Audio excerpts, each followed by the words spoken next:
Seats. We're ready to kick off the grand finale, and I hope you'll see it as the capstone of a fabulous week. What you've seen is true leadership, and I speak on behalf of my co-chair, Condi Rice, that the success of leadership is to surround yourself with good people and claim credit for what they do. And so Condi and I, who have the august titles of co-chairs, actually did very, very little. And the true heavy lifting was done by Anya, Neve, Leah, and their whole team.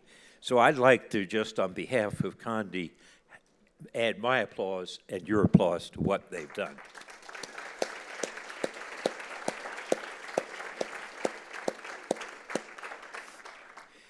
We have quite a morning for you to finish off.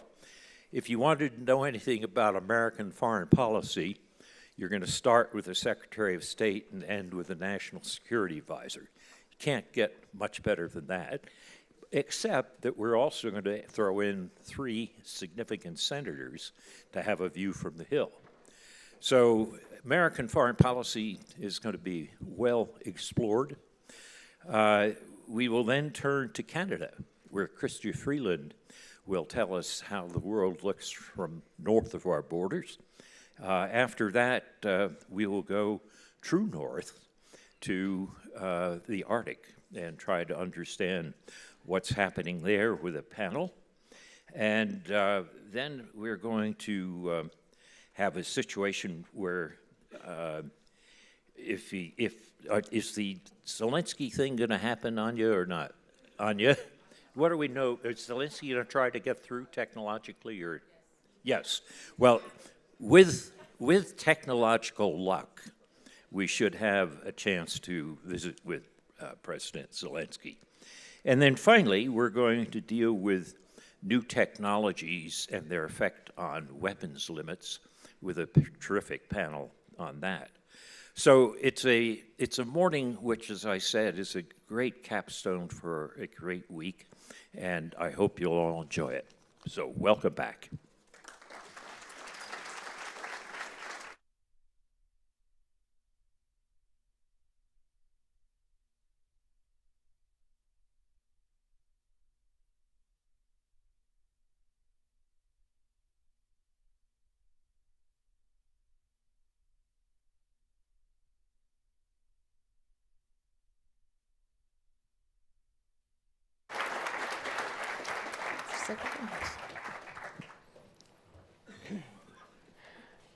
Good morning, everyone. It's wonderful to be back in Aspen, and especially after such a great program all week, and most especially to be with Secretary Blinken.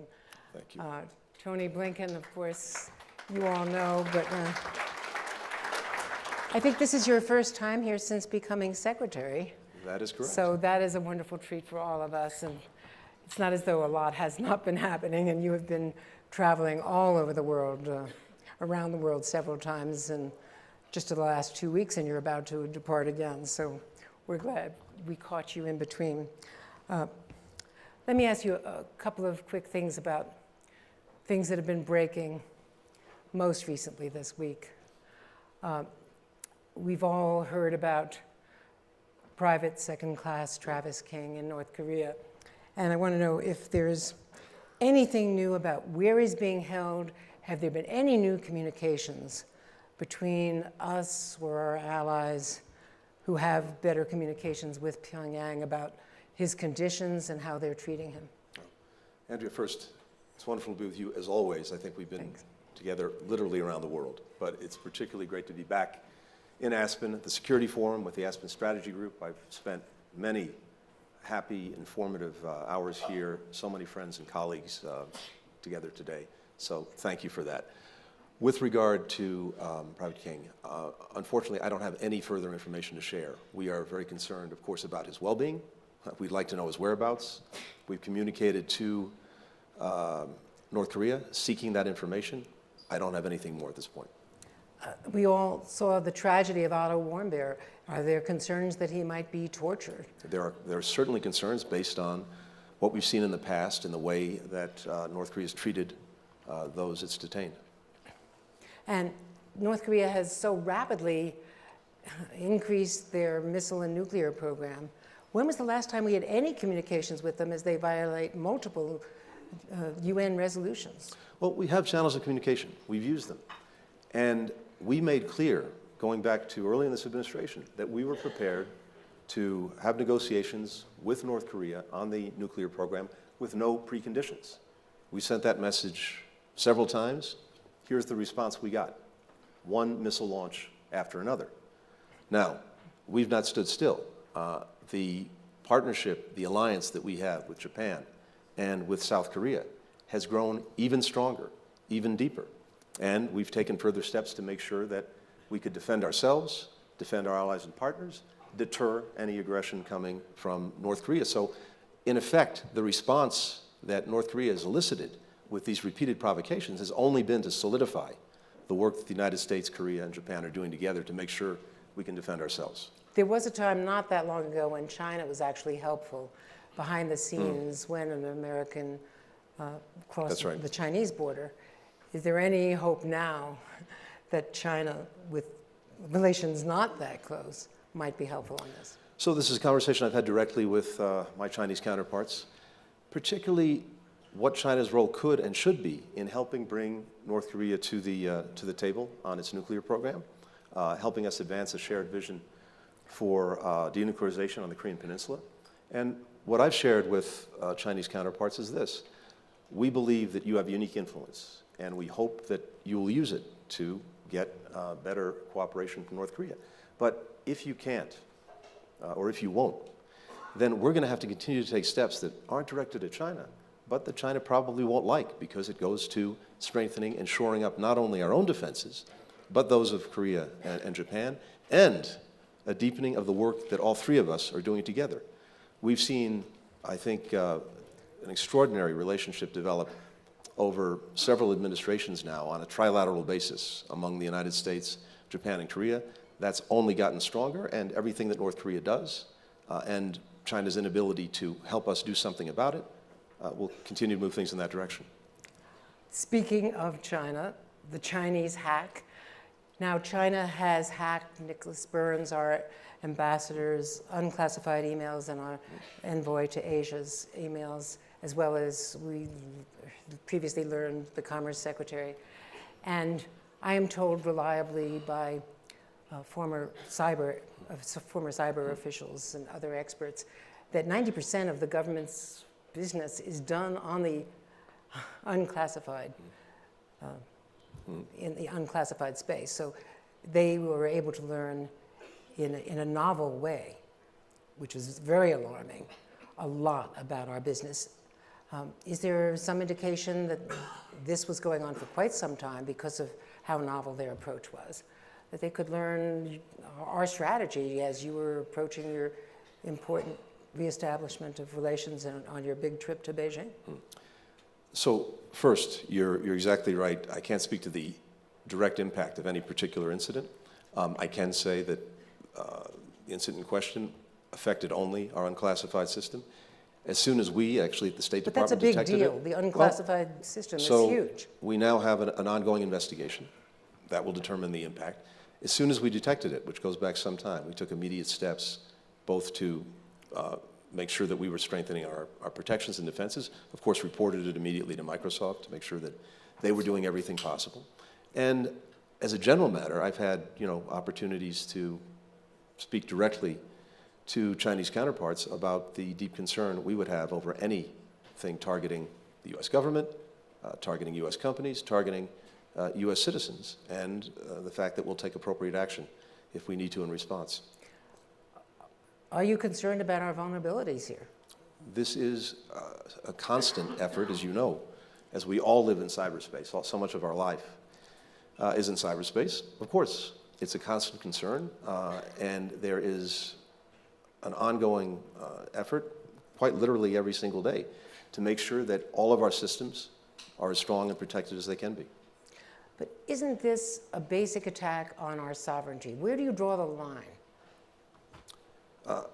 Again, what we've had occasion to share more than once with China is the concern that anything targeting the government, targeting citizens, targeting companies is a real concern for us. And we have in the past, we will in the future, as necessary, take appropriate action. Look, I can't say more than that at this point, especially since we have an ongoing investigation. We need to learn the full impact, even as we've taken steps to make sure that our information is protected. Speaking again of China, Secretary Kerry, the envoy, the president's envoy, has just completed his mission and has failed to get China to agree to any reduction in emissions. In fact, President Xi gave a speech while he was there saying that not only would they not reduce emissions, they wouldn't close any of their coal-fired plants. This makes it clear that before the big global summit, you know, in the Emirates in November, there won't be any progress towards the goals that are much delayed. So, Andrea, first, the purpose of John's trip was not to get an agreement, was not to get some concrete deliverable. The purpose was to renew the conversation, the dialogue we've been having with China on climate. They're the world's largest emitter. We're number 2. This is the only place where I'm happy to be number 2 to China. But they alone are emitting more than all of the That's other correct. developed nations combined. Which only underscores the import and the urgency of China taking action, urgent action, to deal with its emissions. And I think what Secretary Kerry, what John conveyed, was that sense of urgency. Look, we're in a position now where every G7 country, the world's leading economies, every G7 country has adopted plans that, if implemented, would hold warming to 1.5 degrees Celsius. The same cannot be said of the G20, the G13 beyond the G7. And so one of the things that we have to do and that we're working on is to help countries, encourage countries, prod countries to make the necessary progress, to adopt the necessary targets and plans, and then to implement them. We've made the single largest investment in history in combating climate change through the IRA, the Inflation Reduction Act. We've demonstrated that we're serious about this, and we'll have the tools to make good on our commitments. Here's what I think. When it comes to China, if it wants to be seen as a responsible leader globally, it has to be responsive to demand signals that it's getting from the region, from around the world. One of those demand signals, and certainly that'll be the case at COP28, is for it to take the necessary actions to curb emissions and to do what's necessary to get to 1.5 degrees Celsius. This is an ongoing conversation. I think it was very important that John went and renewed that dialogue, but also conveyed the sense of urgency. Now, last thing I'll say is this. I think if you're sitting in Beijing's shoes, you're looking at this challenge on the one hand, and on the other hand, I think the imperative they feel to focus on growth, on economic growth. Their economy is they've not had the rebound that they failing. anticipated getting out of COVID. I think for China right now, that is job number 1. But there is a real tension between that and the absolute imperative of dealing urgently with the climate challenge. Which we're all feeling here in the US and all over Europe and all over the world now. It is a reality. Let me ask you about what Russia is doing, bombing grain silos, canceling the grain agreement. This is going to increase famine around the world. Food prices are going to go up. And there's real concern now about Russia claiming a false flag as they mine That's right. the Black Sea harbors and blaming Ukraine. Is there anything that we can do? I know the UN is having meetings today, but Russia has a veto there. Is there any way that can NATO escort ships through? How do we get the grain out quickly, even while we try to help them with overland routes? So, Andrea, first, let's put this in perspective. Of course, this never should have been necessary, the Black Sea Grain Initiative. Never should have been necessary in the first place. The only reason it had to happen was because Russia invaded Ukraine. And then, having invaded Ukraine, it decided to blockade its ports, the leading port, Odessa, for export to the world of wheat and grain and other food products.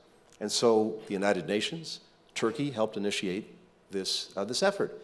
The result, over about a year, was to get 35 million tons of food products out to the rest of the world, predominantly to the developing world. 50% of the food products, at least, going to the developing world, 2/3 of the wheat. That meant people were getting food on the table. It meant that even countries that weren't directly receiving the food products from Ukraine were getting lower prices because it's a world market. Russia, by weaponizing food, is doing something truly unconscionable. Throughout this period, when the initiative was working, that 35 million tons equates to about 18 billion loaves of bread. Imagine what that means every single day to people living throughout the developing world. So I hope the world is watching this and seeing how Russia is cynically manipulating food in order to advance its objectives in Ukraine. Now, to your question, we're working with allies, we're working with partners, we're working with Ukraine to look at other options.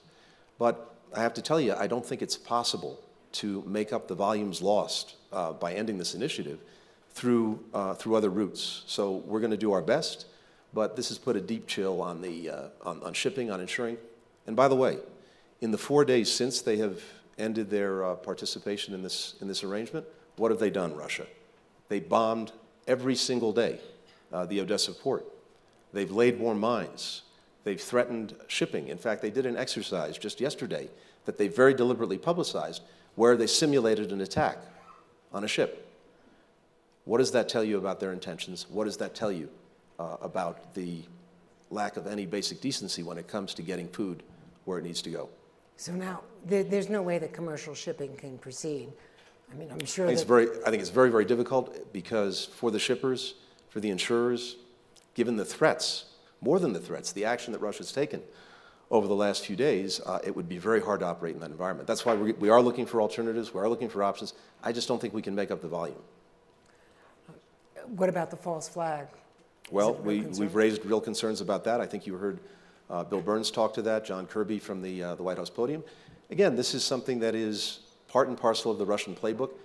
We said before the aggression against Ukraine started, I was at the United Nations a couple of weeks before, we laid out in detail the very kinds of false flag operations that they would conduct in anticipation of the attack. It's exactly what they did. We called them on it. The world knew about it. We want to make sure that people see what this is, if it happens, for what it is. How concerned are you about the counteroffensive, which is bogged down by Ukraine's own admission? Look, these are still relatively early days. We've said from the start, we've known from the start that this would be hard going. You've heard a number of people talk about that. The Russians have laid significant and serious defenses when it comes to mines initially. The Ukrainians are working their way through that.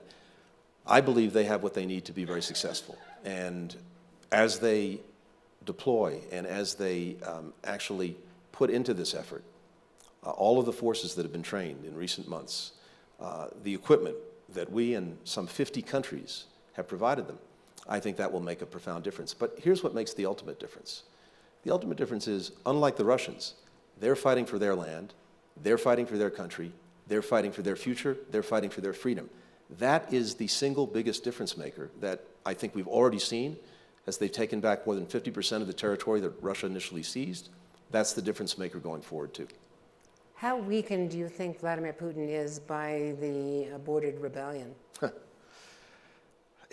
You know, it's hard for us to know for sure, and it's hard to, and probably wrong to speculate. I think what we can say safely is that we've seen cracks emerge in the facade.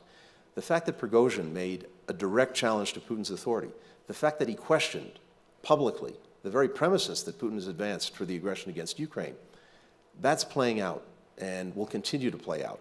We've seen the ongoing drama, too, of where is Prigozhin? What is the arrangement with Putin? We've seen their forces, the Wagner forces, move to Belarus. Very bad for Belarus, because wherever Wagner goes, exploitation, death, and destruction inevitably follow. We don't know how this will play out. You know, if I were Mr. Prigozhin, I would remain very concerned. NATO has an open door policy. Russia has an open windows policy. And he needs to be very focused on that.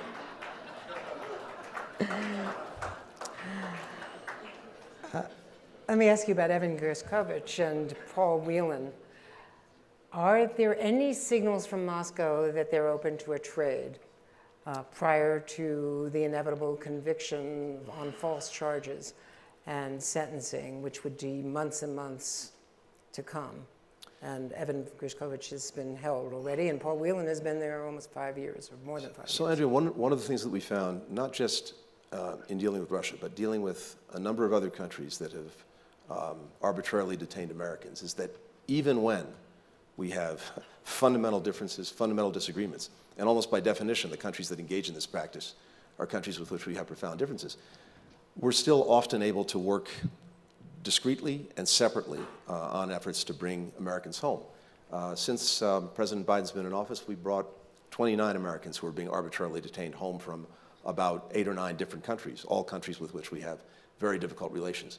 This is something that we continue to work irrespective of anything else that's going on in the relationship. We'll continue to do that.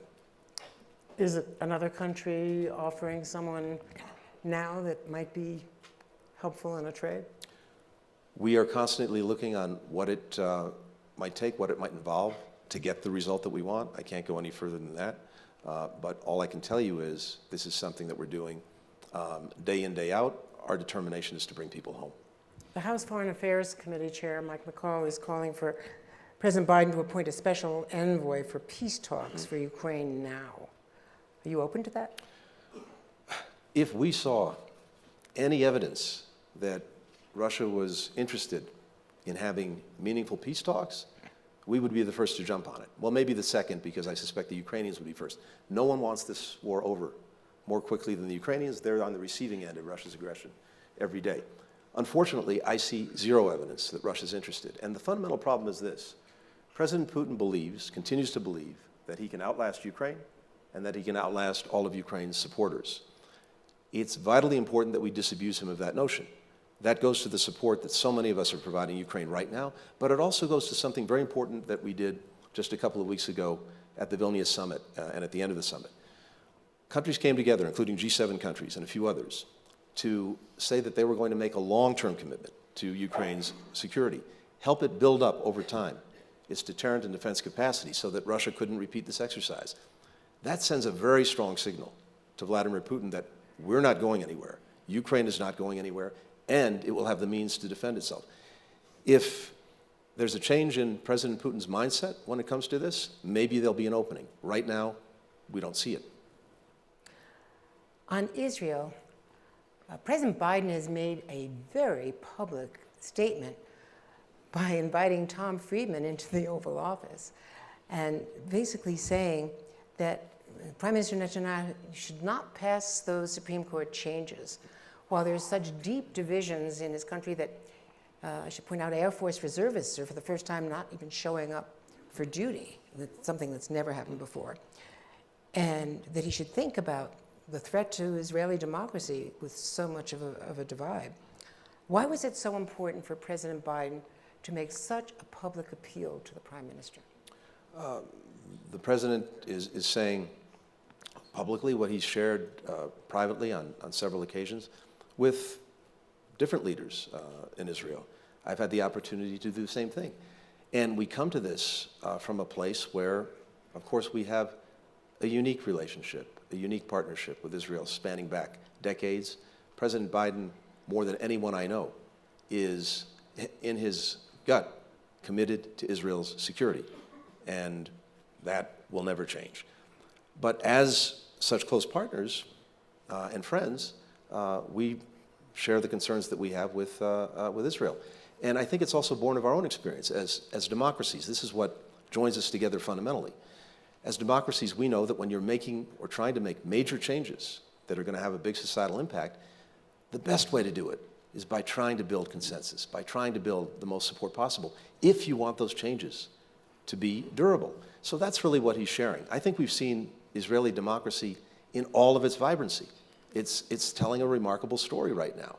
That's playing out, and I'm confident the system will be able to deal effectively with it.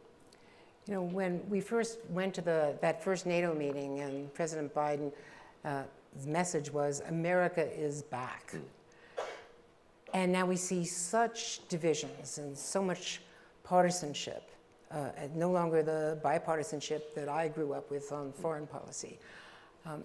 As you look back on what you've accomplished in the first 2 years plus, and look forward to doing this in an election climate, What are your overall goals, the bigger goals now? Well, first let me say, from my perspective, in terms of our strength at home and our standing around the world, we are unquestionably in a much better place than we were a few years ago. The investments we've made at home on a bipartisan basis, whether it was in infrastructure, whether it was in our technology and chips, whether it was in the technologies that will power the 21st century economy, including on climate, those investments have resonated not only in the United States, they've resonated literally around the world. Every place I go, people see the United States doing what's necessary to strengthen ourselves at home, to sharpen our competitiveness, to make sure that we are a leading country going forward into this 21st century. Second, we've spent a huge amount of time, especially in the first year, working to re-engage, to re-energize, to rejuvenate our alliances and partnerships, because we're convinced that for all the unique strength we bring to bear, most of the problems that we're trying to solve that affect the lives of the American people are best and most effectively solved if we can build partnerships and coalitions to deal with them. We simply can't do it as effectively alone. Now, having done that, we've seen the benefits play out in real time over the last year or two. The coalition that we built to deal with Russia's aggression against Ukraine, that is a product of that initial investment. The work that we've done to build convergence in a very practical way on how to approach China, that is the product of that initial investment. So going forward, you're going to see, I think, all of those investments pay off in our efforts to deal with the two big geopolitical challenges that we face, that is Russia and its aggression against Ukraine and the challenges it poses more largely, and of course, the incredibly complex question of how most effectively to deal with China.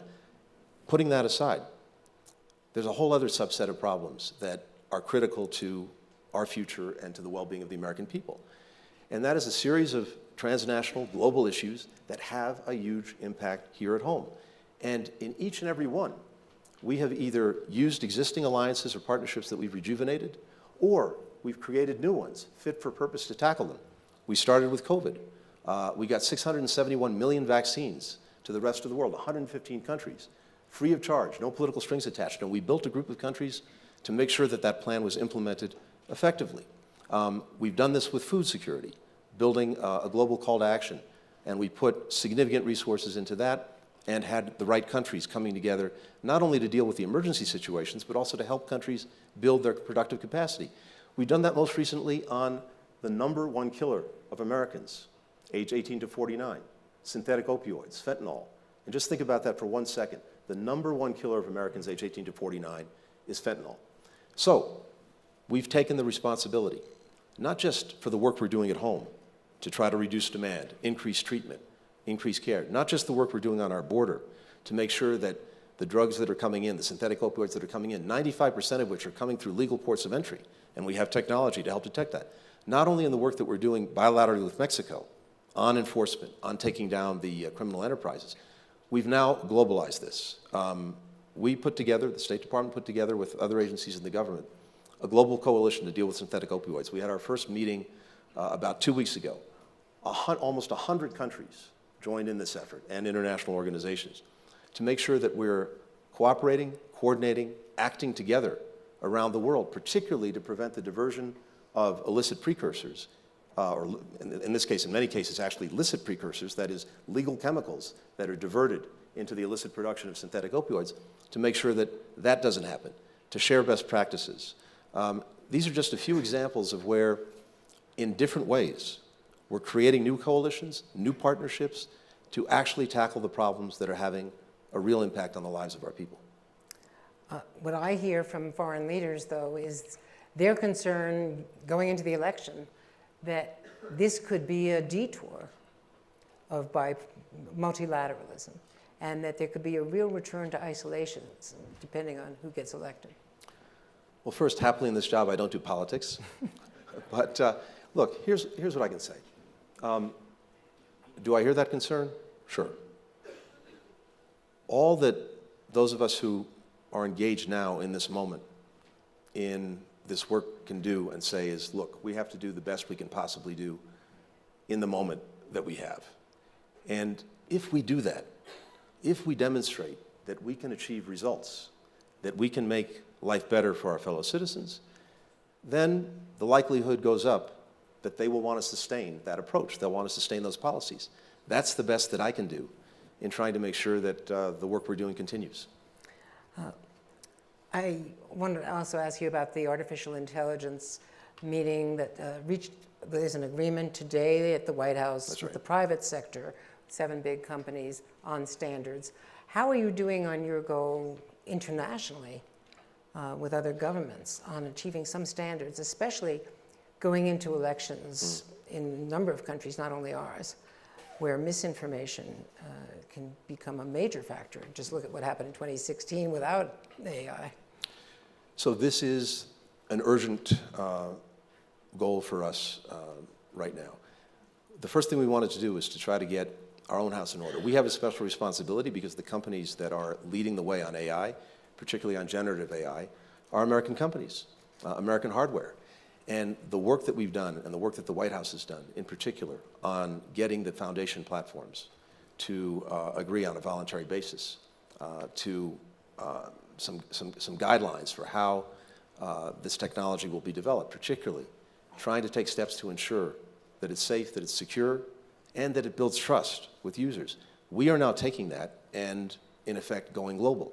So you'll see in the weeks and months ahead a lot of work in the first instance to expand the voluntary commitments internationally, to work with G7 countries in the first instance to see if we can develop codes of conduct for companies and regulatory principles for countries, to then broaden the conversation even more, particularly with other countries that are very sophisticated in AI, to see if we can come up with a common assessment of risk, and then what are the best things that we can do together to limit those risks. And finally, making sure we have the voices of developing countries in this.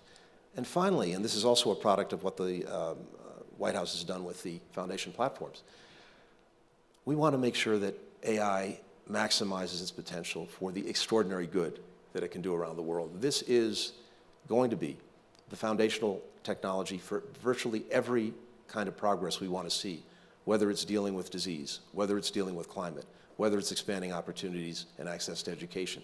I could go down the list.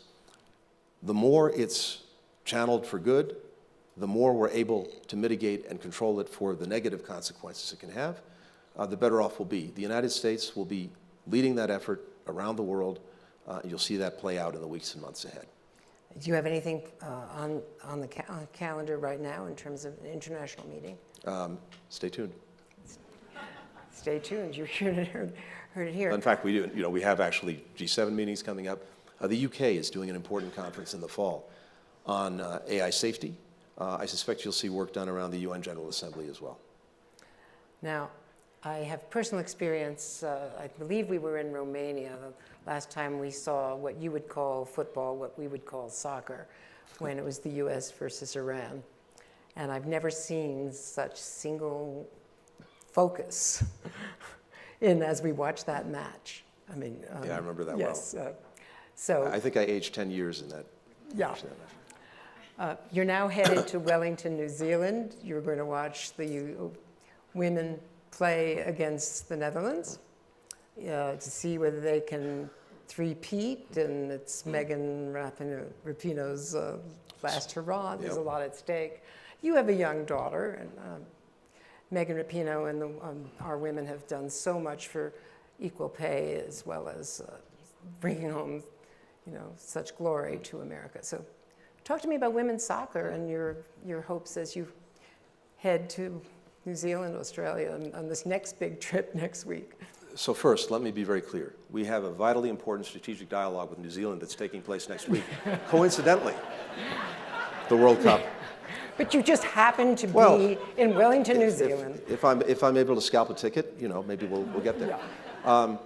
I've watched the women's national team for decades. It's one of the most exhilarating, exciting things I've seen in any sport. I remember the last World Cup final with the U.S. women's team being really at the edge of my couch. And actually, my wife, Evan Ryan, is the cabinet secretary at the White House, was actually at that match. I seem to remember something when we were negotiating the JCPOA. It was Secretary Kerry, and I was watching it in German and in Austria. Yeah. One of the big mistakes we've made in the past, I remember this actually, and I think it was during the last Women's World Cup, or maybe it was, yes, it was the last one. being in the White House Situation Room, and as you know, there are television screens, and someone made the mistake during a meeting of projecting the game on mute in the Situation Room. All I can tell you is, to the extent we were doing any productive work, it stopped. So, but I'm really looking forward to cheering them on.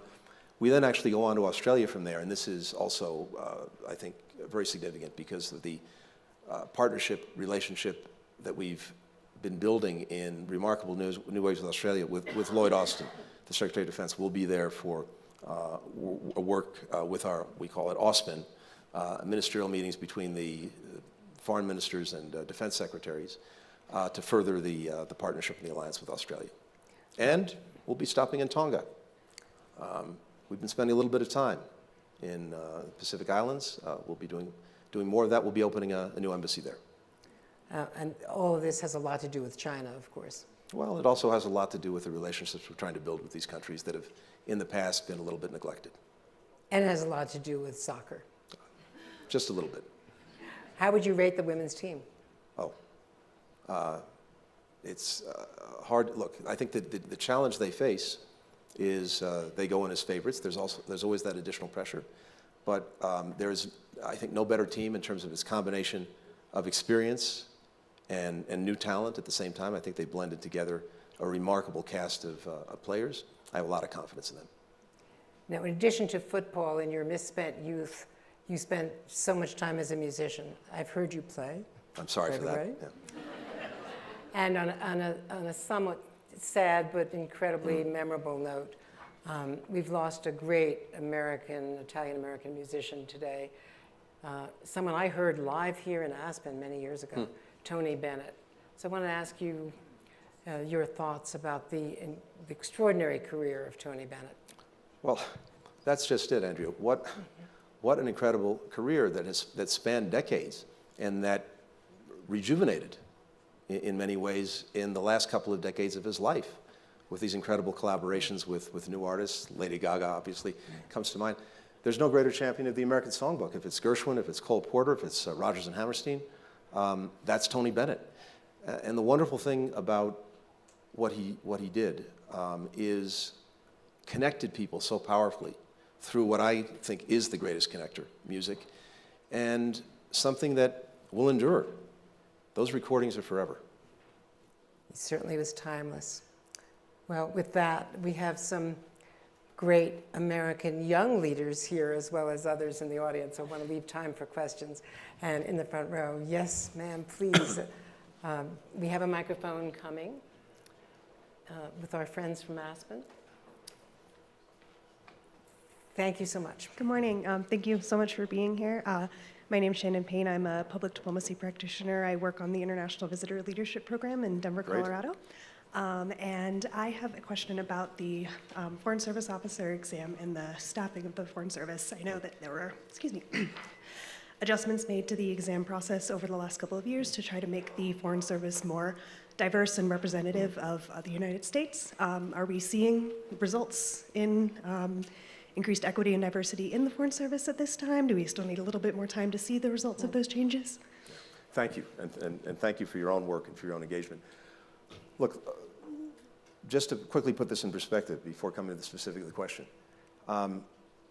we are working to build a State Department that actually reflects the country that it represents for two reasons. First, it's the right thing to do, but beyond that, it's the smart and necessary thing to do. We are operating in the most interconnected and diverse world that anyone can imagine. One of the greatest strengths we bring to that world is our own diversity. To be able to bring different experiences, different perspectives, different ways of solving problems to the challenges that we're facing. If we leave so much of that on the sidelines, we're shortchanging ourselves. We're shortchanging our foreign policy. We're shortchanging the country. So that's why I've been determined to try to make sure that the State Department truly reflects the country that we represent. Part of that is making sure that we're attracting people to the department, and we want to make sure that, for example, when we're looking at their qualifications, we're taking everything into account, not only the work that they do on the Foreign Service exam, which anyone who's taken it knows is a pretty unique beast. So Now, in terms of results, there's a lot that we have done and that we've put into motion. I think you'll see this play out, though, over a number of years, not just a number of months. But we now have in place the plan that we're implementing to make sure that we have a genuinely diverse, effective department that's attracting people, but also retaining people. One of the things we've experienced over the years is that you get people through the C Street doors, but then some folks, disproportionately from underrepresented groups, leave. So if we're not able to retain them, it doesn't do much good if we bring them in. And we want to make sure that the most senior ranks of our department reflect who we are. All of that is happening, and I am convinced that as you look out over the next 5 or 6 years, you'll see that play out in a real way. Last thing is this. The most gratifying thing to me is we have more and more people now coming and taking the Foreign Service exam. Kind of went through the floor for a few years. It's now built back up. We've had the 2 largest entering classes of Foreign Service officers the last couple of years than we've had in a decade. Another question from our front group. Yes, sir. I'm actually a Foreign Service officer. All right. Then you've got a great head start. We love the Foreign Service. Hi, Mr. Secretary. I'm actually in state ops right now, but I'm a Foreign Service officer and rising leader. Thank you for connecting the calls. Yeah. I wanted to just kind of get your take on what are your concerns with Iran these days? There have been unprecedented protests there over the course of 6 months or so. And I just kind of wanted to get your take on how do you see that playing out domestically in Iran, and then their connection with Russia and the ongoing war with Ukraine.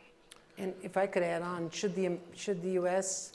do more to help the women of Iran, or would it not be helpful? So thank you, and thank you for your service, and thank you, yes, again, for making sure that we're connected. The Ops Center is really the lifeblood of the entire department, so thank you.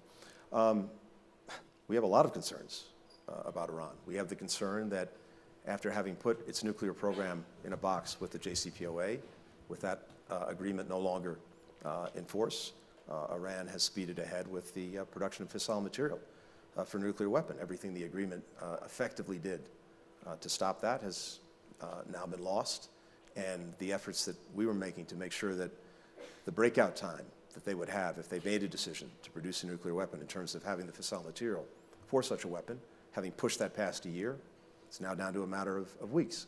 So I have a real concern about that, as well as provocative actions that they take with regard to the program.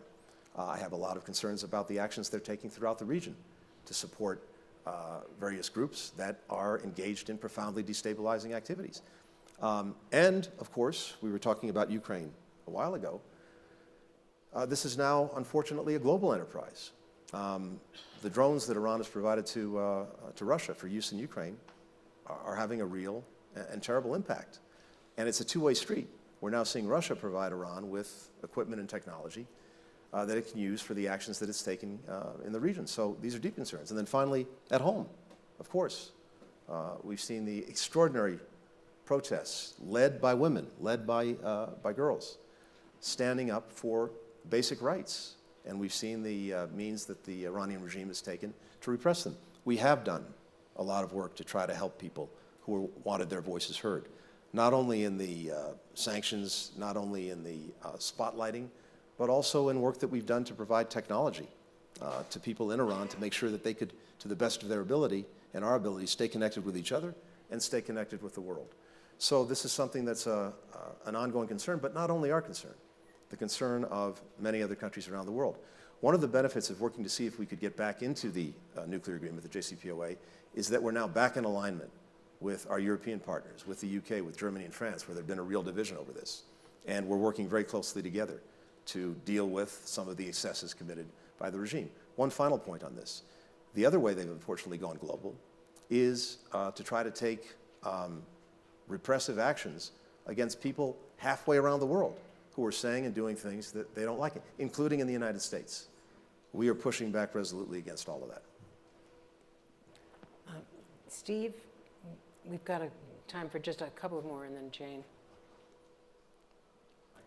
Wait, the fix is in. This is Steve Clemens. This is not, as young as you are, Steve, not a young leader. No, well, great young leaders, you know.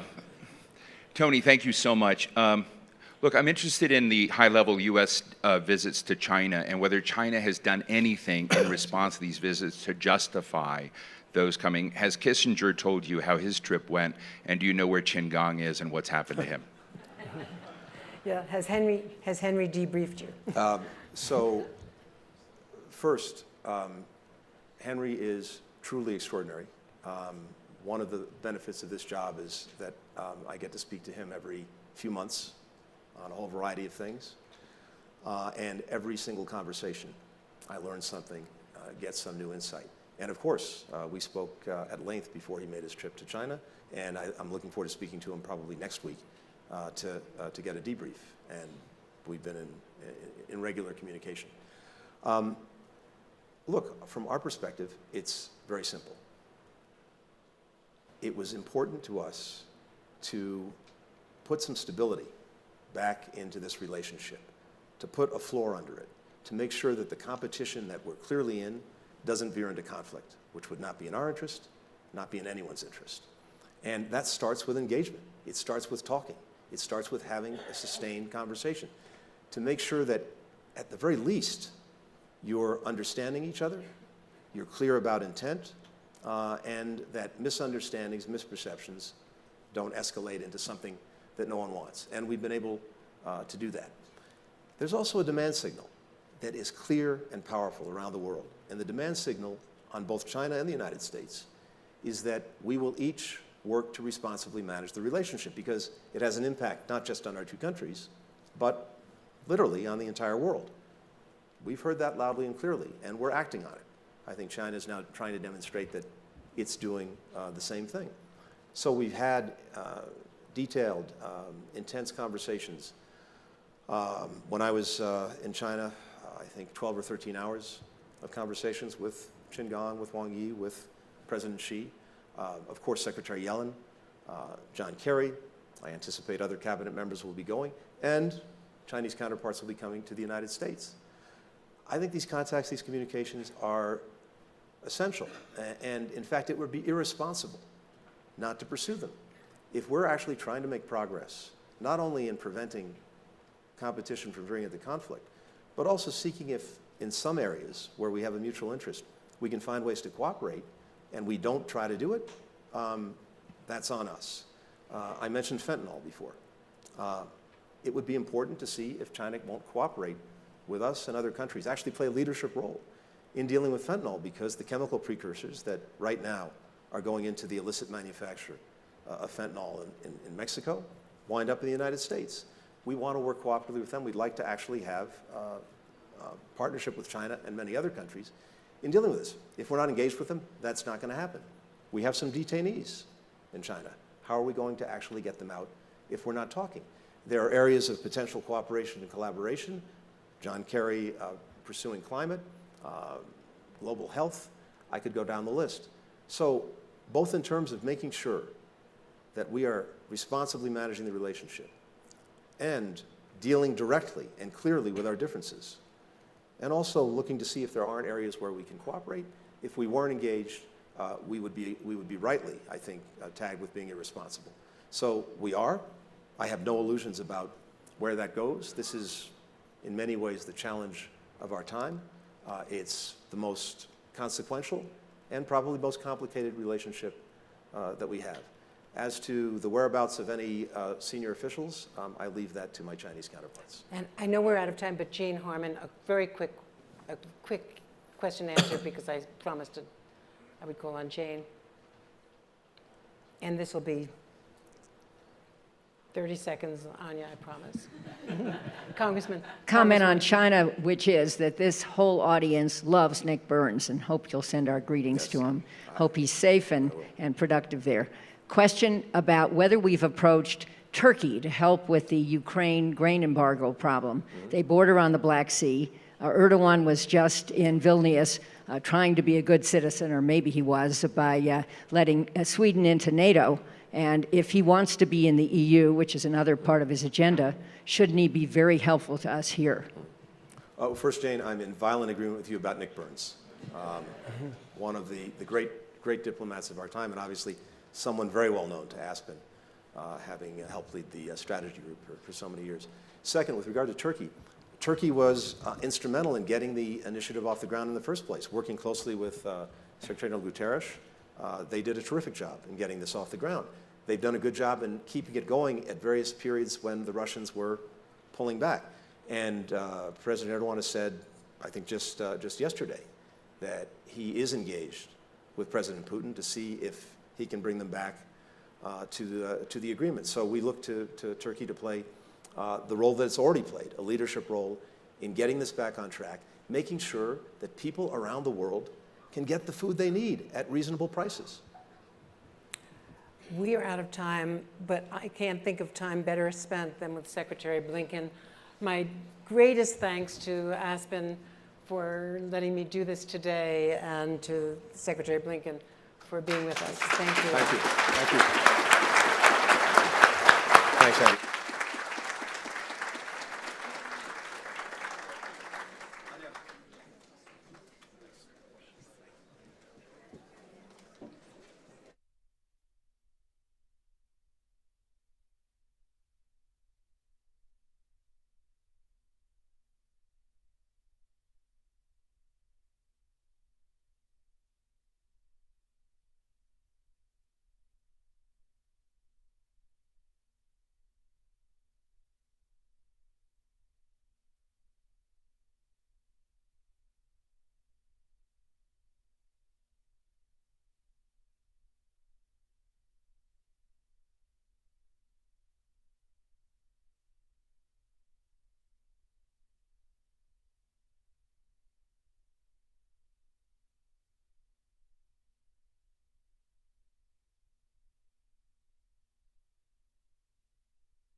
Thank you very much, Anya. It's a great honor and a pleasure to be seated up here with this group of senators. Not only, as Anya said, from two from the House Foreign Relations Committee and Senate Foreign Relations Committee, and one from the Intelligence Committee, but also a bipartisan group. And as Joe Nye told us a couple days ago here on this stage, the Aspen Security Group was set up in the spirit of bipartisanship. So it is nice to have a bipartisan group up here.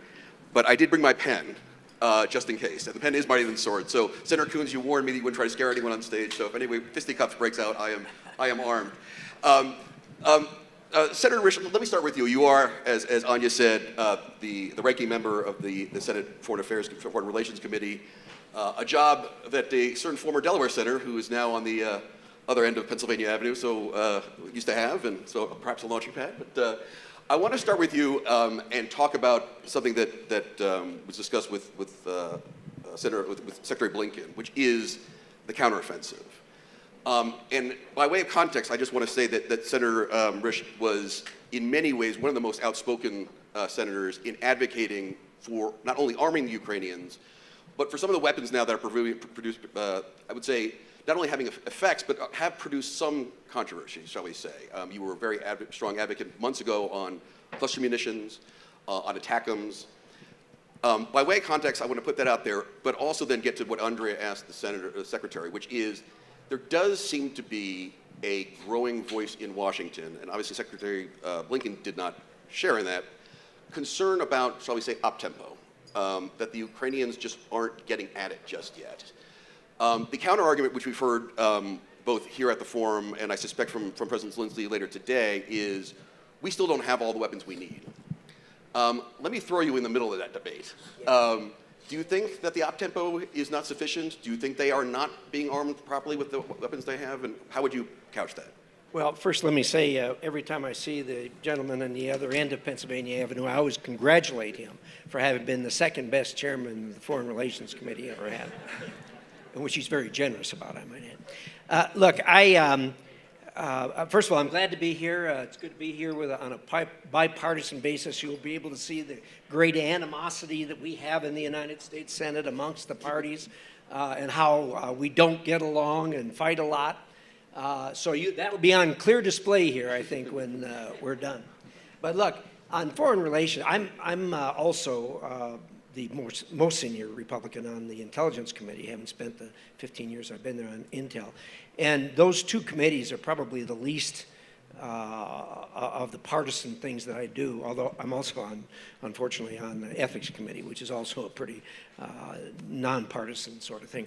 I got 1,000 things I wanted to say after listening to Tony, but let's focus on the Ukrainian matter.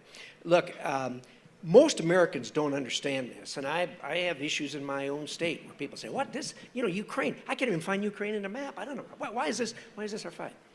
Back up very briefly for a little history. Ronald Reagan spent 8 years trying to bring down the Soviet Union. He was successful. Not only did he bring it down, all those countries got their independence and freedom. Most of them took it.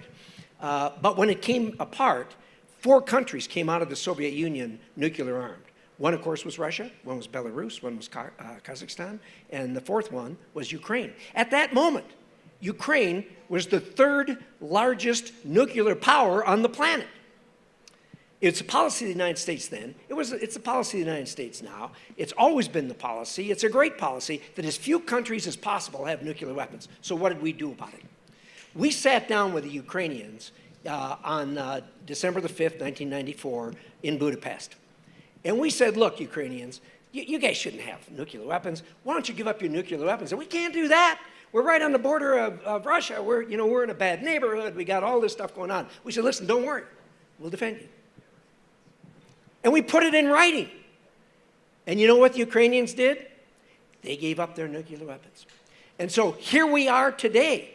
We have not only a moral obligation to do this, we got a legal obligation to do it. For all you lawyers in the room, you know what a contract is when, number one, it's in writing, but secondly, when one party asks another party to do something and they do it in exchange for consideration. So there's that reason. Obviously, it's the right thing to do is another reason. And one of the most important reasons is if you think she isn't watching every single thing that goes on as far as our commitment to see this thing through, you're badly mistaken. He is watching this, and I have reason to believe that for a fact, very, very closely, and watching every utterance that comes out of the United States Congress and out of the administration and out of the American people as to what kind of a stomach they've got to see this thing through. That we committed to do. So, when this started, I said, give them everything that shoots. other than nuclear weapons. I said, give them clusters, give them the HIMARS, give them the ATACMS, give them everything short of nuclear weapons. Give them F-16s. I said, give them F-16s because you remember we fought a little uptick in both Vietnam and in Korea. The Russians gave MiGs to our opponents there, trained the pilots, and flew against us.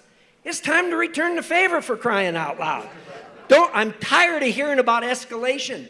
Stop talking about escalation. If you don't escalate, you're going to lose. I want Putin to wake up in the morning worried about what he's going to do that's going to cause us to escalate, instead of us wringing our hands and saying, oh, we can't do that. Look, everything I said we should have done at the beginning, they've done now. God bless them. I wish they'd have done it a year ago. Thank you. Can I just push you on that? Because that was an incredible, but you didn't necessarily answer my question. I'm a lawyer. Why do you? I'm a politician. If you were to look at the counteroffensive, and again, the two poles are necessary. Let me talk about that.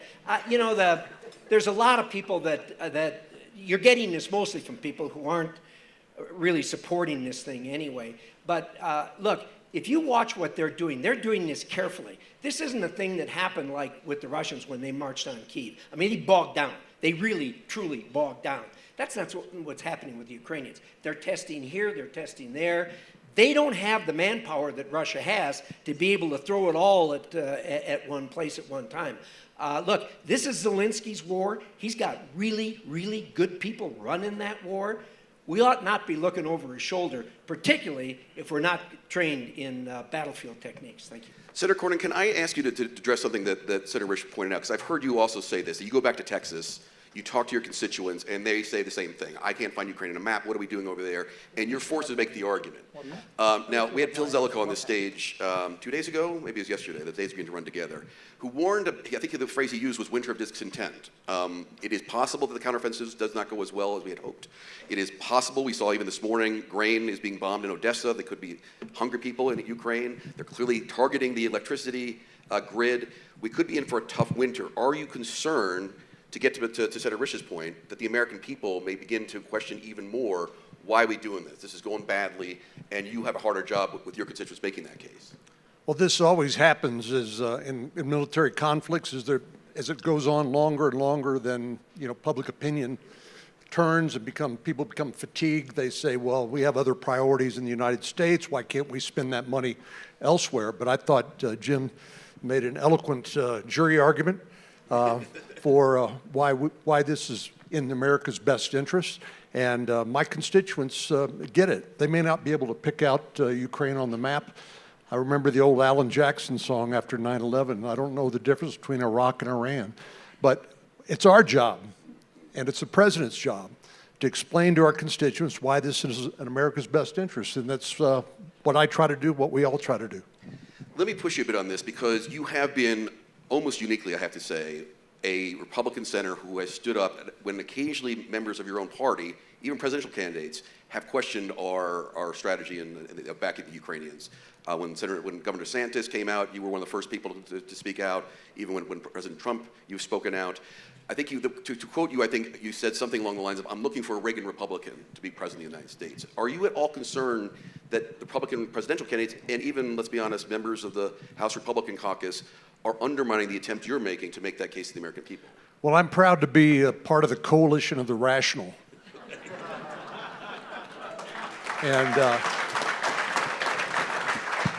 And look, this is America. We have these debates, but the important thing is we have at least two sides to the argument, and we not abdicate our responsibility and leave a vacuum that's filled by people who are perhaps misguided, perhaps misinformed, or just have ideological convictions that I disagree with and think are not in America's best interest. So that's one of the great privileges of being in the United States Senate, but it's also a tremendous responsibility too, to push back where you think that these arguments are misguided.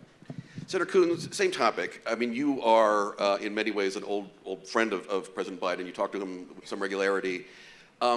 I know he is concerned. He has said how concerned he is about maintaining domestic political support for the war effort. Any concern that you or he have in your conversations about maintaining that through what could be a pretty brutal winter? Thanks, Peter, and thank you for the opportunity to be here with two great colleagues and their spouses. Part of what makes service in the Senate rewarding is the chance to work so closely with folks. We disagree sometimes. We have differences of opinion.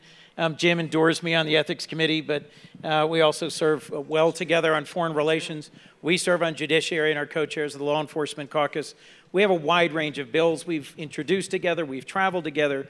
We need strong bipartisan voices.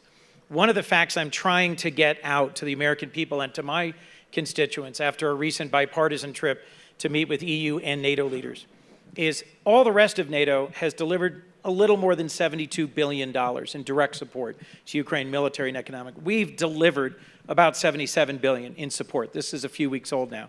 But our European partners and allies are pulling their weight. 47 countries around the world are supporting Ukraine. This is not an effort that the United States is bearing alone. And when John is willing to stand up and challenge others in his party and corral some of those voices, and when Jim shows such low energy and limited passion about this, that really helps sustain this. But we are going to have to deliver another supplemental appropriation to sustain Ukraine's war effort. We need the Ukrainians to keep at it, to keep pushing. I support the latest delivery of weapons and frankly wish some of them had gotten there earlier, but think we're now in a very strong position. This is the strongest moment for NATO in 75 years in some ways, and I think in some ways the best chapter of President Biden's leadership and a real demonstration of bipartisanship in the Senate that Minority Leader McConnell and Majority Leader Schumer are right alongside each other in this. Yes, there are worrisome voices at the margin in both parties, and every foreign minister and head of state I've met with since the war began worries about the sustainability of American support. If Europe keeps pulling their weight, we'll keep pulling our weight. The other thing I am focused on is the global South and the ways in which lots of other countries in the world do not see the war in Ukraine the way we do, and we need to hear and respect their concerns and engage. We are losing some of our currency and our engagement and our reputation with critical developing countries that just don't see this the same way we do. In the bill that's just come out of the Appropriations Committee where I lead the relevant subcommittee, we're putting more money into pushing back on disinformation, into investing in sustainable development, and in making sure that we're good partners in the global South at the same time that we're really joining the fight in Ukraine. I want to get back to Ukraine. Yeah, go ahead. Before we leave Ukraine, let me say this. For those of you in this room, and I know there's a lot of influencers in here, when people come to you and say we shouldn't be in Ukraine, we should get out. Look, I respect a dissent. I really, really do. But the question I always ask is, okay, how do we do that? What do we tell our friends and what do we tell our enemies that when the United States puts on paper, don't worry, we'll defend you? What does that mean? How are you going to explain an extrication from this? There is no answer to this. You may not like it, but by golly, let's all pull the wagon together when there's no other choice but to go forward. Can I follow up on that? Because you mentioned in your opening remarks that very point, and you said the extent to which Xi Jinping is watching results there. And you implied that you have some either briefed or had a hearing on that. Can you share with us anything that you have gleaned from what we think Xi Jinping is learning or schooling himself on this from the Ukraine war? No. I gotta try. I could, but I can't do it. But look, let me tell everybody here, our intelligence agencies, we got 18 of them. They get a lot of heat. These people do a really, really, really good job. Whenever they're in the news, it's because something fell through the cracks. But we have countries that are hard targets. We have countries that are not so hard targets. These people gather information. We could not do our job without the kind of information that they give us. But thanks for the question. Yes, sir. Can I mention just one other thing that I think is really important? I think, the lesson we learned time and time again is things do not happen without American leadership. I mean, if America wasn't accepting the responsibility to lead this coalition and to see NATO transformed, I mean, this has been a huge mistake by Putin. Unfortunately, he's going to just keep grinding until he thinks he gets what he wants. But this would not happen. You wouldn't see Finland and Sweden as part of NATO. You wouldn't see them doing more for their own defense and contributing to our joint defense in Europe. So I just think American leadership, once again, is indispensable. Can I push you on this, though? Because the famous quote by which I keep referring to by the first Secretary General of NATO was, the purpose of NATO is to keep the Americans in, the Russians out, and the Germans down. As you said, the Americans are in. But let's remember, there was a president just 2 or 3 years ago who may be back in 2 or 3 years from now, who was not quite as enthusiastic about NATO and the transatlantic alliance. Are you worried that this point of American leadership, that it may not be sustainable, and our allies are beginning to question whether that is a permanent thing now? Well, I think it was Louis Brandeis said the best thing to deal with bad information or a bad argument is more information. And so what we have to do is continue to engage, like Jim and Chris have said, and to make the case. And look, I mean, we work for the American people. I work for 30 million Texans. If I can't make the case to them of something I sincerely believe to be true, shame on me. That's a failure of mine. But it's our responsibility to make the argument, and I don't think we should be disturbed when people disagree. I mean, this is, like I said, this is America. I want to stick with Ukraine, but Senator Coons, you mentioned the global south, and I just want to pick up on that very quickly and slightly detour on that, because we did have 4 weeks ago, Prime Minister Modi in the White House. And again, this is the competition for the global south, that they have not been hugely enthusiastic, or frankly on our side on Ukraine. And he was, let's be honest, state dinner showered with all the diplomatic niceties, and this is a prime minister who has in many ways degraded democratic principles and values in India, treated ethnic and religious minorities badly. Are you at all concerned that in the effort to win the battle of the global south, that we were sometimes putting our principles aside to make sure that they're on our side on Ukraine and China? Look, the challenge of global leadership is to have and hold to core values, in particular human rights, and being a country that can be a beacon for democracy, despite our own real domestic challenges around this. And yet to engage with Brazil, with South Africa, with Pakistan, with India, with countries in Southeast Asia. I could give you a list of 20.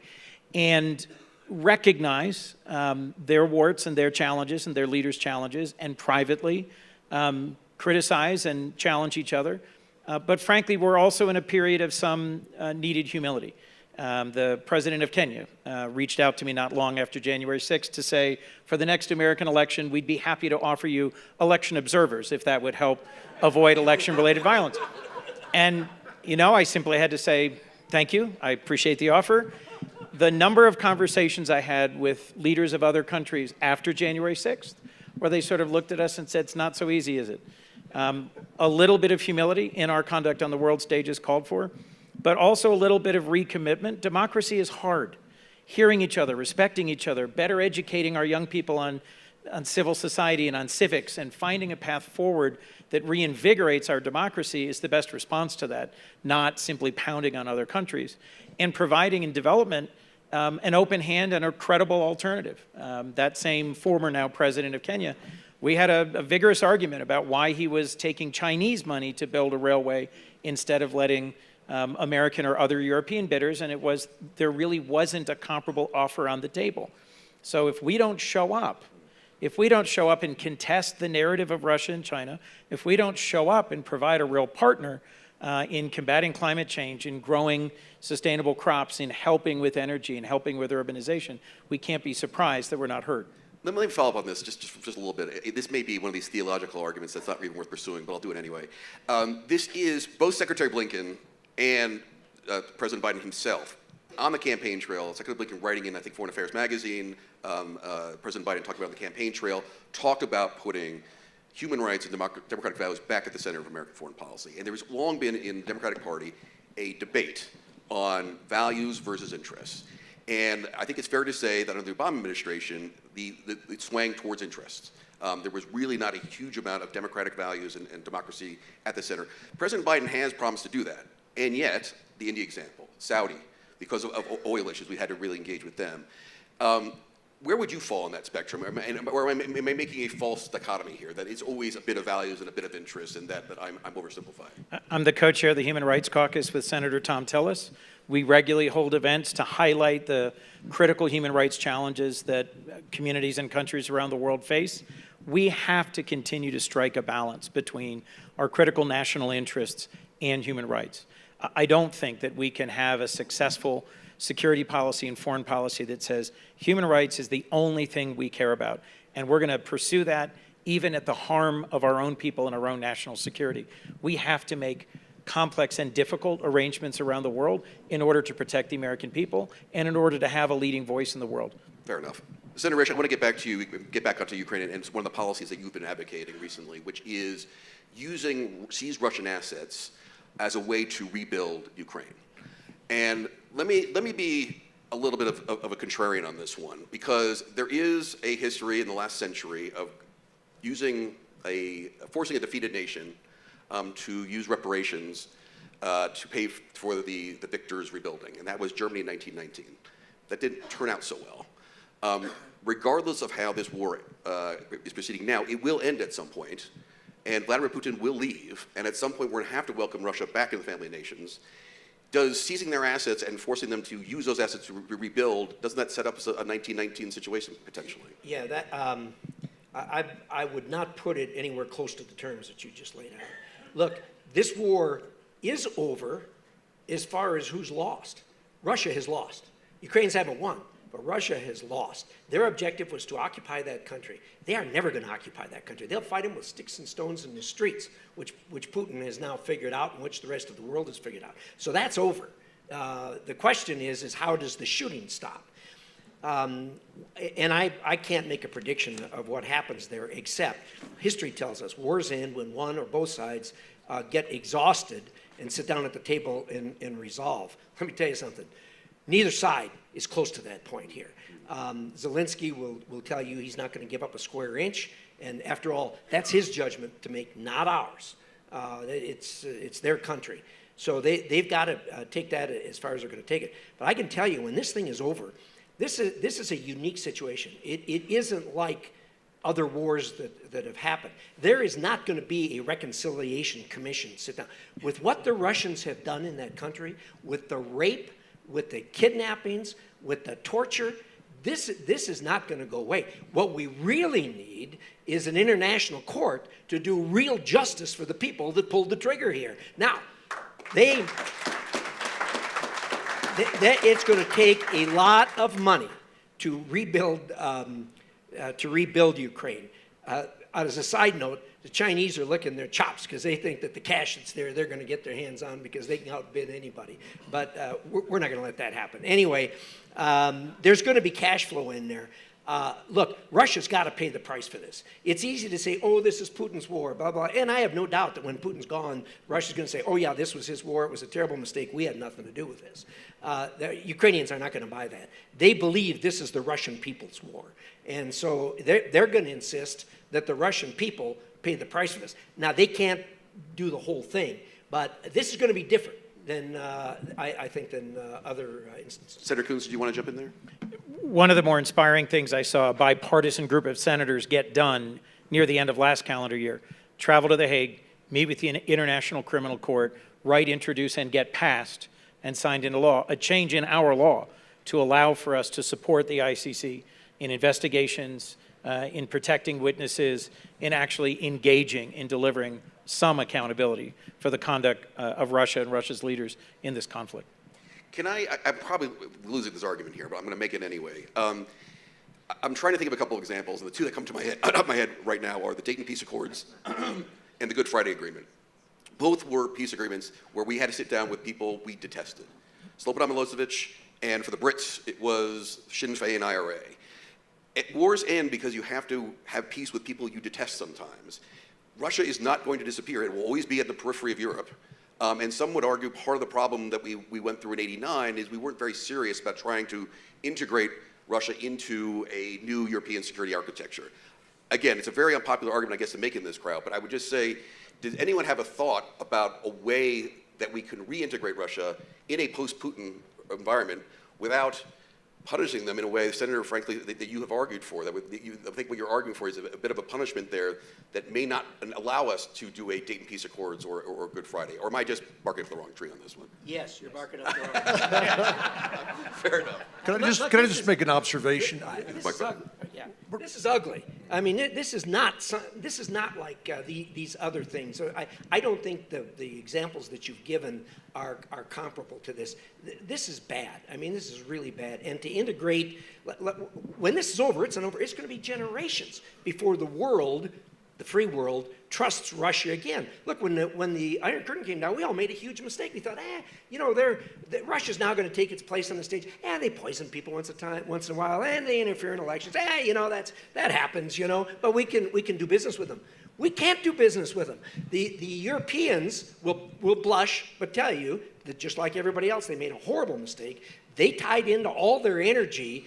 And I got to tell you, when this thing started, all of us were very concerned about what was going to happen on that front. The Europeans and the world, together with the Europeans, have really extricated them from that, and that's never going back again. There's nobody going to make a contract with Russia again to do reliance on them. Senator Cornyn, let me last word because I want to get to China before we run out of time. Yeah, I want to talk about China and Russia, but I don't think we're ever going to welcome Russia into the family of nations. But it's interesting to me, just from a larger perspective, that we decided that we needed to contain Russia. George Kennan, the author of the containment theory, among others, has said we know we can't change the Russian Communist Party, so we need to contain them. Our approach to China was exactly the opposite. We naively assumed that if they became part of the World Trade Organization and they opened themselves up to U.S. investment in China, if we educated their generations of Chinese students here, that somehow they would become like us. To me, the contrast is just striking, and I just think we need to throw off some of our naivete when it comes to dealing with countries like Russia and China, both. Fair enough. It's a very good transition. Yes, please. Senator Coons, let me start with you on China, because I think you recently traveled to Taipei. One of the things I've read about you talking about is your concern about Taiwan's own ability to defend itself. Senator Rich was talking about Xi Jinping sort of learning some of the elements from watching Ukraine. One of the things that some of the intelligence people I've talked to said, the one thing they learned is don't do this piecemeal, go in big. How confident are you that as we sit here today, if Xi Jinping is planning for a war in 2027, that Taiwan has the defenses that it needs? And are there things that Congress can do both in supplies and in training, or advocating for training for the Taiwan militaries, that we need to be doing right now? I'm not confident right now that in a 27 to 30 timeframe, if there is a willingness on the part of Xi Jinping and the PLA to go absolutely all in and put every resource they have, bear any cost, and that this is sort of an existential choice for them, that we'd be able to successfully partner with the Taiwanese and our regional allies and defend them. But, which I suspect surprises no one, but there are lessons that we can and have learned from Ukraine and Ukrainian defense that I believe the Taiwanese are learning. And there are significant investments being made in this year in our appropriations bills to strengthen the whole region and to begin to really align around pushing back on China's actions in the South China Sea, pushing back on China's economic coercion on small and large countries, whether Lithuania or Australia, and in making sure that we maintain a critical technological edge.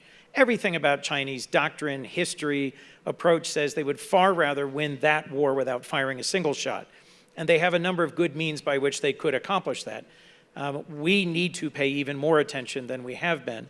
Artificial intelligence, quantum computing, some of the ways in which space and subsea security are going to be critical to what China is able to do in the coming decades.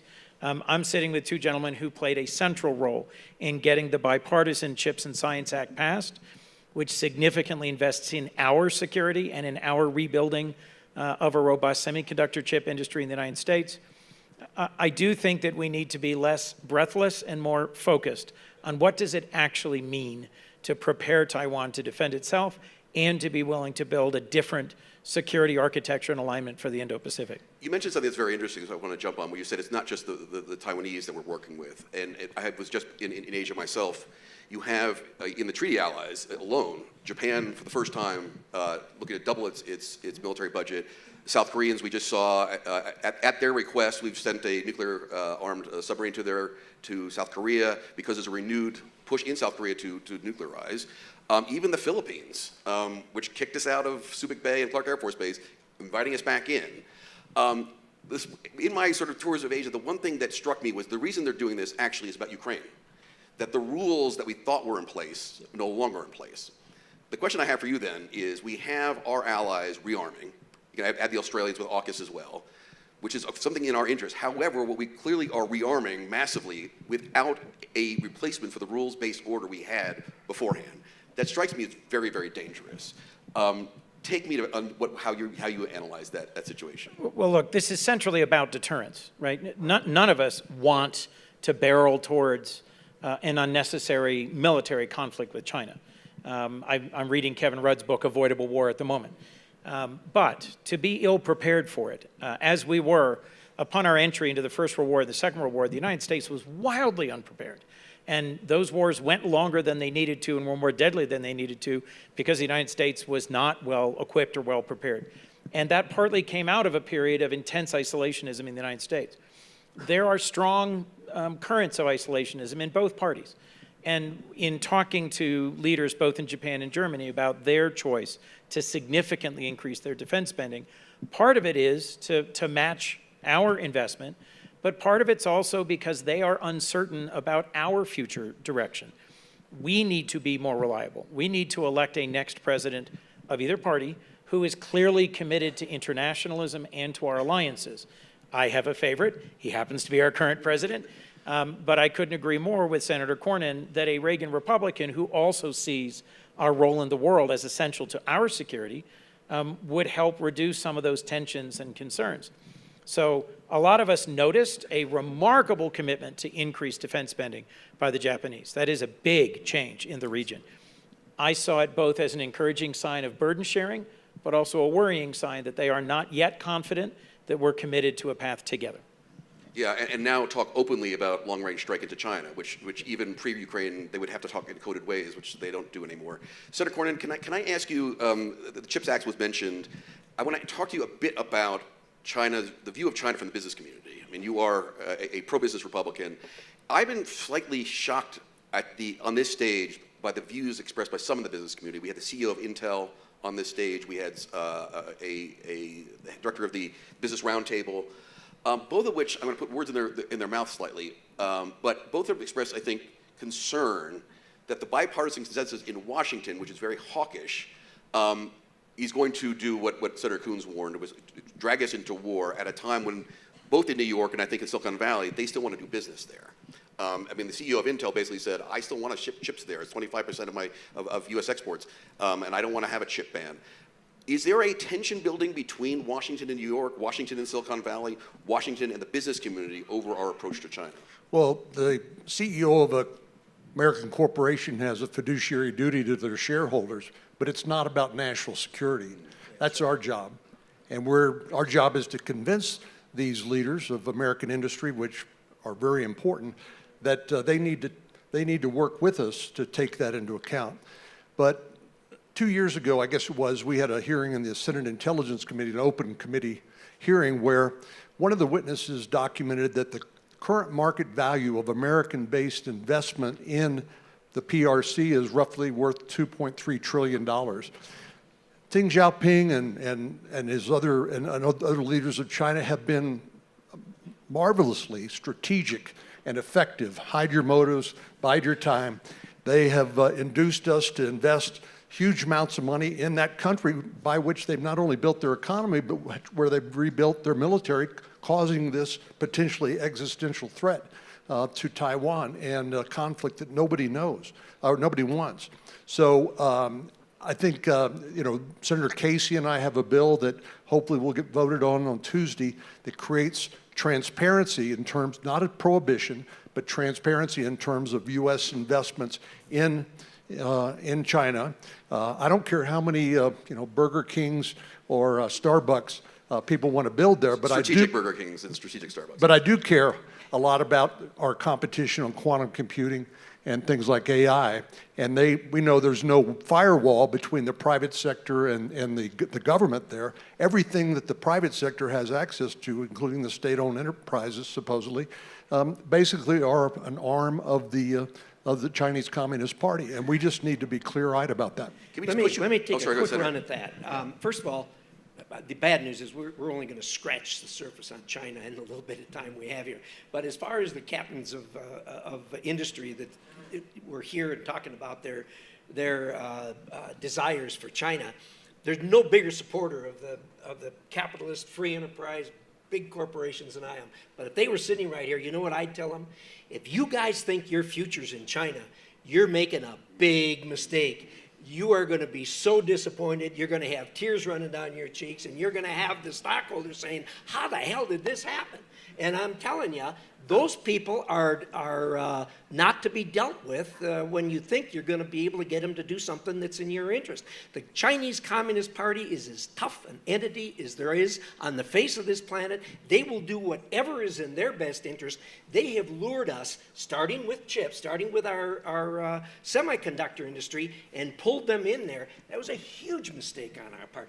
I was one of the supporters of the CHIPS thing. For a conservative, hard-nosed, free enterprise Republican to put $52 billion in the private sector was a very difficult situation for me. But it was a matter of national security, a real matter of national security. I probably should have learned my lesson by now not to ask a follow-up question of Senator Rich, but I'm going to do it anyway.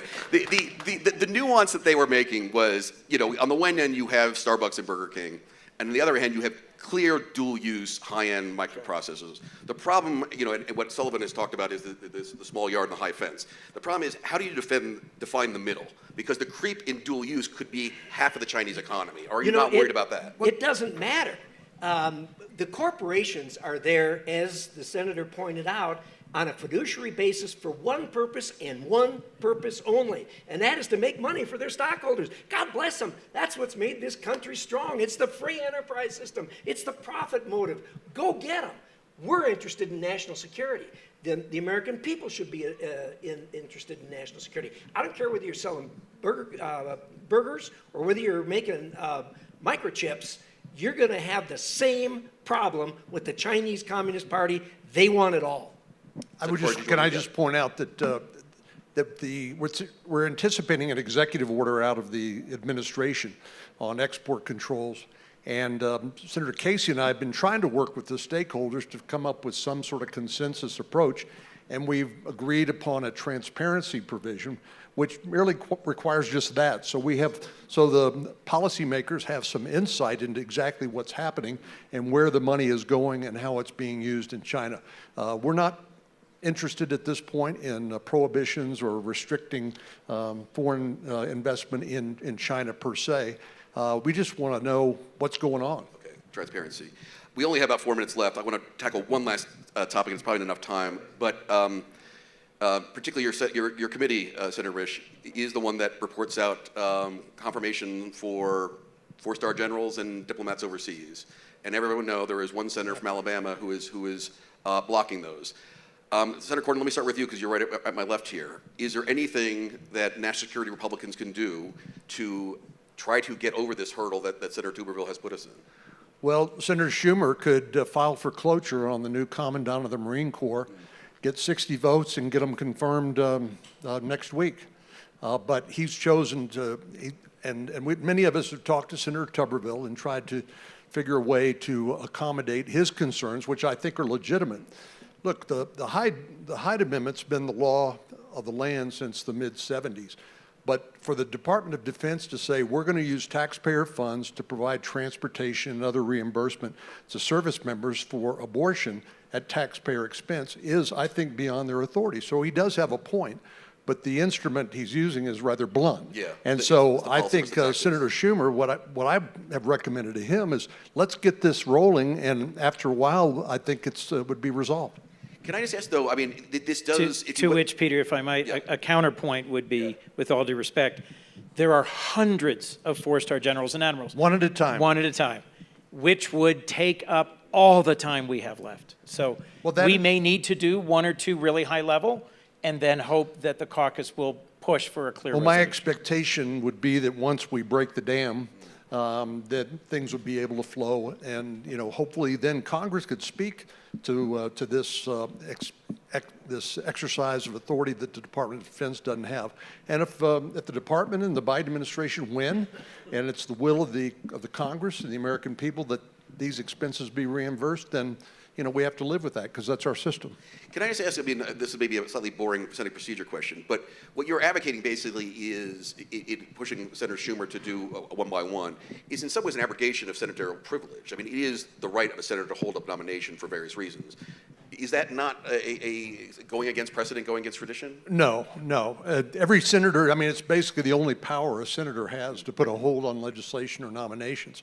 But it can always be overcome by the majority leader filing for cloture on a nomination, getting 60 votes. I get Chris's point. We're not going to do this for 200 nominations. But I think if we got the ball rolling, the dam would soon break. Senator Risch, can I ask you to weigh in, because it is sort of the work of your committee that's being stymied on the floor, if you have any views on that. But also to Senator Cornyn's point, I wonder if you could address the issue of the policy issue here, separate from the nomination process. Because as Senator Cornyn argues, there is the Hyde Amendment, there is longstanding precedent that the federal government should not be funding abortions and whatnot. On the other hand, you have the administration arguing with significant support from female service members and families that this is a retention issue, this is a duty of care issue. Talk to me a little bit about how you see that issue. Well, first of all, let me clear up. It's not my committee on any military. We do all the ambassadors, all State Department stuff, all that, but we don't do the military ones. Look, the process has been in place for many, many, many years. There is a legitimate difference on each side. Each side's pointing the finger at the other. I side with Senator Cornyn's point, and that is we have the policy of the United States been the Hyde Amendment for years and years and years. And the military changed that without asking Congress about it, and that was a mistake. And so now they're going against what's been the policy. Maybe if you get a vote on that, it changes. But right now, that's the policy of the United States. I side with the side that says, I watched Austin saying, "Oh, this is terrible. It's something that's affecting national security." He can change it. He can change it in a minute, and say we're not going to do this until we get Congress to say what we should do on this. Very simple. Senator Coombs, given we've had two Republican views on this, I'll give you the last word. We only have about 15 seconds. I mean, what has been remarkable about this panel is the amount of agreement we've had on Russia policy, on China policy. And it does remind me of the good old days when there was a bipartisan consensus on a lot of national security issues, including the confirmation of four-star generals and ambassadors. And that seems to have gone out the window. Is there anything a group like this, which does sort of invoke sort of the old school bipartisanship that our national security used to engender, can do to convince Tuberville or get around this hurdle? Look, Peter, at the end of the day, a bipartisan group like us that have deep differences on reproductive rights issues and see choice versus life very differently are the only kind of engagement with our colleague, Senator Tuberville, that's going to get this resolved. It is unprecedented for a U.S. Senator to hold up the promotion of flag rank officers as a means to accomplish an end. And I did ask Senator Tuberville about that. I said, look, I understand we have a fundamental disagreement about reproductive rights and what is or isn't federal policy and what's appropriate. You have a right to hold a senior nominee. Why are you picking generals? There's lots of others who are currently being held. There's ambassadors that are being held. There's other senior administration. And I did not get, for my view, a satisfactory answer. I'm just going to close with this thought. We are going to scare the hell out of you. We're really good at that. On the debt ceiling, on default, we came right up to the end. We're going to have a government shutdown because we're going to fight between the House and Senate about appropriations. Maybe. I sure hope not. We keep coming right up close. But in the end, it is exactly these kind of gentlemen with whom I am able to work and where we are able to continue to deliver sustained, strong, forward-leaning initiatives around strengthening our country, our defense, our military, our manufacturing, and our system. And it's really only because of the personal relationships that are at the core of the Senate that we're still able to work. So thank you for the chance to be with you today. Perfect and thank note you to to end these two great Please men. help me thank the senators for a great panel. Yeah, the close being nice.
Thank you, Anya.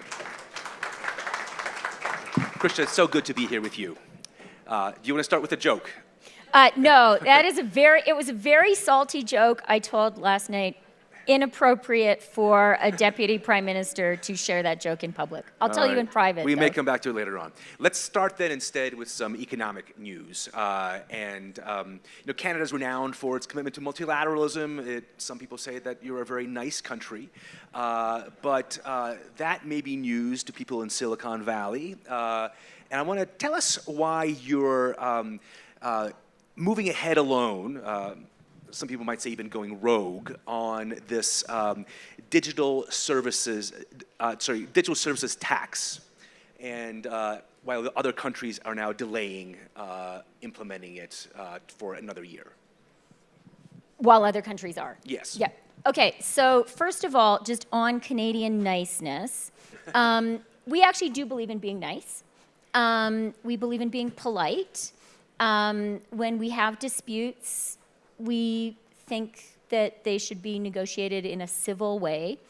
And Mike Froman is here. He and I did our rounds on softwood lumber, so I hope he can attest to that. But we also believe at the end of the day you have to stand up for the national interest. On the OECD Pillar 1, just to offer one quick precision, Matt, the one-year standstill is not being held up by Canada. It's been agreed by other countries. Well, it's been agreed at the officials level. Our concern with the Pillar 1 agreement is more than 2 years ago, when the OECD two-pillar deal was done in the first instance, Canada already had a published intention to put in place a DST. We published it in our fall economic statement in 2020. That's a budget document. That, for us, it's not like a rhetorical thing. It's not a press release. It means the government is going ahead with the policy. But then the Biden administration came into office. All of a sudden, the international tax negotiations, the two-pillar negotiations, really started to go somewhere. And it was a really optimistic moment for multilateralism. And all of a sudden, it seemed as if we could achieve this very ambitious two-pillar agreement. And as part of that, France, the UK, Italy, Austria, and subsequently also India and Turkey had their DSTs grandfathered into the deal. But the ask of Canada was that we would accept not being grandfathered, although we had a published intention to move ahead. And that was a big concession for us. We had published this intention. There was cross-party support for us to do it. But we felt at that time, for the deal to go forward, we would accept that we would delay our implementation for 2 years to Jan 1, 2024, with the hope and belief that at that point, the two pillars would go into force, and we would never have to put a DST in place because the whole world would be moving ahead with Pillar 1. So that's the history. As it happens, Pillar 1 hasn't progressed. And so Canada is being asked, again, having agreed to a 2-year standstill, to agree to further standstills with no fixed date at which either Pillar 1 comes into force or Canada is on a level footing with the other DST countries. And so for us, that's clearly a disadvantageous position. The one positive news I want to offer you, Matt, I was in India for the G20 finance ministers meeting at the beginning of this week, and we had very good conversations at the G7 bilaterally with Secretary Yellen about this challenging situation. And we definitely are not there yet, but I think there is goodwill on our sides. I think there is a good understanding of Canada's concerns. We have a good understanding of the US concerns and needs. And I think there is a possibility of a path forward that works for everybody. But as things stand, you're going to go alone to tax, the Apples and Googles on 3% of their kind of revenue because you don't think it's being collected now fairly. And you're also alone on sort of passing this, I guess, a link tax, as Silicon Valley would call it, that you should pay publishers. Publishers would be paid for the links to stories on the site, on the platforms in Canada. And here too, you seem to be going further than Australia and other countries that are considering certain things. And publishers are both happy to have the revenue, but worried about losing traffic because now the platforms are going to basically pull out of Canada. Is there any consideration to change the approach? I know the law has passed twice in Parliament to modify this link tax. Okay, so Matt and I have worked together for 30 years as journalists. So I'm going to say something that I know will be very annoying. Like, it's so annoying when you're interviewing a politician and they say, that wasn't quite right in the question. But I do have to say, Canada's intention is in no way to go alone with the DST. In fact, today, the UK, France, Italy, Austria, India, and Turkey all have a DST in place and have been grandfathered into having a DST in place. So that's a very important aspect of this. On our legislation to ensure that Canadian news organizations are compensated for links. I'm really glad you asked about it, because as a former journalist and now a politician, it's something that I feel very strongly about, and I do commend Australia for moving first. And I think there's really our democracy at issue here. I will not say that every single press conference I attend I love. I don't love every question a journalist asks me.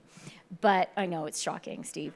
But I do know we need Canadian journalists who are well paid and well resourced and who are writing about what is happening in Canada for us to have a healthy democracy, to hold decision makers to account, and to inform Canadians about what's happening in Canada. And the reality is, because of the economics of the web advertising business, Canadian newsrooms are being hollowed out. And it is happening to our national news organizations, and it is happening at a local level. And it is visibly, discernibly weakening our democracy. It's a real social and political problem. And so we have put forward legislation that I think is absolutely fair. We love, we're regular people. We love all the great things that the web gives us. We love search. We love using social media to connect. But I think this is not a Canadian problem. I think this is a world problem. I think collectively we need to figure out some legislative frameworks that ensure we can have healthy, well-resourced news organizations. And I think at the end of the day, the resources do have to come from the tech companies. And you could say, well, if you think this is so important for Canadian democracy, maybe the government should just pay for it. But I think there's a real challenge with news organizations deriving a great deal of their revenue from the public sector, from the government. So, this is a challenging issue, but I have to say Canadians understand this, and Canadians are very, very supportive of what the government is doing here. So we're all for journalism, obviously, and I guess it sounds like you're not changing that law, that approach. Well, I do, look, I said Canadians are polite, but firm in defense of the national interest. I really think in most issues, if you have goodwill, if both parties are able to be really clear about what their core interests are, more often than not, you can find a win-win solution. And we are very open to that. And our Minister of Heritage, Pablo Rodriguez, I think has been having good conversations, particularly with Google, and that's something that we want to continue. Staying on economics, my sense that on trade, that over the last 3 years, Ottawa has been, in some ways, as frustrated with, Made in America Joe Biden as it had been with Make America Great Again Donald Trump. True or false? False. Okay. Tell me more. 100% false. Some of our reporting seems to suggest some frustration. So are you looking ahead toward the election? Is there anything on trade that you're trying to accomplish with the U.S.? Look, and again, it's so nice for me to have Mike Froman in the room, because that, for me, he and I were trade ministers together. He was USTR when I was Canada's trade minister. The reality of the Canada-US trade relationship is, and this is something all Canadians know and not a single American knows, we are your largest market. We are larger than China, Japan, and the UK combined. So, dear American neighbors, think about that for a minute. Canada as a place that you sell stuff to, more important than China, Japan, and the UK. And you are overwhelmingly our largest market. And by the way, we like you. Like, if you had to have a big country next door that you have such a close trade relationship with, name me a country, that you wouldn't like more than the US. And I would also say to you guys, what other country in the world would you prefer to have in that position on the chessboard other than us? So I think both of us are pretty lucky in our friends and neighbors. But the size of that relationship means inevitably in the Canada-US relationship, there are always trade issues, there are always trade tensions. It's just inevitable because we do so much business. And certainly in Canada, we don't see that as anything out of the ordinary and as in any way meaning that we don't have a good relationship broadly. So how much do you worry about Trump? I believe that it is the job of the American people to choose who runs America. Let's move on to China. China. I'm going to say one more quick thing about that, Matt. We also, like in Canada, one of the top 2 jobs of any Canadian Prime Minister at any moment is managing the relationship with the United States. Every single person who has ever been Prime Minister of Canada will tell you that, and our Prime Minister would tell you that today. So we think about you guys a lot, much, much more than you think about us. And it's not just true of the government, it's true of regular Canadians. We do polling, we're a government, we do polling, we're like, what are the top issues? What are the top political issues you're following? Quite often, not just like the top 1, but the top 1, 2, 3, 4 will be US issues. I bet you if you went to Toronto or Vancouver and interviewed people about like Supreme Court decisions, primaries, Senate races, they would be maybe as well informed as their US neighbors. So we do think about it a lot, and that's just good practice. Let's shift to security and to China's been, a constant topic of conversation here last couple of days. Canada's part of the Five Eyes, although kind of in reality, you think there are probably 3 eyes because, there's 3 that really spend a lot on intelligence. And I wonder with, shouldn't Canada be boosting your intelligence capabilities considering the Chinese interest in Canada and influence in Canada? You run the budget. Is that something that's in it? Okay, well, I'm certainly not going to be making any budget commitments today, right here. How about a sort of a principled commitment? Should the intelligence community in Canada get more? What I will say is we are very aware of, very focused on China in the world, and very focused both on Canada's position as a country vis-a-vis China, but also our collaboration with allies. And intelligence and security is a big part of it. I think a real opportunity and a place where Canada has an outsized role to play is in securing supply chains, particularly in critical minerals and metals. And this is something that we are investing in aggressively. We began investing in the 2022 budget with a $3.8 billion critical minerals and metals strategy. And we're working very closely, particularly with the White House, but also with other allies on that effort. And I think this is one of the most important things happening in the world right now, is a recognition that the green economy needs to be built with physical stuff. Like, it's not just about commitments, it's about lithium, it's about copper, it's about nickel, it's about zinc.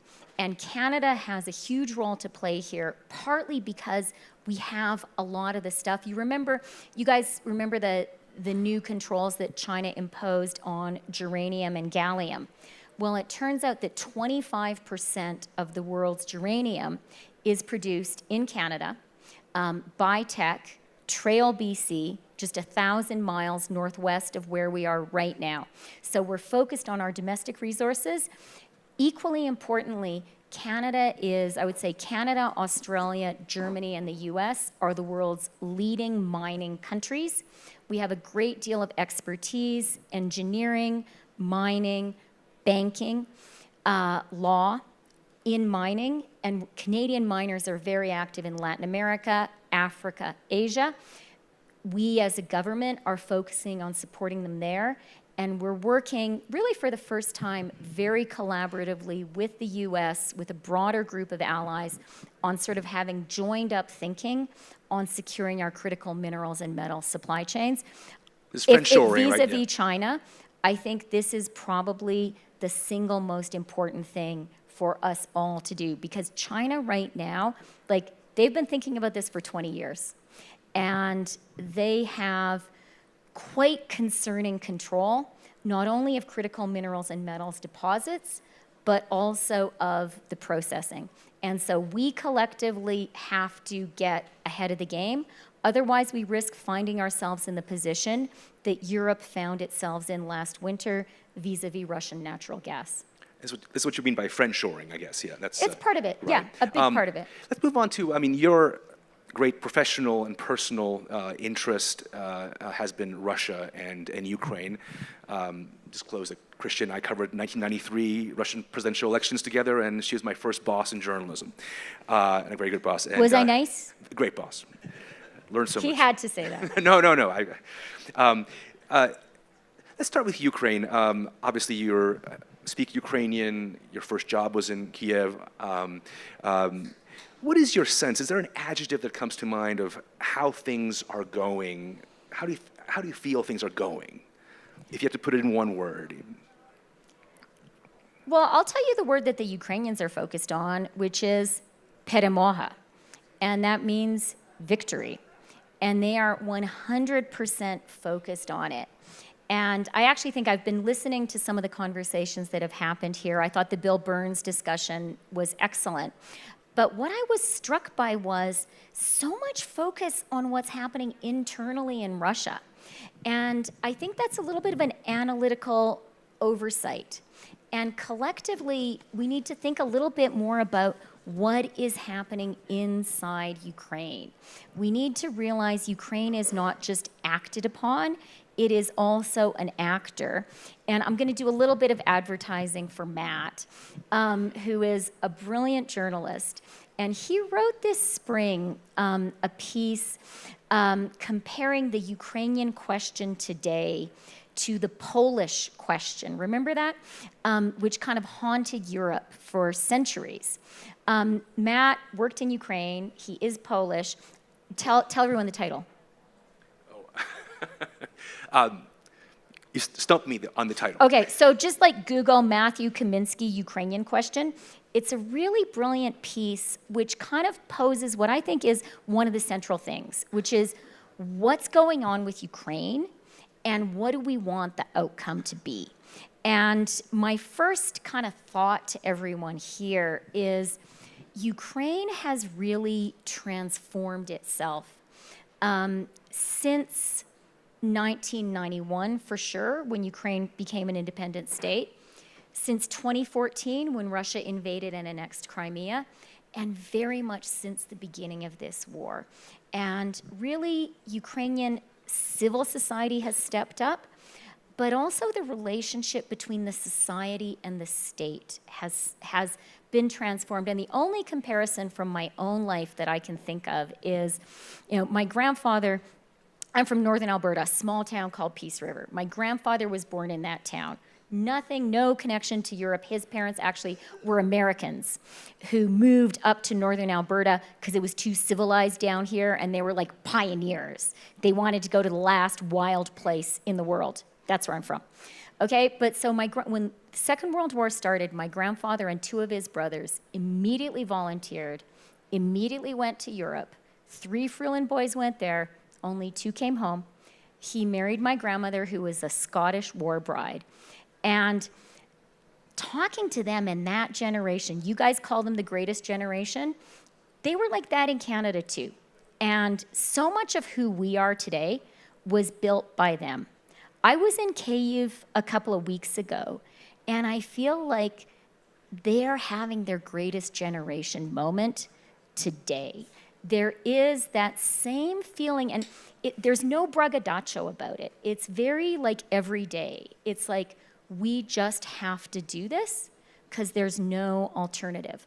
But it's like total commitment of the society, of the state, no tolerance for the kind of corruption that was routine.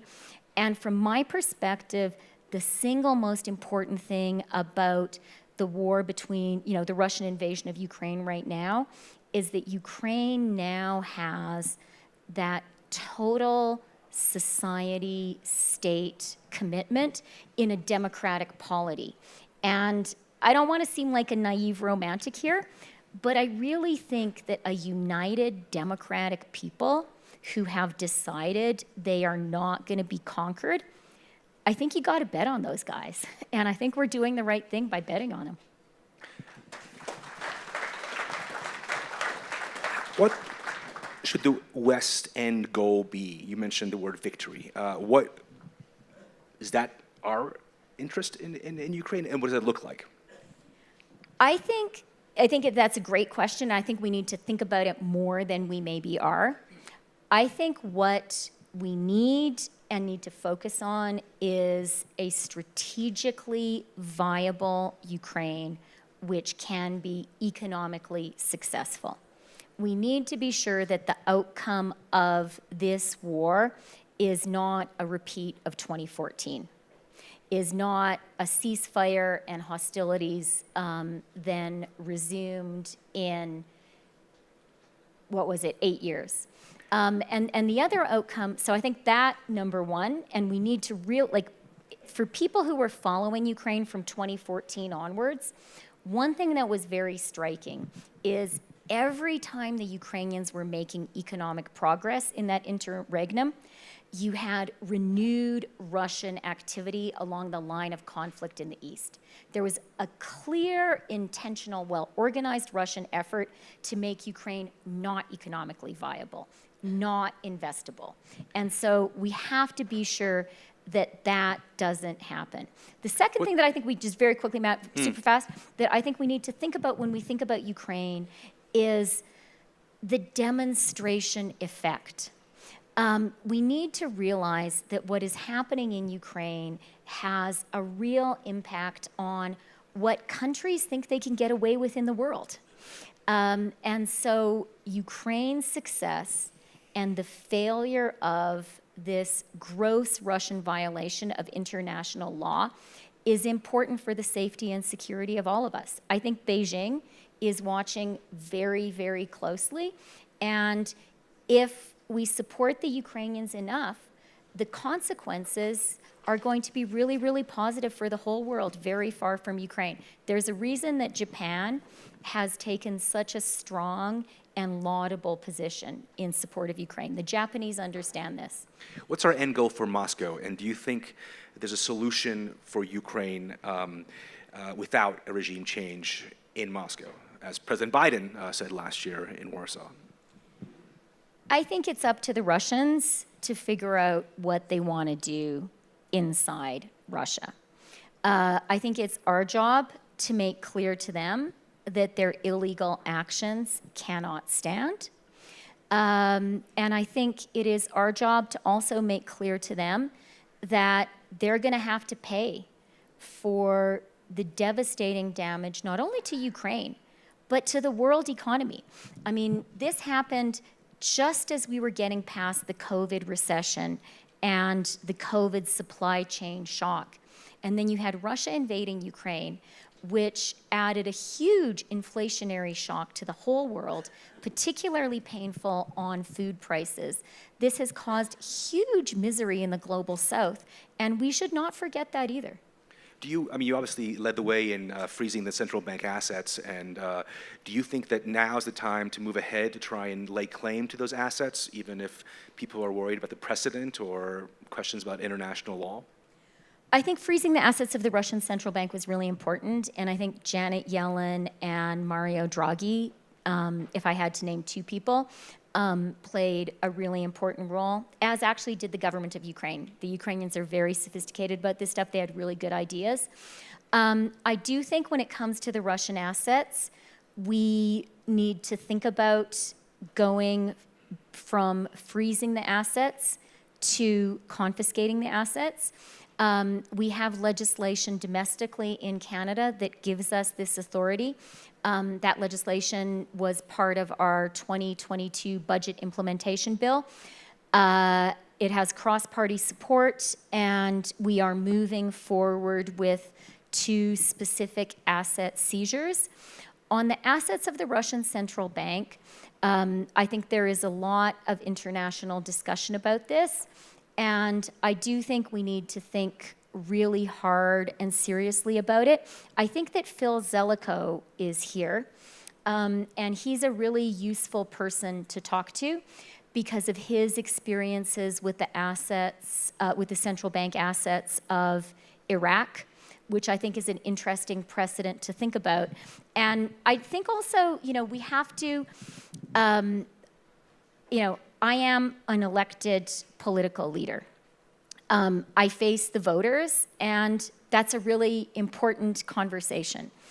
And, speaking for myself, and like a lot of Canadians, they come up to me on the street. I normally don't have security. I'm a person very accessible to a regular Canadian person. And when I go for a run in my neighborhood, people often will stop me and they will say, what are you doing to help Ukraine? What are you doing about Russia? You have to do more. This is really important. And, when the war ends, there's going to be a big bill to pay for the reconstruction of Ukraine.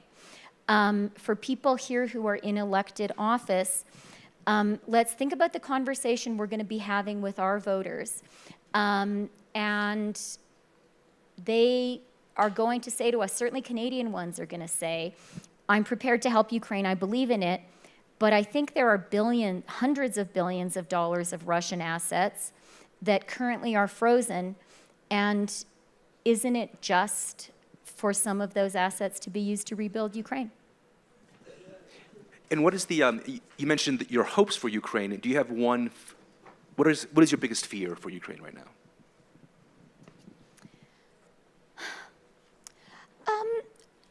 My biggest fear for Ukraine actually is us.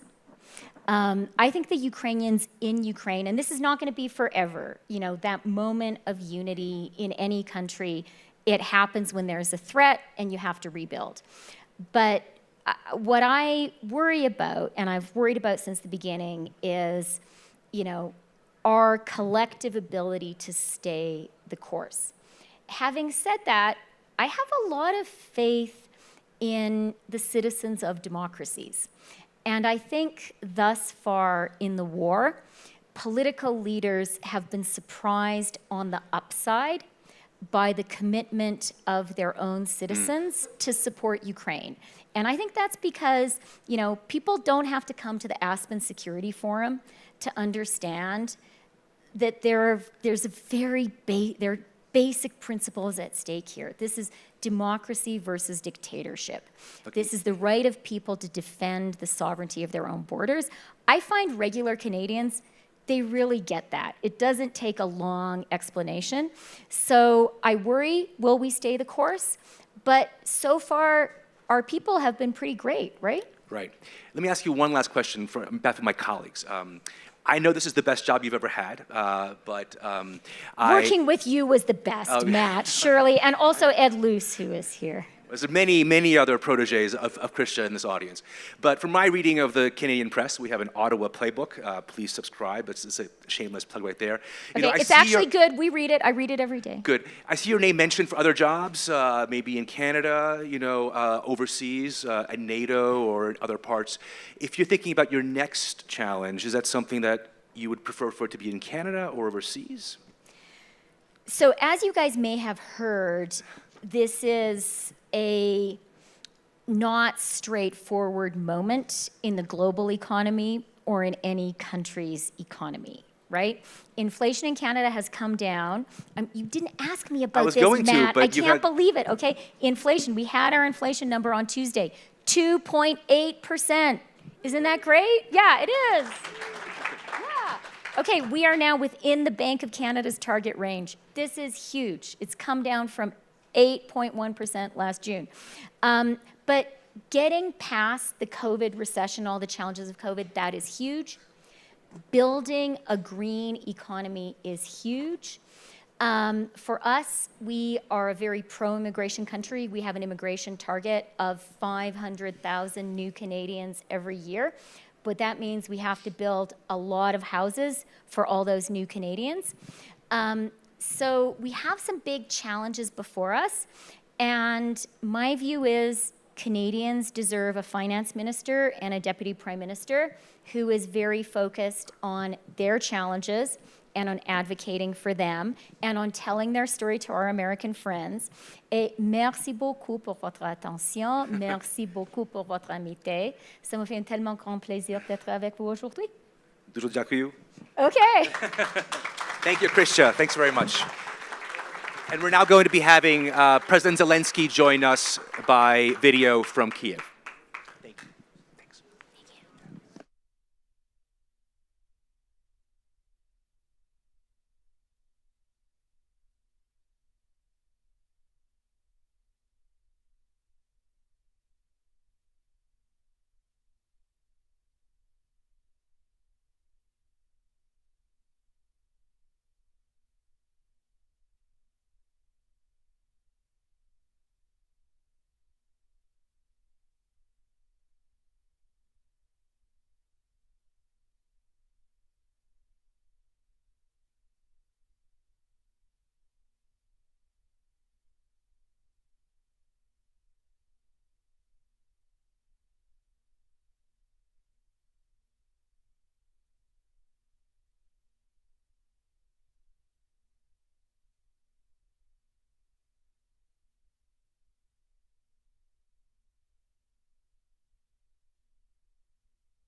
Ladies and gentlemen, obviously this is one of those rare cases where the cliche is true.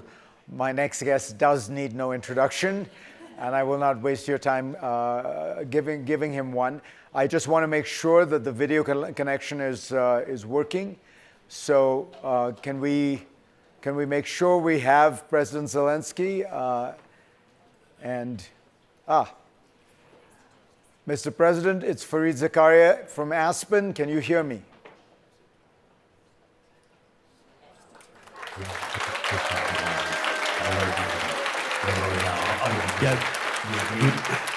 Good afternoon, Fareed. Good afternoon, dear audience. Thank you for the invitation. Thank you so much for doing this, Mr. President. We know you have many things to deal with, and we appreciate your taking time out of your schedule. We've known each other for a while, and so I think I will begin with a very frank question, which is on everyone's mind. The Ukrainian counteroffensive seems to be going more slowly and has many more difficulties than people might have anticipated. Can you tell us from your perspective why you think these difficulties are, why do you face these difficulties, and what do you need to try to overcome them?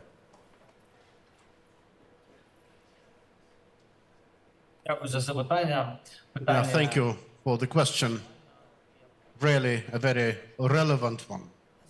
I would just like to draw your attention to the change of rhetorics worldwide, and I'm glad to hear that. Now we're discussing the counteroffensive in Ukraine. Ukraine is not backtracking, but progressively liberates its territories, which is very important. Last autumn, our servicemen had a powerful operation, and then they started building new brigades. Really, time matters. We did count on the time to be used to prepare counteroffensive activities, and it was in the press among the experts.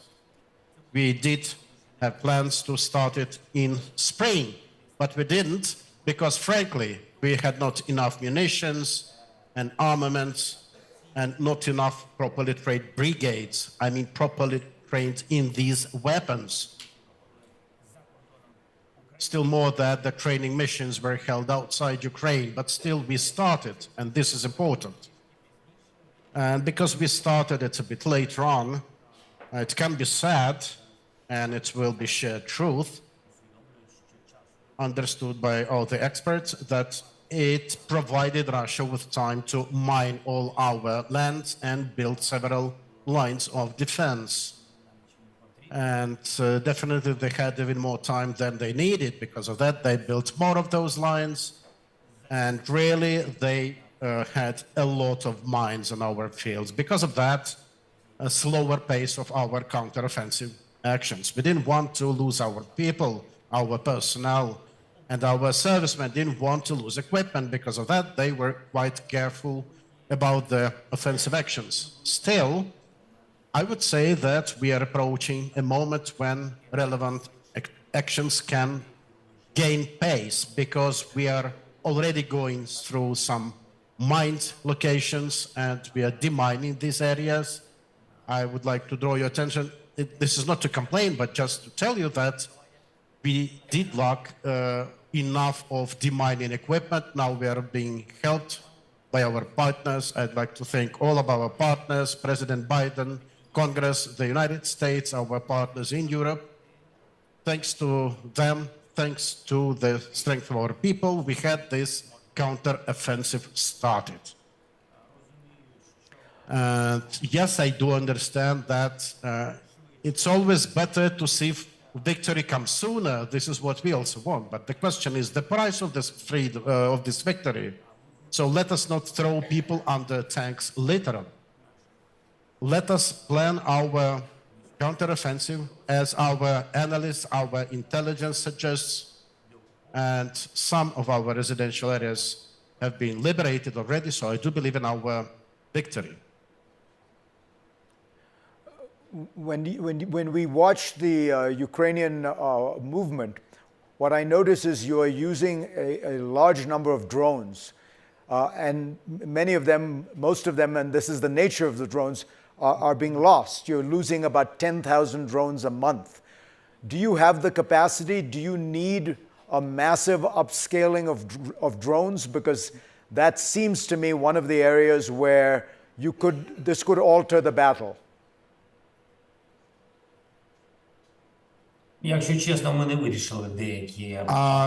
Frankly speaking, we are yet to resolve certain matters related to the types of weapons in most demand, in most deficit.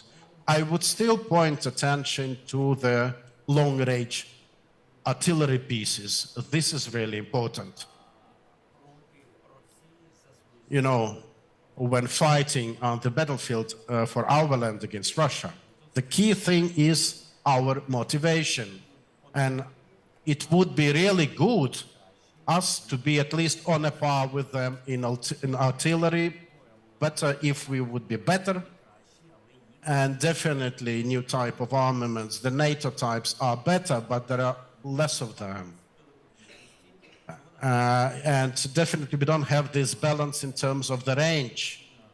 You know that they have this S-300 that they're shelling us with on a regular basis, and it's not just a matter of counteroffensive. It's the matter of resilience of our community, of our society. This is very important.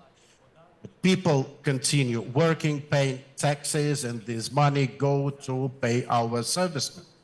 Our strength is necessary, our defense is necessary for everyone. You do know that the civilians are being shelled by drones, by Shaheds on a daily basis. In the majority, it's about kamikaze drones, Shaheds and others. These are used to bomb us, our power sector, our schools, the network of schools and educational institutions, and this is really a challenge. So I would really draw attention to the long-range armaments.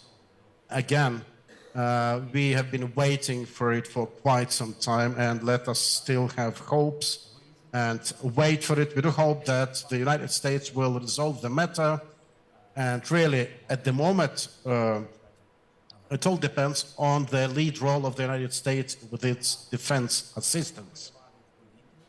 It is also important to note the domination in the skies, and we need to tell that Russia is clearly dominating the skies now. We are in short supply of modern warplanes. It's not just about quality, but also about quantity of them.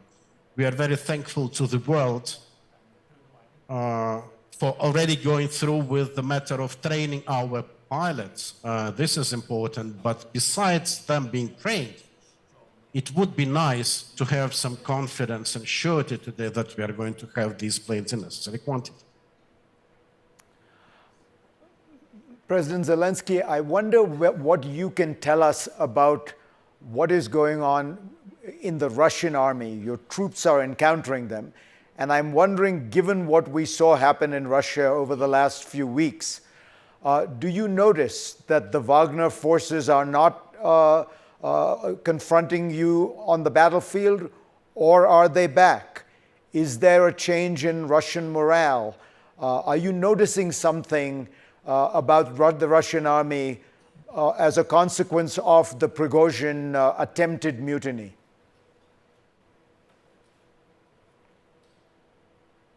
Я думаю, що ми можемо зрозуміти, I think we can understand what is happening to the strength of the Russian army, or rather the lack of a motivation, when we see what is happening to the Russian society in the Russian Federation, what is happening in their society. Something like that has been happening on the battlefield. They're demotivated. You could see that Putin lost the strength of the vertical of his power, and the steps made by Prigozhin clearly attest to that. Same is happening in the army. They have ongoing, incessant changes in the commanding staff, and this means changes for any serviceman regarding of the rank. If your commander is changed, even if your enemy is with him, then it definitely is telling. And I think this is the situation when they're out of balance because of the fact that they cannot show any victory on the battlefield. They cannot declare any victory in economy for their people. On the contrary, their people have become poorer, and people are not getting richer there, and definitely they're less motivated, as the servicemen are. And sometimes people who like money and survive and need to survive, they nevertheless have freedom. But in Russia, with their citizens, they don't have freedom. And because of that, they are demotivated to the most. They don't see victories in civil life, in military activities, and even those who support this policy of war and aggression of President Putin. I think this percentage is going down. We did analyze the steps by Prigozhin. We talked about that with partners. And I would say that 40, maybe 45% of Russian Federation's regions in principle supported the steps and the rhetoric of Prigozhin. In spite of him being a representative of terrorists or even the leader of terrorists himself, you can still see that even in that there is a split in the society. There is no unity in Russia now. And this is why we need to act. The world should not lose the unity, because this is the criteria of being victorious. I think thanks to this resilience, we will be able to retain the attention of the world towards Ukrainian needs and our deficit, and I think that we will be able to attain our goal, our land, our people, peace, and respect to Ukrainian sovereignty. A few days ago, Ukrainian forces have now acknowledged that they bombed again the Kerch Bridge, the bridge connecting Crimea to the Russian mainland. Is it a short-term objective of yours to destroy that bridge completely? And do you believe that you will be able to reclaim all of Crimea as part of this counteroffensive? The objective is to reclaim the whole of the Crimea because it's our sovereign territory, inalienable part of our nation, and the Crimean Bridge. This is not just a logistical route. This is the route used to speed the war with ammunition, and this has been done on a daily basis. And it militarizes the Crimean Peninsula. For us, this is understandably an enemy facility built outside the law, outside the international laws and all applicable norms. So understandably, this is our objective. And any objective, any target that is bringing war, not peace, has to be neutralized. In retaliation, it seems, the Russians have pulled out of the grain agreement. They are bombing granaries in Odessa. It's becoming much harder to send and sell Ukrainian agricultural products on world markets. Is there any solution? Have you found any way to get Ukrainian grain out now that the Russians have pulled out of the grain deal?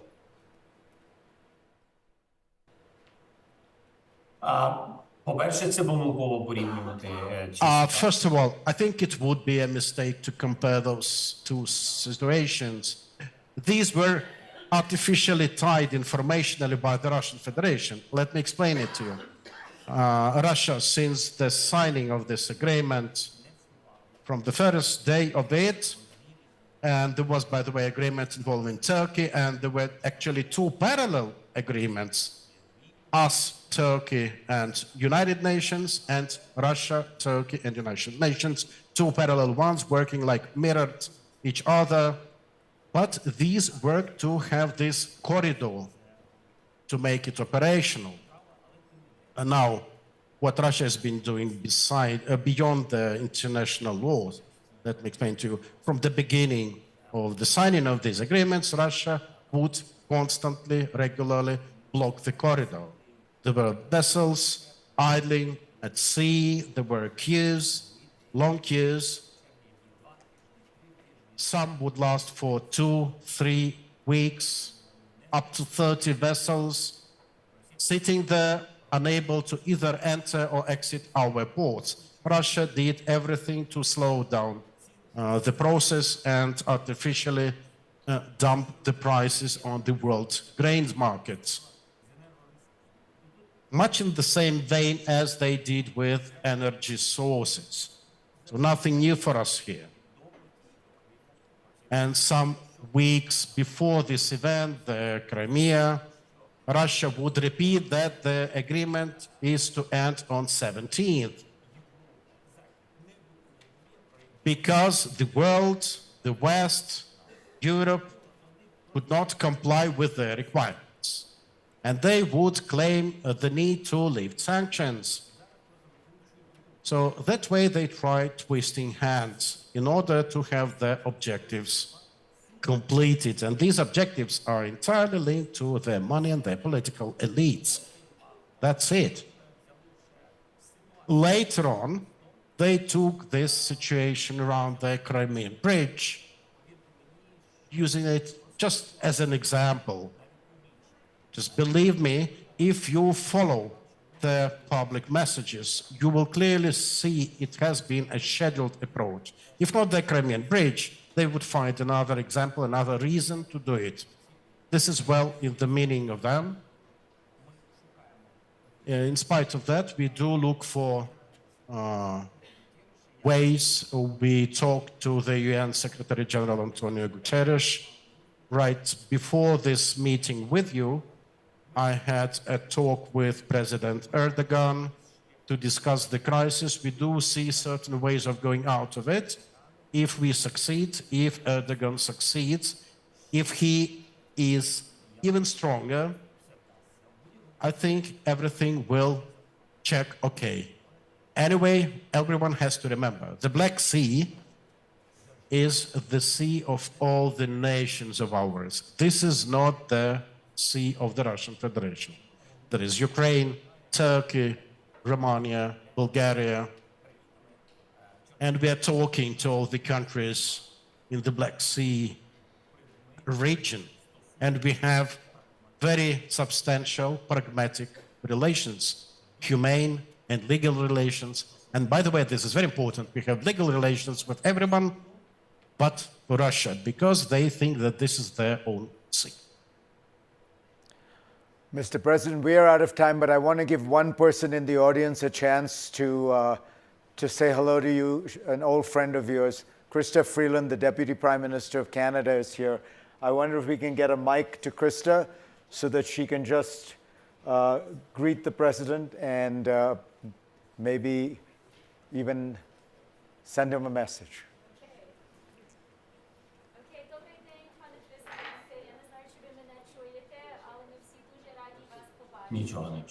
She can't hear you yet.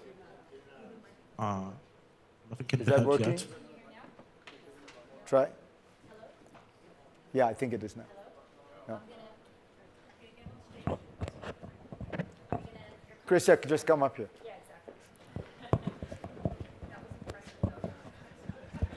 Oh no, she can.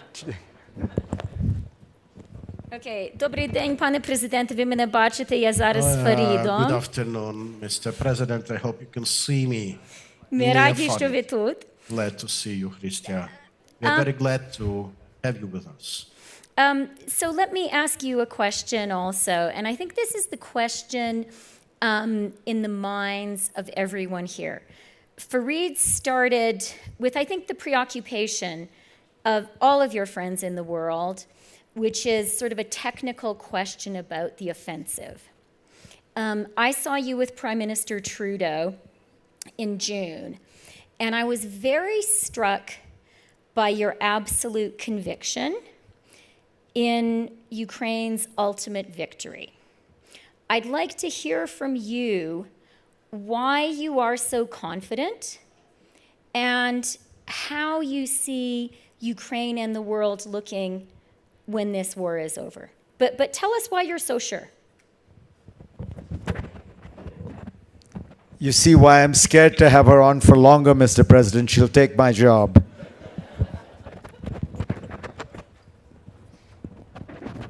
Okay. I'll be very quick. Chrystia, ми з вами розмовляли. Dear Chrystia, we talked with you at the moment when I was sitting in this building.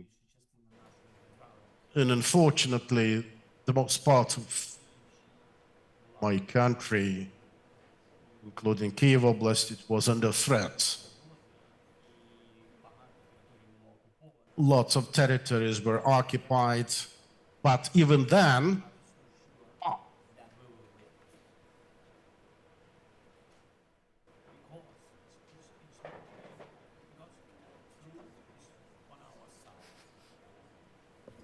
our families on our side, because our children, and we love them.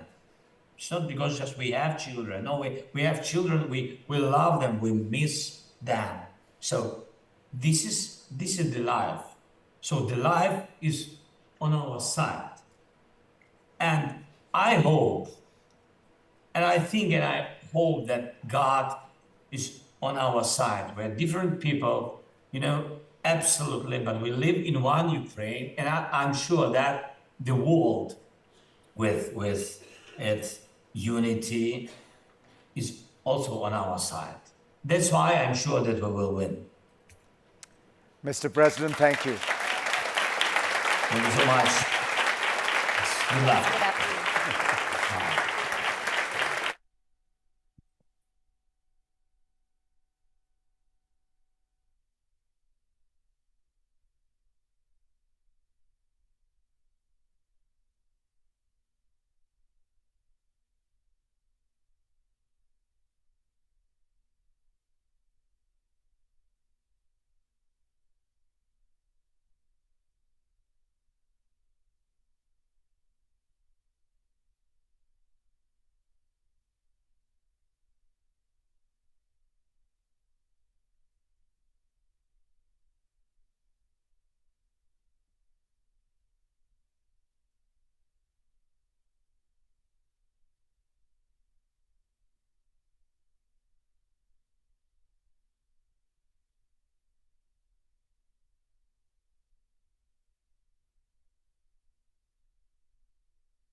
That's a tough act to follow.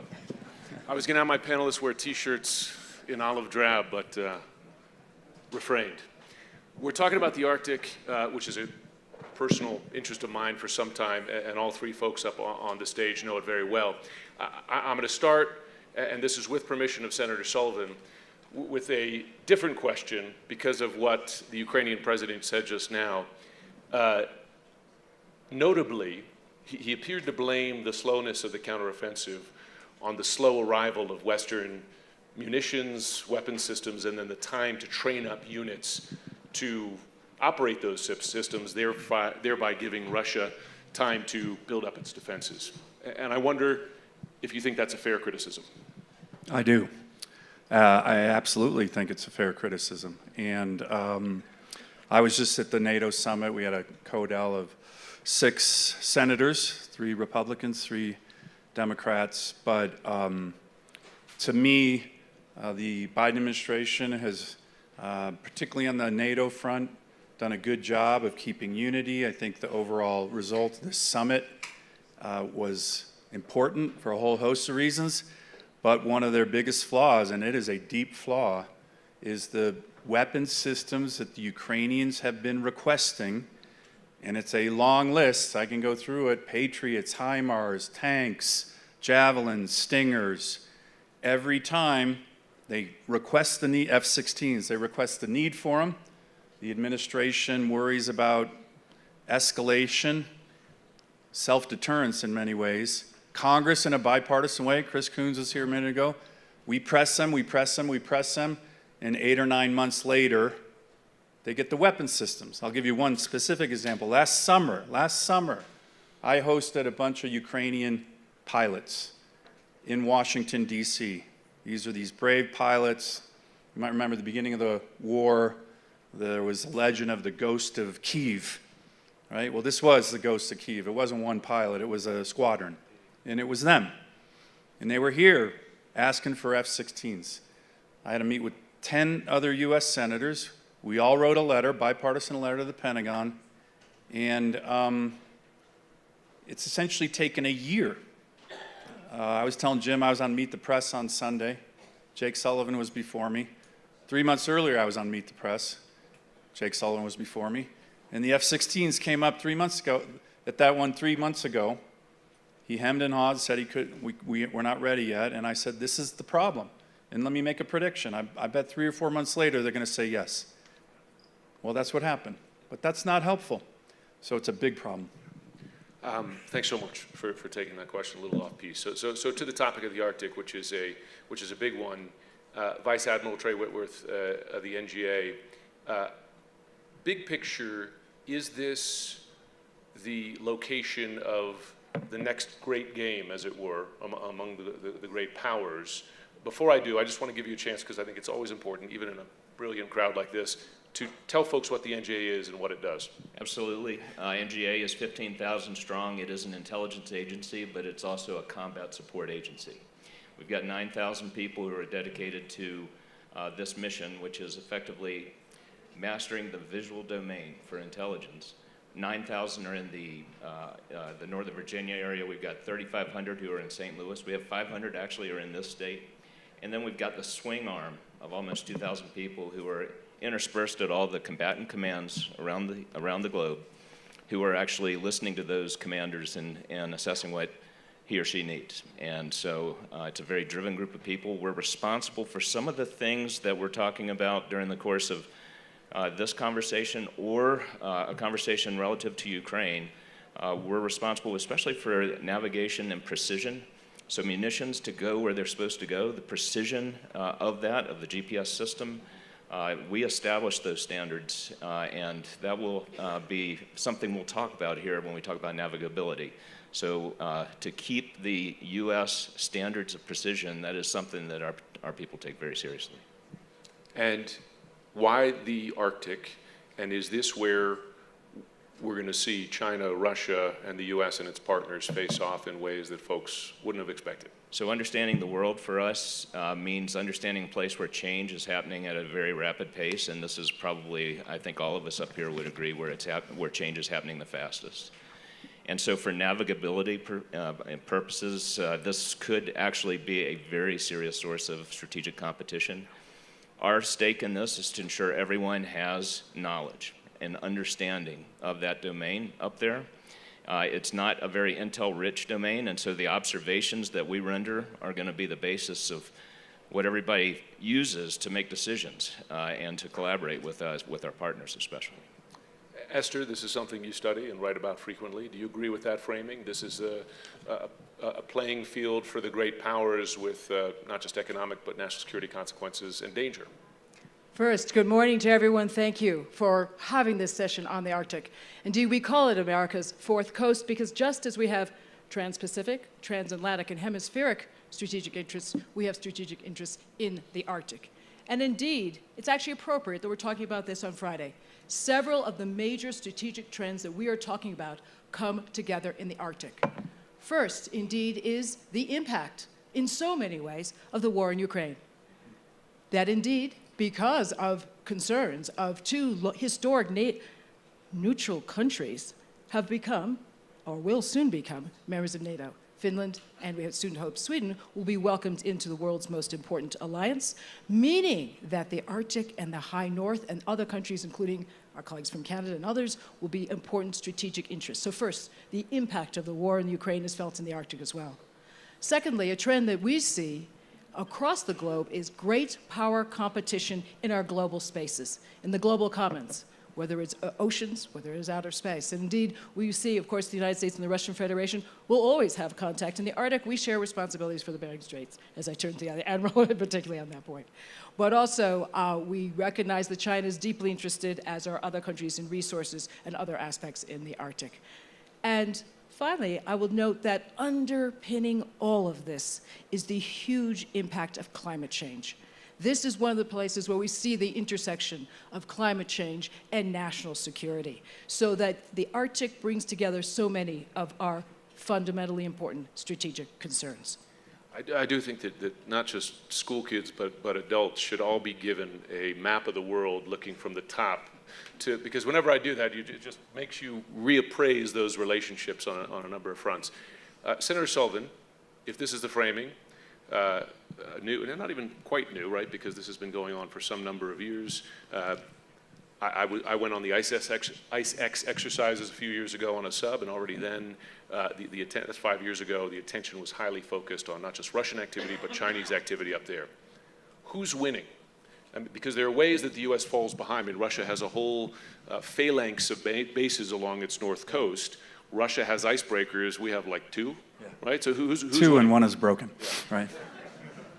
Well, thanks for doing this panel. And by the way, we know that the Arctic is important, and the great game is happening.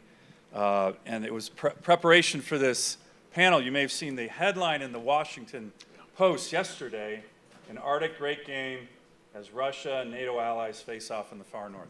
So if the Washington Post said it, we know it's true, right? So that's to all my Washington Post friends who are here. Look, I think that what's happening is an awakening, to your point, and so I was really pleased to see that the Aspen Institute is hosting this panel. I would say that we Alaskans, have known for a long time the strategic interests in the Arctic and its resources. The Arctic is a very rich area for natural resources, oil, gas, critical minerals. I had my team when I was back in the day when I was the Commissioner of Natural Resources and Energy in Alaska. We did a study on critical minerals. If Alaska were its own country, we would be in the top 10 in the world in numerous critical minerals. So we have enormous opportunities there. Transportation, as the Admiral mentioned. Of course, the environment, strategic location, as Jim just mentioned. Billy Mitchell, the father of the U.S. Air Force, called Alaska the most strategic place in the world. Because if you look at a map, the way you just talked about, you can get to Asia, to Europe, all over the place in a very short amount of time. So it's a strategic crossroads. And then finally, the interests of the people. I won't name names, but when I got to the Senate, the commander of NORTHCOM back then, I was pressing him on the Arctic. He was very uninterested, I will tell you. And the one thing he actually mentioned me, and he was going to the reasons why they weren't focused a lot, NORTHCOM, that's 8 years ago, on the Arctic, and he literally said, well, there's no one up there. I was like, damn, Admiral, my constituents are up there, right? And so those are our strategic interests. Now, I love the military. No offense to the Admiral here. I'm a colonel in the Marines myself in the reserves. But the Pentagon has been the last agency in Washington, D.C. to get that we have strategic interests in the Arctic. And it has been a source of enormous frustration. 8 years ago, we had an Armed Services hearing. Secretary of Defense was testifying. He brought out his Arctic strategy. It was 13 pages, 7 of which were pictures. Climate change was mentioned 5 times, and Russia was mentioned once in a footnote. I held it up in the hearing, looked at the Secretary of Defense and said, Mr. Secretary, with all due respect, this is a joke. This is not a serious defense strategy. So here's the good news. Since that time, we have made enormous progress on a whole host of issues. We're building icebreakers, finally. Like I said, we have 2. One is broken, but at least we're building. Russia, by the way, has 54, many of which are nuclear powered. They're weaponized. We have the Ted Stevens DoD Center for the Study of Arctic Strategy in Alaska. We are building, finally, a deepwater port in Nome. We have a buildup of the military that's going on in Alaska that is very, very significant. So we are making progress on a whole host of areas in the Arctic. But I will tell you, and again, no offense to the Pentagon, every single one of these initiatives has been pushed by the Congress, oftentimes at the reluctance or even opposition of the Pentagon. So we have a long way to go on recognizing the strategic interests in the Arctic. The good news is it's finally starting to happen. Pause for applause. Very unusual you get applause for an Arctic issue, so thank you. Well, you know. Vice Admiral, you're here as part of the IC, but you are still wearing a uniform. Do you agree with that criticism, the senators, that the Pentagon was slow to adjust to challenges there? I don't think I'm in a position to actually have an opinion on that, because he was, certainly Senator was involved in these discussions much earlier than I was. I know in preparation for this forum, I read some very serious work done by the Secretary and by OSD. I had a conversation with OSD, and just even having a DASD, a Deputy Assistant Secretary of Defense for the Arctic and resilience, global resilience, to me sends a strong message. Also, in terms of my discussions with the Navy and ensuring that I had the right points for this, I got the impression they were taking this very seriously. And if I could just offer, please, NGA, for our purposes, both as a combat support agency and as a member of the IC, I would like to tell you we don't need to be prompted. We really want to understand every inch of this earth, but in very real terms, what's happening above 60 North. And so we have just announced, this is new, a digital elevation model that had been very, I would say, difficult to get a hold of in academic circles as that baseline for three-dimensional information as to what the baseline is for ice, permafrost, even water. And that's going to be made available. We have worked with the National Reconnaissance Office. We have also worked with the National Science Foundation. And we have liberated that data, which had been mired in just a weird contract, now is actually going to be made available to academia writ large and to the world. That was just put out yesterday, and it's effective immediately. I'm glad you mentioned before, University of Minnesota gets it first, is that right? But it's going to be publicly available? They're going to post it, so their center will be posting it. We will be posting it as well, and then at that point it becomes the world's academic commons.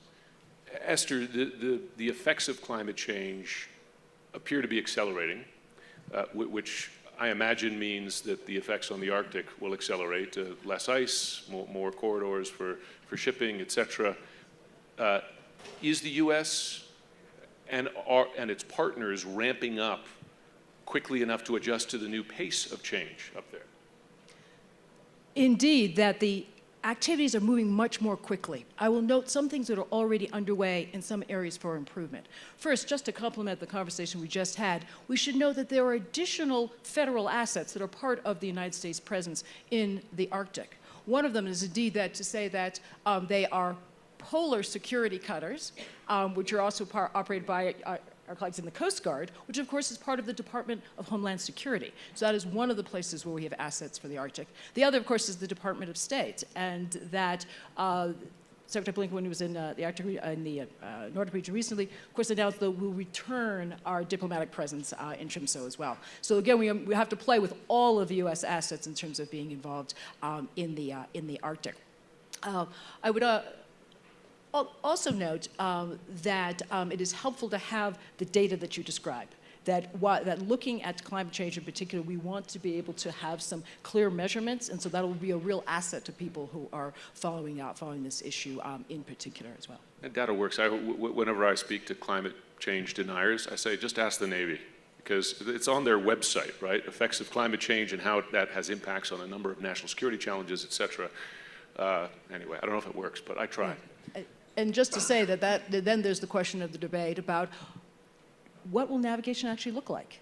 That there's a lot of speculation about the opportunities for reducing the time for cargo moving from Asia to Europe, but there are important considerations, again, that's still going to be extremely treacherous. Again, I turn to the Admiral for this, but to say that even with less ice, which of course is extremely dangerous for the planet, that it's still extremely dangerous.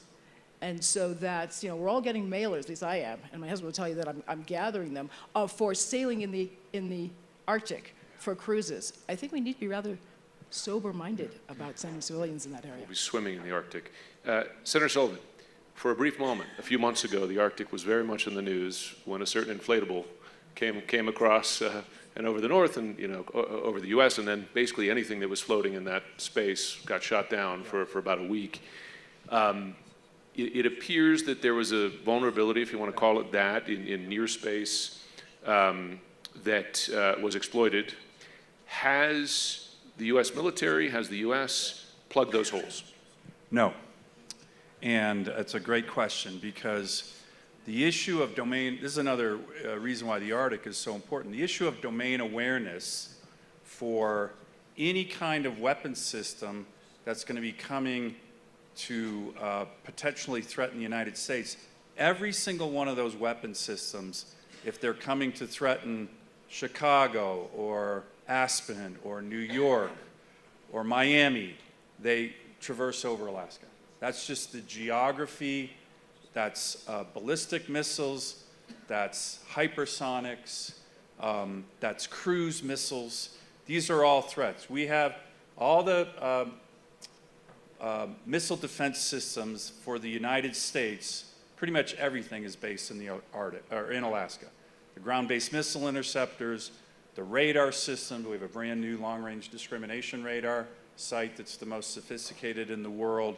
And so we have been focused on ballistic, kind of the orientation of missiles that do that, but not on hypersonics, not on cruise missile capabilities, and believe it or not on spy balloons.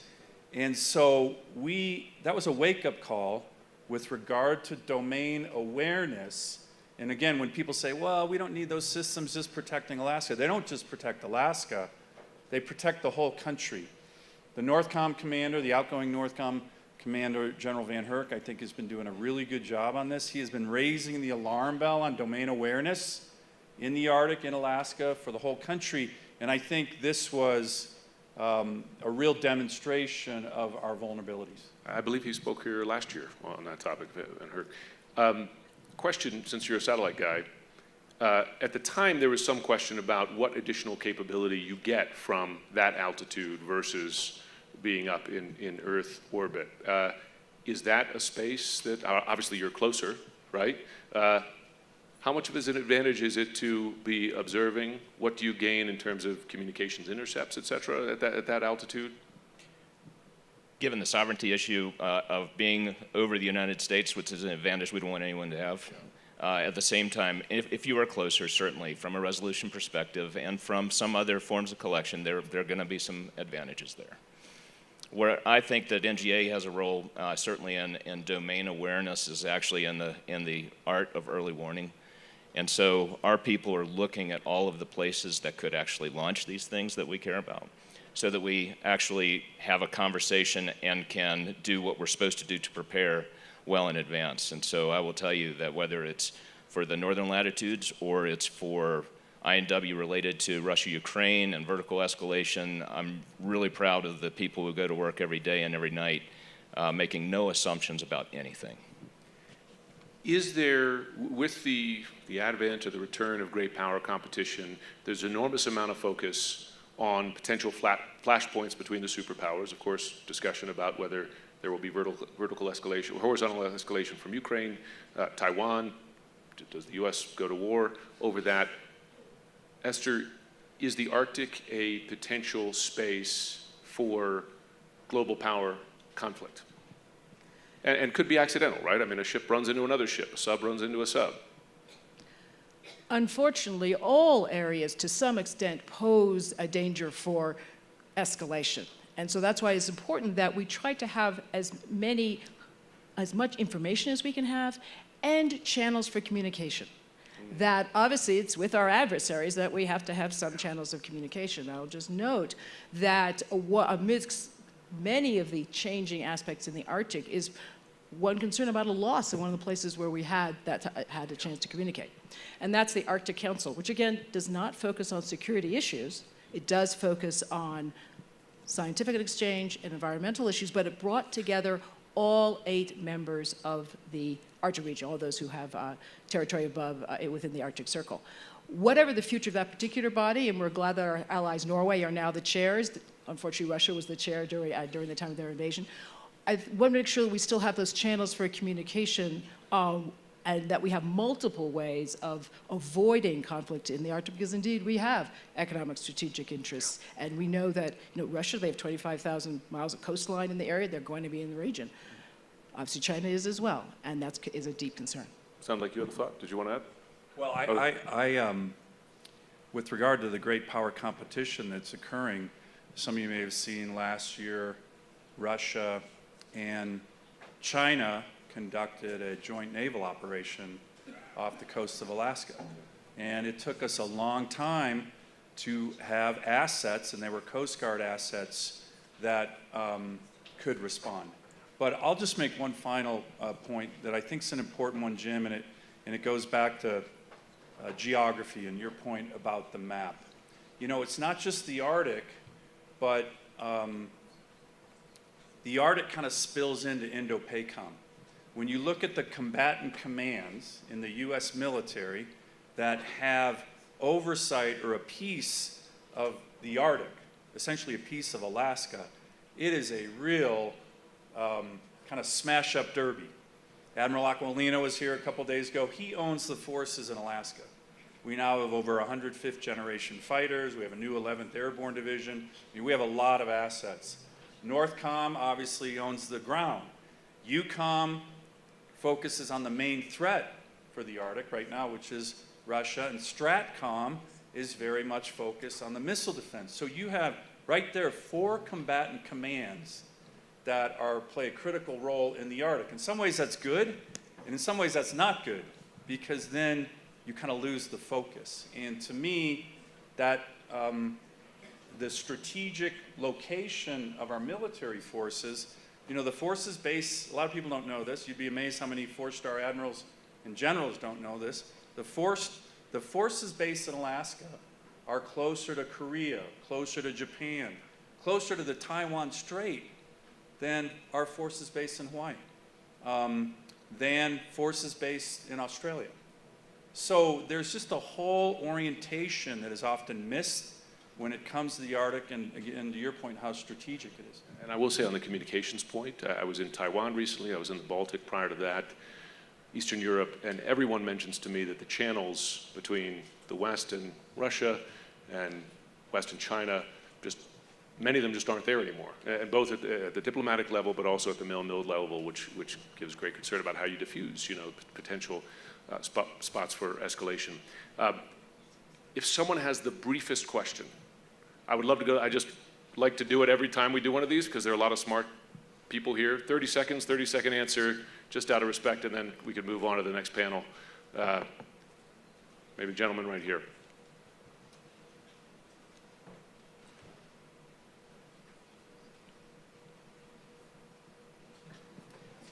Thank you so much. How does Greenland factor into the United States' Arctic strategy? Who wants to take it?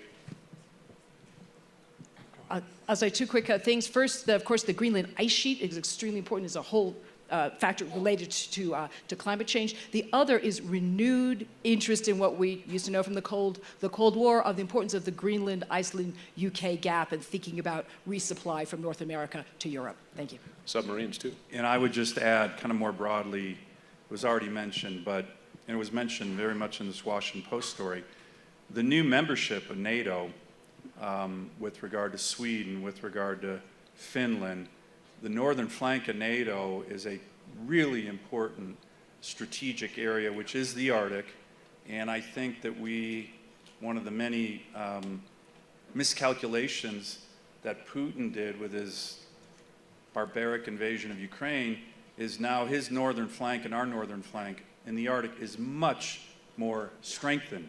And that is going to be important for us as a country, but for our allies as well.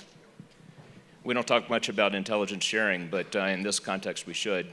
So partnerships are key, and when you're talking about geo-int and geospatial intelligence, that which we observe and that's what we can put into context geospatially, it becomes increasingly easy to have partnerships. Denmark is a great example, given their responsibilities relative to Greenland. And so I will just say that NGA is here to help in this team sport, to be a leader, especially with the observables, observing the behaviors, irresponsible or otherwise, and observables relative to the Earth, and putting that message out.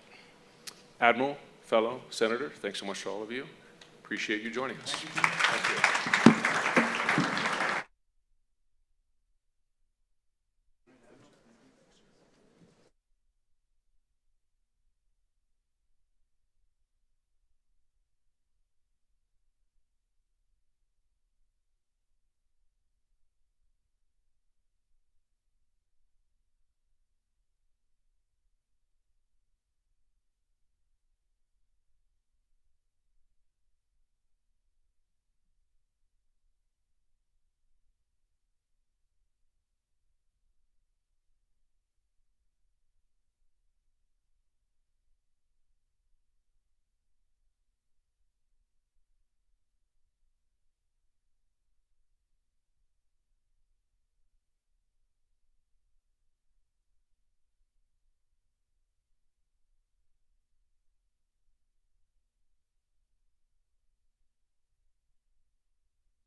Great. Well, thank you, Neve.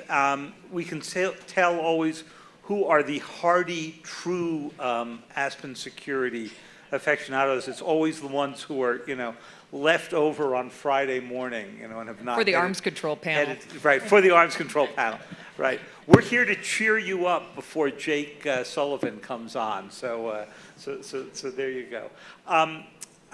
We're going to talk mostly about new kinds of weaponry, but there's a fascinating overlap with old weapons that have not gone away, but treaties that have, and the lessons to be learned from that.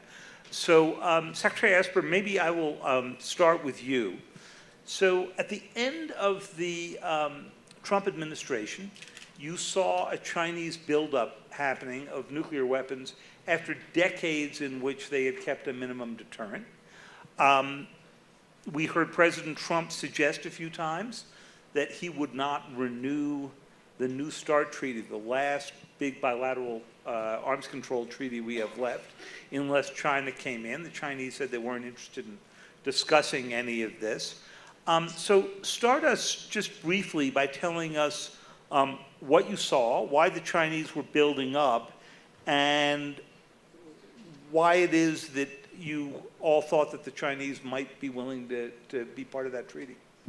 Yeah, thanks, David. It's a good question, an important question. And we talked before, I mentioned this a little bit in my memoir, but clearly we saw a buildup by the Chinese, and now it's become more public that they're expanding their nuclear forces. It was in a few hundreds numbers, if you will, several years ago. We know they're going to go to 500 here soon, 1,000 deployed nuclear weapons by 2030, and by 2035 have around 1,500 deployed nuclear weapons, which, by the way, is about where the United States and Russia are today. So they clearly have a trajectory. So we knew what was happening, we knew how, but we didn't know why, and frankly, we still don't know why. And I think it's a big unanswered question, but the pursuit, and I thought it had a lot of merit, was can we get China into the START treaty? So rather than it being a bilateral treaty between Washington and Moscow, could you expand it to Beijing? And that question came up. I think we ran out of runway to do so.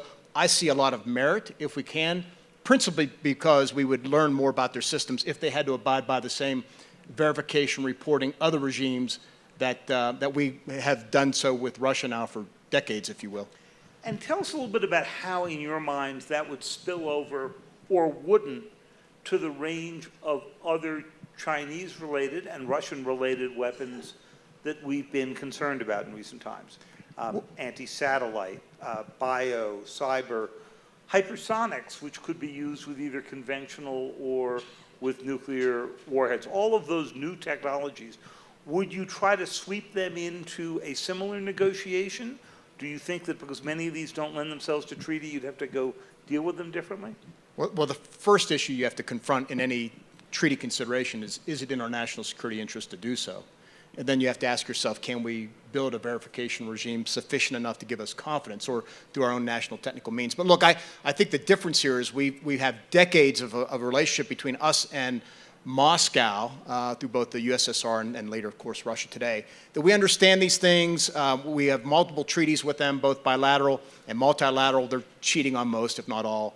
But nonetheless, there's that relationship. If we could get China in a similar type of relationship where we have at least some type of understanding of what they're doing, get them into those type of regimes, again, I think it would be helpful for us to understand more about what they're doing and why. Okay.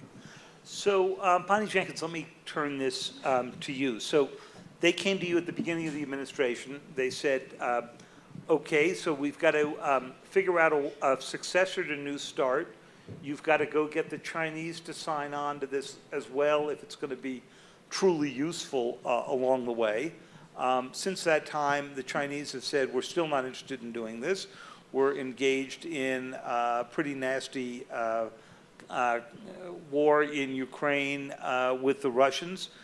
First of all, do you see any reasonable chance that there will be anything to put together between now and the less than 1,000 days from now when New START expires? And then tell us a little bit about how you're thinking about the China problem before we get on to the new technologies of bringing them into this treaty. Great, thanks for the questions. I do want to make one clarification. When we started in the Biden administration, we did not start with the concept that China would have to be part of New START. We had started with the concept, and we continue to have the belief that we should continue to have a bilateral engagement with New START. And you did renew it in the first month. We did renew it in the first month because we saw the challenges that existed in trying to bring China into that treaty. However, that did not lessen our interest and our desire, which still consists today, to have some kind of a dialogue with China. Whether it's, we're not saying it has to be arms control.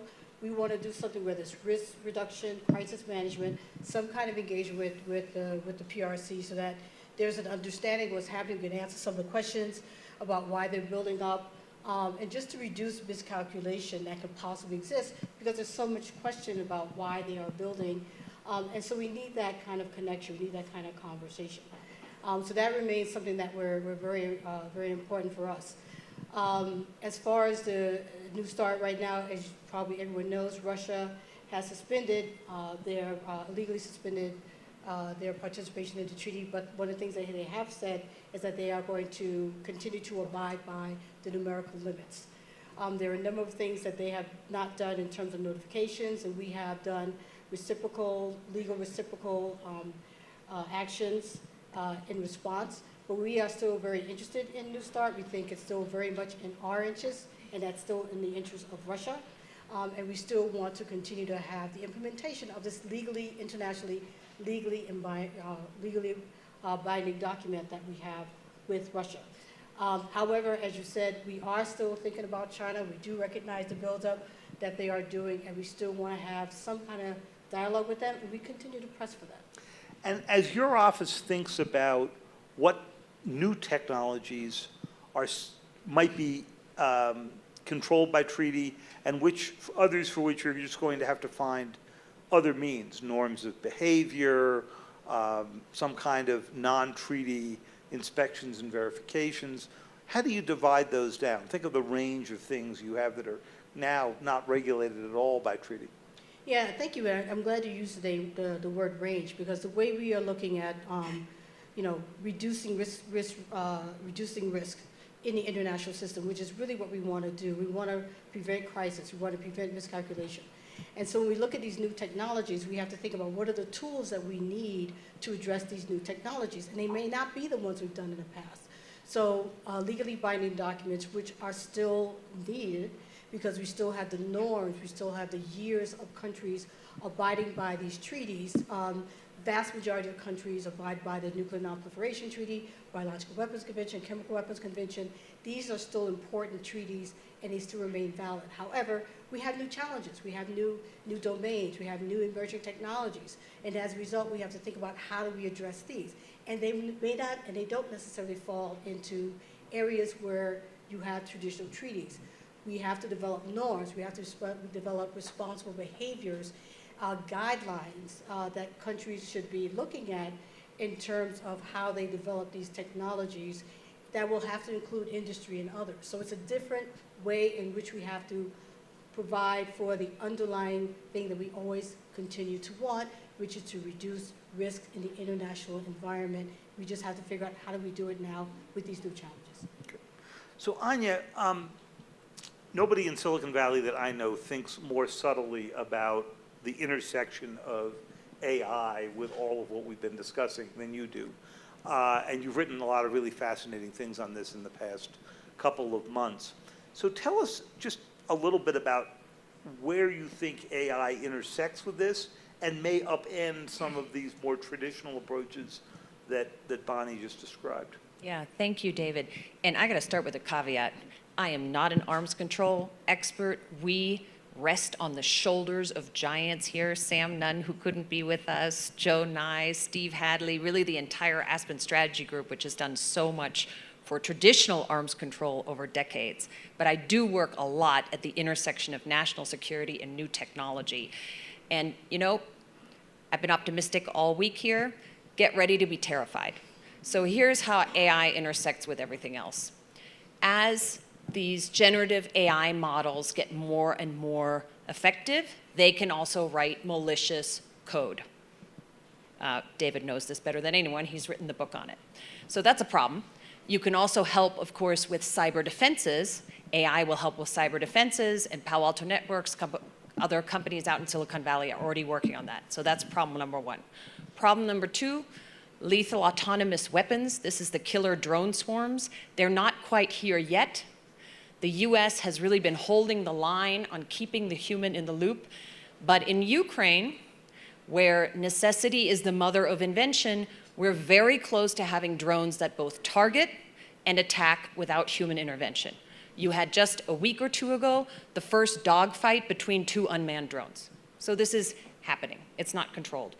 And on bio, it's just new. We used to have CRISPR where you can change the DNA. Now you can actually print synthetic DNA. And how does AI fit into this? Well, researchers in Switzerland a couple of months ago, thankfully they didn't let it out in the wild, but they asked an AI to create more toxic substances. Within a couple of hours, the algorithm came up with 40,000 new incredibly toxic substances. It invented VX, invented a lot of other things we don't even know about. So don't sleep well. Is this where we're supposed to feel good about the last session of the day? But Bonnie and Mark are going to fix it all. Yeah. There's a reason that Anya told us that we weren't going to have little water bottles out here on the stage. So Anya, let me just follow up on that, because tell us a little bit, as one develops AI, you just saw today some voluntary guidelines that the major US developers announced at the White House with President Biden. But what you are describing here sounds to me like something that would go well beyond anything that the guidelines that the makers of the tools could put together, because anybody could do what was done in that lab, or anybody with a moderate amount of skill. So if you were beginning to think about how we would regulate this, do you have to do it at the level of the people who are putting together the large language models, turning out the generative AI? Do you do it by restricting access to different customers? What are the different models here for us to think about before we even got to the question of whether treaties would even make any sense in this case, which I think they probably wouldn't? Yeah, I'm going to turn to Mark on there was an agreement announced just today by the White House that the 7 biggest AI companies in the US are going to have some voluntary limits. That's a little bit different from what we're talking about here. Mark's a real expert, by the way. Arati Prabhakar, who was with us, had to leave early to get this agreement out the door, so it's a good sign that these things are happening. Well, let me turn to Mark first with that, and then I can talk about the international piece. Okay, I'm going to walk us back a few decades to set the stage. So when I entered West Point in 1982, we fought in 3 domains of warfare: air, land, and sea, right? Fast forward 40 years, and I become Secretary of the Army. We are now fighting in 5 domains of warfare, so air, land, and sea, and then space and cyberspace. And I've said during my tenure that I believe the first shots of the next war with a Russia, or certainly a China, will happen in either space or cyberspace or both. And so my view was always that AI was the most important of the 12 critical technologies we developed, that we had to master and dominate and retain leverage over them, because whoever got there first was going to have that overmatch for years to come. And so we put a lot of money into that, into both space and cyberspace. I stood up Space Force, Space Command, restructured Cyber Command with additional authorities, money, so forth and so on, to do what it needed to do in those domains. But at the same time, I recognized the importance of the ethics piece of this. And in 2020, after 18 months of work, a lot of engagement with business, academia, so forth and so on, I released what were 5 principles on the ethical use of AI, and kind of set the stage for what DoD would do. And so what I saw today, this release, the announcement with the White House by the AI companies, is important. It's significant. It's more of a bottom-up driven. A lot of what I read, top line, was consistent with what we did with DoD in 2020. And I think it's important that we set those guidelines, we being now the United States first and foremost, and then expanding it to other Western democracies. So we set those norms and expectations, whether it's about safety, security, effective use, so forth and so on, that will guide us, because look, AI is an enabling technology for everything else. It's going to affect not just war fighting, but how we live our lives, our way of life, everything. And so I think we got to get those basics right before we continue down this path. Okay, and Anya, did you want to follow up on that, or Bonnie, do you want to talk a little bit about your declaration about how we would think about beginning to regulate their use of military technologies? Yes, happy to do that. I'll turn it over to Anya. Just a couple things to add to this. Just want to make sure that we understand that AI and all these emerging technologies have both positive and negatives. There's a lot that AI can do in the military space to help provide, help with decision making, identifying targets, objects, whatever. There's a lot of things that it can do for the military that can help the military do their work. But there's also a possibility of miscalculation and unintended consequences. And in that respect, one of the things that one of my offices, Arms Control Office, has been doing for over a year now is looking at how we set up these norms. We've been talking about how do we set up these guardrails for these technologies that are developing so fast without enough regulation, I guess you could call it, in terms of, what are the considerations? What should they be thinking about when they do this work, particularly in the military? So we started out following Vice President Harris's statement on not doing anti-satellite missile tests. My bureau started a declaration, or rather resolution, on commitment not to conduct direct ascent anti-missile tests. And we were able to get that through the UN, and 155 countries signed on, and only 9 countries did not. They followed up with a declaration that I was able to announce this past February on how to, responsible behavior for military use of AI and autonomy. And this provides guidelines for countries to take into account when they are developing AI in the military. And one of the important ones, which is something that the US, the UK, and France has already agreed to, is ensuring there's humans involved in any decision-making on nuclear employment. And so this is something that we are currently working with a number of countries around the world so that we can actually propose that again and get more countries to sign on. But the bottom line with all of this, and this is following this whole idea, happy to see this going on in the private sector as well, but we have to develop some guidelines, some guardrails. What are we thinking about when we are developing AI, not just in the private sector, but in the military as well? Can I jump in on Bonnie's point just for Sure. 1 second? Please do. So I think what you did, Bonnie, and the State Department in coordination with Defense to put out these AI guidelines, even though they're voluntary so far, I understand China hasn't totally signed up to them. You got a little bit of criticism in the press. Oh, the Chinese will never agree. Why are we doing this? I just have to say the administration is exactly right here. The United States is currently ahead in this technology. So it is our role to be magnanimous and to think carefully about how to harness it for the better good. We've done this before. We were ahead in the nuclear race in 1945. In 1946, the United States government proposed in the UN that nuclear technology would in part be controlled by the UN. Now, did that work immediately? No. We didn't get the first real arms control treaty on nuclear weapons till 1963. It was limited, but this is not quixotic. It's not just tilting at windmills. We have to start now, and we have to be talking, as Bonnie is, to the Chinese, to the Russians, and to everyone else who's willing to listen. So Anya, let me ask you, actually ask all three of you, but let's start with you, Anya, on this. You wrote a really interesting piece in the FT earlier this year that said the place to start with this is a commitment not to use AI in nuclear decision-making. Now, as Bonnie just described it, that is part of the declaration. But if I understand it from talking to people at the Pentagon, they're talking about humans on the loop as not necessarily a human in the loop. And there's a little bit of a distinction there, but it could be a critical one. So Anya, tell us a little bit about how you think this could be a first model, and then we'll go to everybody else here. Yeah, and Mark will know all the details of what the Pentagon has actually agreed to and not. This is one of those, this is what we're talking about here. Nuclear weapons, currently, you have a very strict protocol for who signs off on what to actually launch nuclear weapons, okay? There is a lot of conversation around, well, are you gonna win any nuclear fight if the AI shoots first, if it's an automatic launch? That is totally terrifying. And so what Bonnie and others, and Mark, you did this too, at the Defense Department are talking about saying, let's just have that limit. And interestingly, John Allen, who led Brookings, was here recently, and he has had a quiet behind-the-scenes dialogue with the Chinese for a couple of years, where they also, in a Track 2 dialogue, agreed to this. So this is a small starting point, but I think the most important one, because it's one I think we don't all agree on. Yeah, you have to be careful with hard and fast rules. So you have to look at different weapon systems, consequences, so forth and so on. I'm fine with a person on the loop when it comes to examples such as ship self-defense. And we have that now with what's called the phalanx gun system.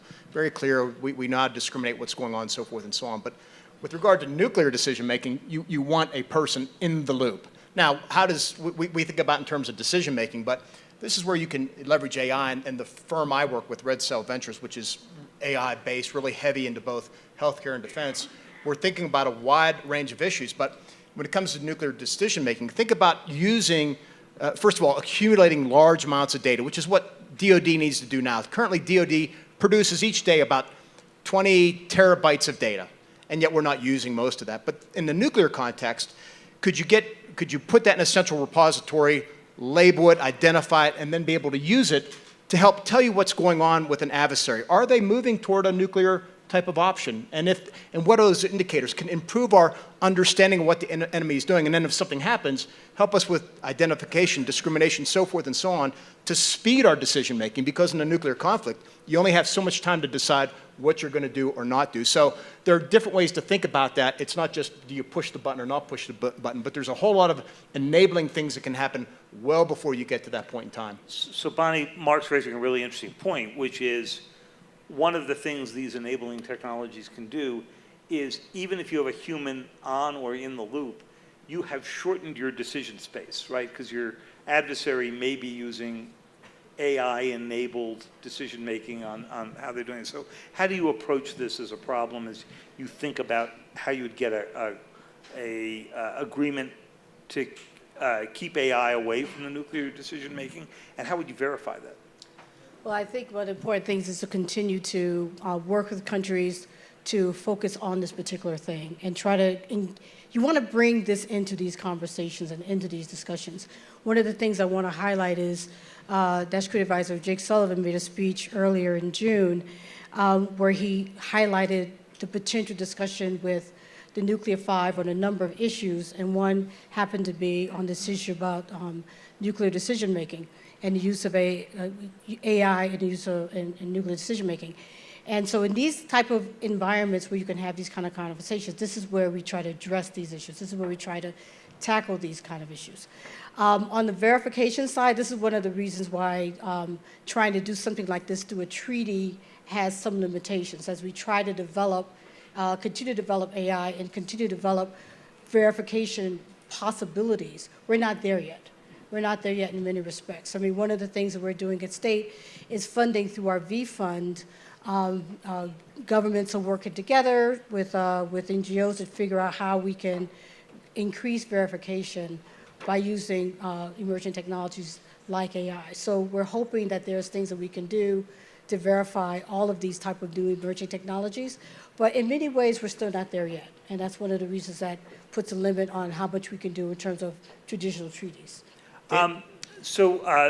Jake Sullivan's speech on this was really fascinating, and I hope that maybe he'll talk about that a little bit when he's up next. We only have 2 minutes left here, but Anya, I wanted to pick up on Bonnie's point here, which is the speed at which we used to think about treaties or even executive agreements. Just think of, say, how long it took to negotiate the Iran deal in the run-up to 2015. It was basically 15 months of my life. I'll never have all those stories back, right?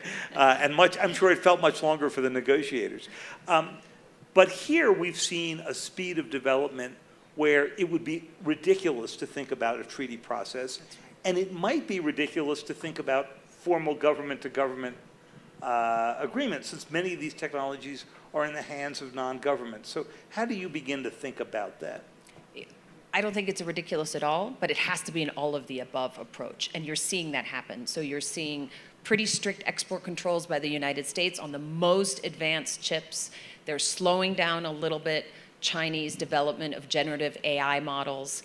Look, you can do a little bit of that, and it will work in part for a limited amount of time. So that's not a perfect solution, but it's one solution that we're working. You're working on defenses. And that wouldn't be the chips alone. If you were going to do this for AI, you'd need to do the chips. You could do it on the foundation models. The whole bit. Algorithms. The algorithms, okay. Yeah. I'm sorry. Problem is you can't do it for all algorithms. You can't do it for open source. So this is, hence, it gets so complicated, and it's an all of the above approach. But I do think Bonnie made a really important point in the beginning. You still negotiate the treaties and the executive agreements. Just because some people still steal and commit murder doesn't mean you don't have laws against stealing and committing murders. So this is a really important field that's being updated at warp speed to the new technologies we're seeing, but it's far from dead. Great. Mark, you had something you wanted to add? No, I was going to say, look, AI is with us. It has pros and cons. It's going to, from a DoD perspective, again, whoever gets there first and dominates is going to be able to control warfare and dominate it for some period of time. So I think we need to embrace that. We shouldn't hold it back, but I do think defining those guardrails, which is what we tried to do a few years ago, is important. Our challenge is I don't think we're moving fast enough. I think we do have an advantage over the Chinese, but we need to move faster and faster. And frankly, treaties and documents, important, as Anya just mentioned, won't be able to keep up with that. So we need to think about how do you have something that can keep up with the pace of technology. You're also going to see along the way some areas where defense may benefit for a while ahead of offense. Cyber is an interesting example of that because you can imagine AI being very good at picking out patterns that are unusual to nail intrusions before you would see AI necessarily designing even better cyber weapons. Well, this has just scratched the surface, but I want to thank you all and encourage everybody to stay around for Jake Sullivan being interviewed by my good friend Ed Luce. Thank you. Thank you.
Thank you, Anya, and thank you also for what is, I think, the most spectacular national security conference I've been to, just the array of names that we've had one after the other, sort of like hammer blows. ending with you, Jake, the cherry on the cake, I like to think. So thank you for being here. Let me get straight into it. Bill Burns, one of the big names we've had, was yesterday here, and he said very memorably, when he was asked about the Prigozhin failed coup attempt, and Putin's response to this, saying he's a traitor, but then not acting on the implied meaning of that word, traitor, having him to tea, and then sending him off to Belarus. He said, look, the emperor has no clothes, or if the emperor does have clothes, namely Putin, then he's taking a long time to get dressed, which I think is a very memorable way of putting it. And of course, it was about the exposed fragility of Putin. So my question to you is, how can we assist this fragility along? Is that a goal? Look, what happens inside Russia is for the elements of Russian society and Russian politics to work out. It's not for us to work out. It's not for us to sit around and plot how to change the regime in Moscow. We've made clear that that's not where our efforts lie. Our efforts lie in supporting Ukraine so that it can be as successful on the battlefield as possible. Success for Ukraine on the battlefield obviously reverberates inside Russia. Why did Prigozhin do what he did? He did what he did because he was so unhappy with the course of the war effort in Ukraine. If Putin had been succeeding in Ukraine, you would not have seen Prigozhin running pell-mell down the track towards Moscow. So from our perspective, our job is to provide Ukraine with the tools, capacities, support alongside allies and partners that it needs to be able to continue to be successful and to show to every element of Russian society that Putin's adventure in Ukraine was a misadventure. And that, for us, has to be the prime directive, and that's what we're focused on. I mean, talking about Putin's adventure in Ukraine, one of the nastiest aspects of that adventure has been the Wagner Group, Prigozhin's Wagner Group. Is it now out of play? Is it now out of commission? Do you have any intelligence on that? I mean, to be clear, I don't think anybody knows whether Prigozhin, whether Wagner, whether the Russian Ministry of Defense, whether any particular general, any particular commander. This is all so unsettled and uncertain, and the full implications of what happened with Prigozhin's mutiny have yet to play out. We will see it play out over days, weeks, months, and clearly this is what is preoccupying Putin and the people around him, is what's the next shoe to drop? Where does this all go? Who else was involved? And they are actively trying to work through all of that. So I cannot give you a clear answer about whether the future of Wagner lies here or there. I will say this, at present, Wagner is not fighting in Ukraine. Elements of Wagner have in fact moved to Belarus. Other elements are looking probably to go further afield. And the loss of Wagner as a fighting force, if that continues, if that persists, does mean that one of the most effective cadres that was responsible for some of the modest progress that Russia made during its last counteroffensive is off the board. So that's going to come at some cost to Russia overall. But it's hard to predict next month, let alone a few months down the road, as to whether, in fact, what we see today, which is Wagner out of commission from the point of view of Ukraine, remains the case. You heard Prigozhin publicly say they're not engaged in Ukraine right now, but also muse about whether they may get engaged in Ukraine in the future. I don't think he knows. I don't think Putin knows. I don't think Shoigu or Gerasimov knows. And so we need to plan for any contingency. Now, there's been a lot of talk at this conference, but also more generally about the slow progress of this counteroffensive. The president of Ukraine was on the screen here this morning with Fareed Zakaria, his chief of staff, Yermak, yesterday, both reiterating very strongly that we need ATACMS and we need F-16s. Now, I know there is some controversy about whether they actually need it, but they're the ones on the ground, and they're the ones asking for these important pieces of military equipment that they say will help them finish the job. What do you say to them when they reiterate this demand? So first on F-16s, I said on CNN a few days ago, John Kirby said yesterday, we are moving rapidly to try to help Ukraine get the capability it needs to be able to actually operate those F-16s effectively and put them to use. And that means working with our allies to train Ukrainian pilots, and then also how to sustain and actually service an F-16 squadron or multiple squadrons in a fight. So that work is underway, and we are going to push as fast as possible to be able to deliver that capability to Ukraine. But I would point out the following. Russia has somewhere in the neighborhood of 800 or 900 fourth and fifth generation fighters, 800 or 900, and they have not played a significant role in Russia's counteroffensive or in Russia's defensive efforts in the south or the east. Why is that? It's because air defense is such a significant element to both sides' capabilities that Ukraine can hold Russian fourth and fifth generation fighters at risk, and Russia could hold Ukrainian fourth and fifth generation fighters at risk. So the view of our military commanders is that the notion that F-16s would play a decisive role in this counteroffensive, given that fundamental reality which has played out in the battlefield over the course of the past year, they have a different view than what you have heard from some Ukrainian voices. I would also say that those fighter jets are important for the long-term defense and deterrent capability of Ukraine. So we are not just building for the counteroffensive today, we are building a force of the future for Ukraine tomorrow, and that's really what a significant amount of this work is about. With respect to ATACMS, obviously, the British and the French have provided long-range strike capability that's integrated into the Ukrainian fight. It's good to see that they have an additional capability that they are using in the context of this counteroffensive and have over the course of many weeks and months to go with all of the things the United States has provided, which is, by the way, more than the rest of the world combined. Whether or not we ultimately give ATACMS will be a decision for the president. He has spoken with President Zelenskyy about it. They continue to have that conversation. And I hate to disappoint you, but I don't have any announcements to make today.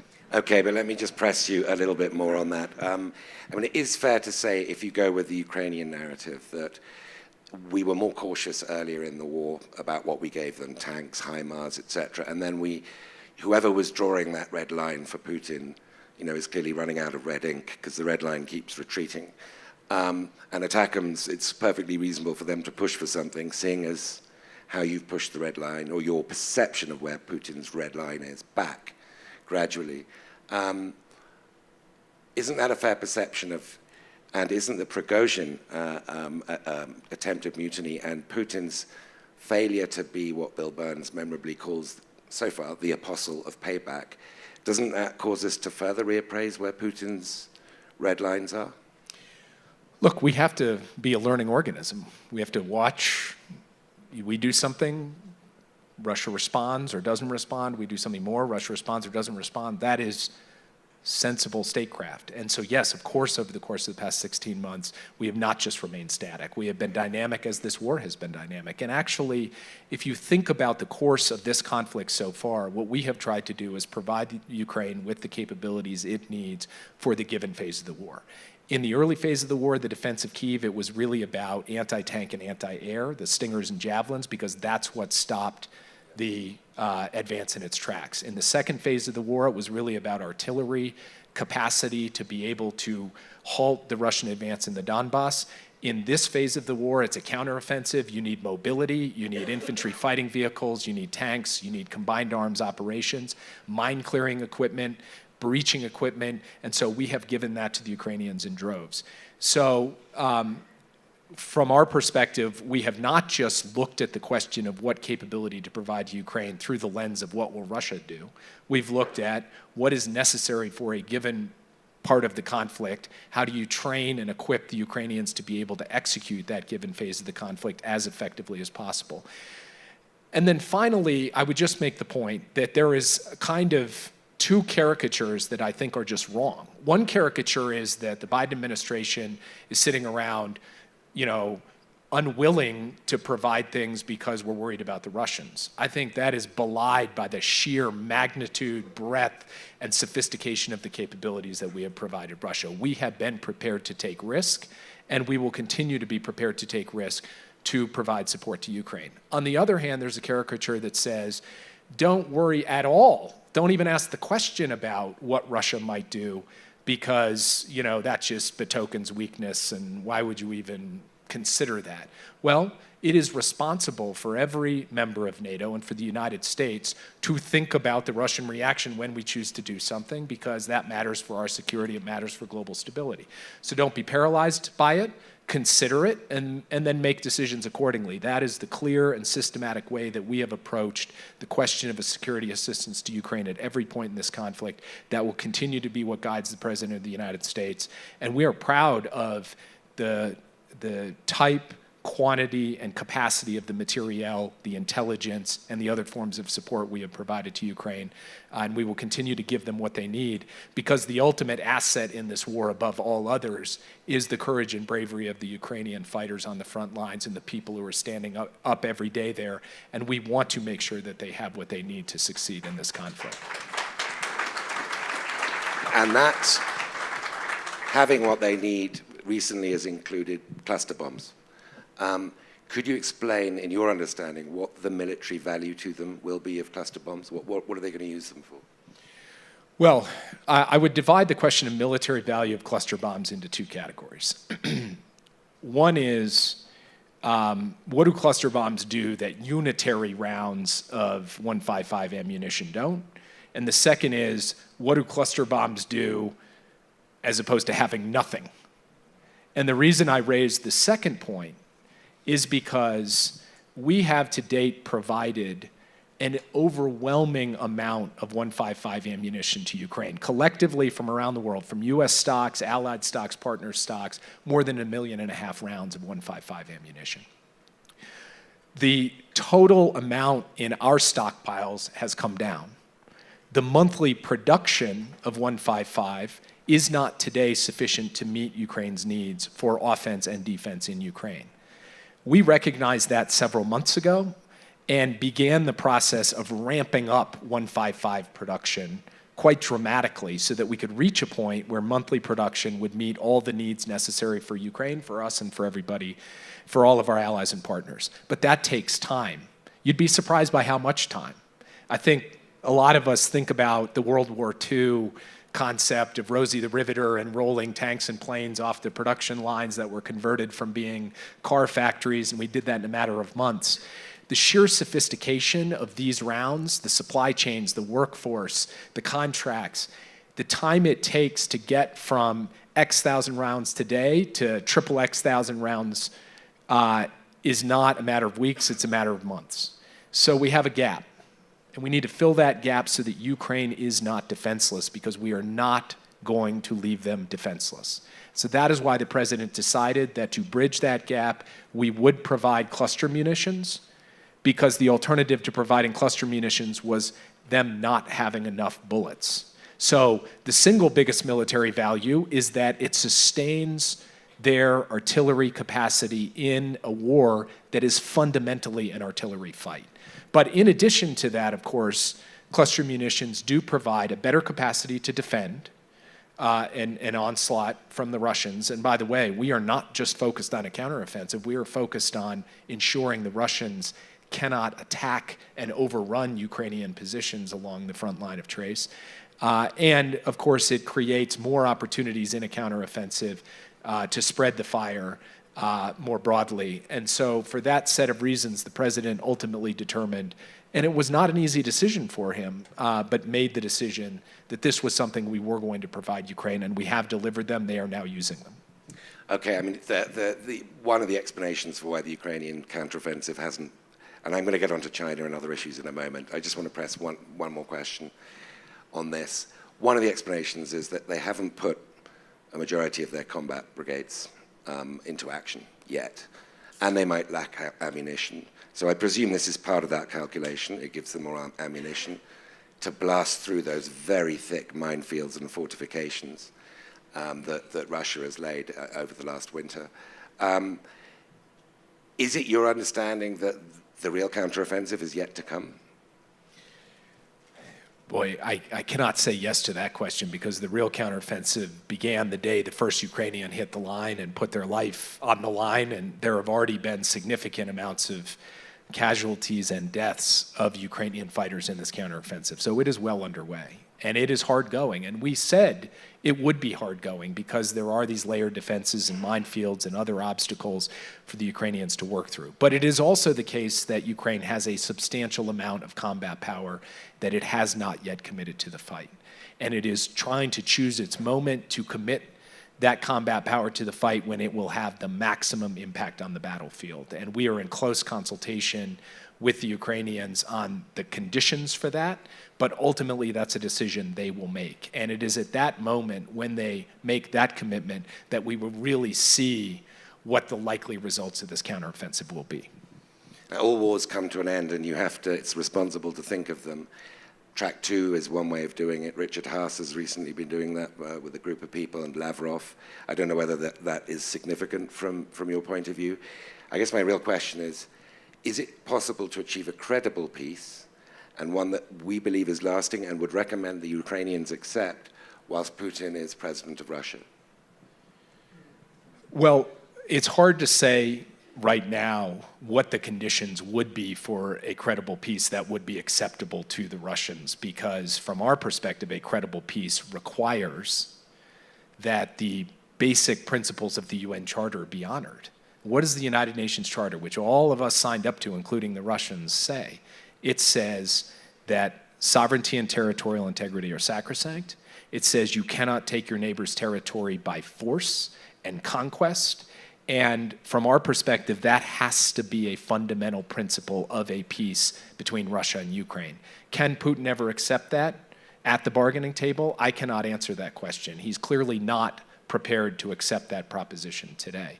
But from the US perspective, we are going to continue to stand behind that basic principle alongside our allies and partners and alongside Ukraine.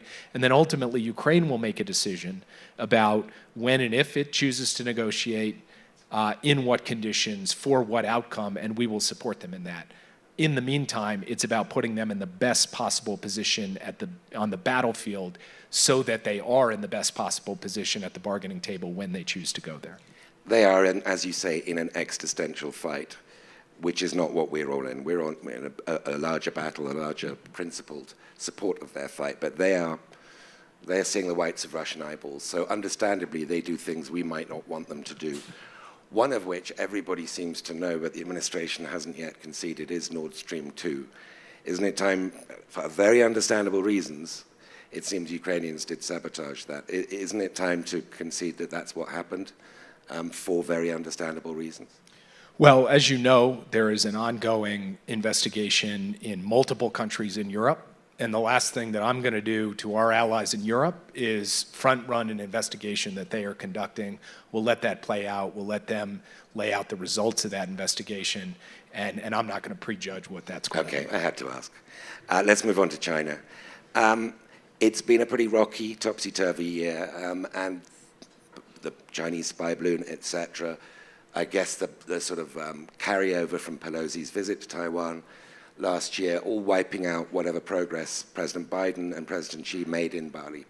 That period of the most acute tension seemed to have come to an end when you met with Wang Yi, senior Chinese foreign official, in Vienna in early May for I don't know how many hours of conversations, 12 hours over a 2 or 3 day period, a lot of conversations.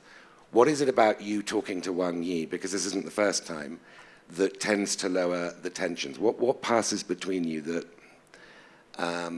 seems to elude other actors? Well, first, it was about 12 hours or 46 hours or a lot of hours. I mean, it was a lot of hours.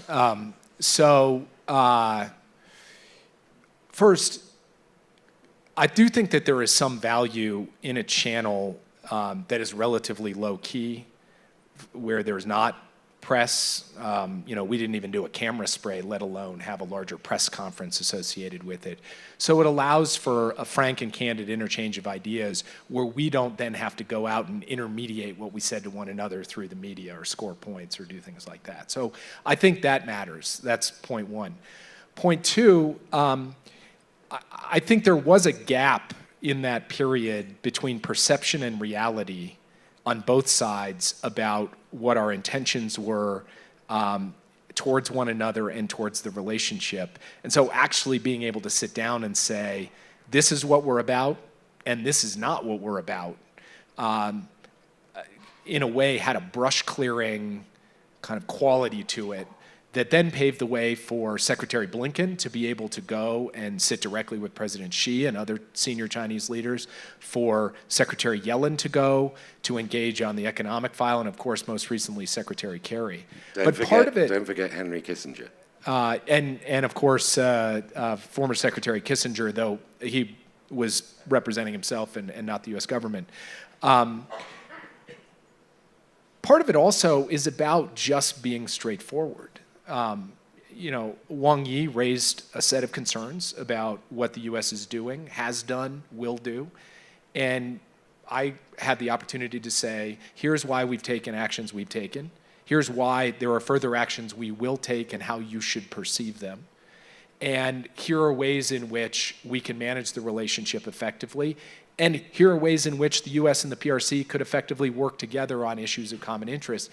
And I actually think being clear, straightforward, and setting the emotions, the rhetoric, and some of these larger philosophical framings aside and just getting down to the core practicalities, there is, I think, a genuine possibility for a stable relationship, even though that relationship is inherently competitive and will involve us doing things that Beijing doesn't like and will involve Beijing doing things that we don't like. But diplomacy is all about being able to manage that set of structural factors, and that is what we are engaged in right now. Competition paired with diplomacy to produce an outcome where that competition does not veer into conflict. And so one of the ways of stabilizing, I know you've worked on this a lot and spoken about it a lot, but one of the ways of stabilizing what is an inherently terrifying prospect of US-China relations going wrong is having the Cold War-style guardrails that were put in place after the Cuba Missile Crisis. We've got Secretary Rice here, who, when she was in your job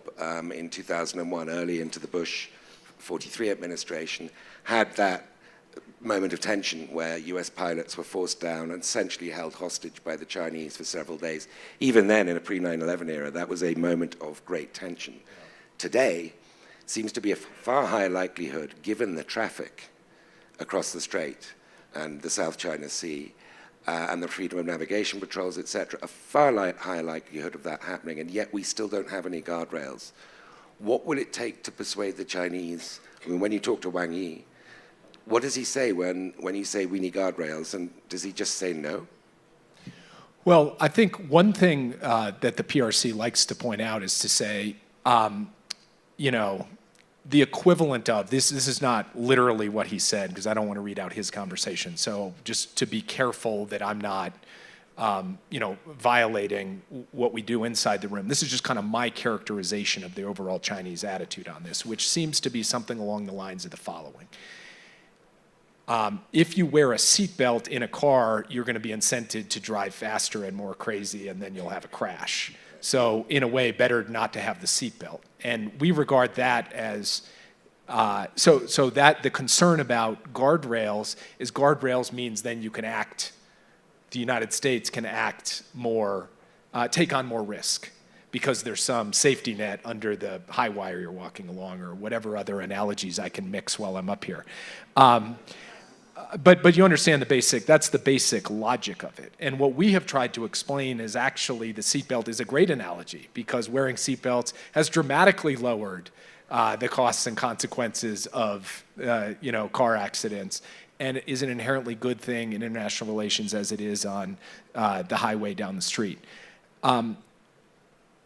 Fundamentally, the United States stands prepared to engage at every level of military-to-military communication to avoid mistake, miscalculation, escalation, and frankly, the PRC does not. And you heard from Admiral Aquilino at this conference yesterday a real-world example of where he's tried to engage his PRC counterparts, PLA counterparts, and has been really unable to do so.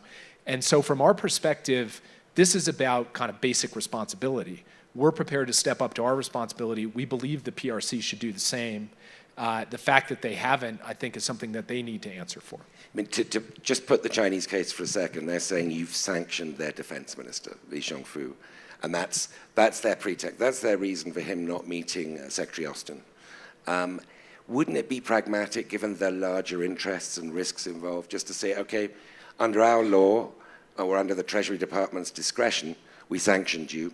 We're going to lift those sanctions because we don't want there to be any reason for you not to have military-to-military guardrails, hotlines, whatever it is that will reduce tension and increase transparency. Shouldn't you consider that?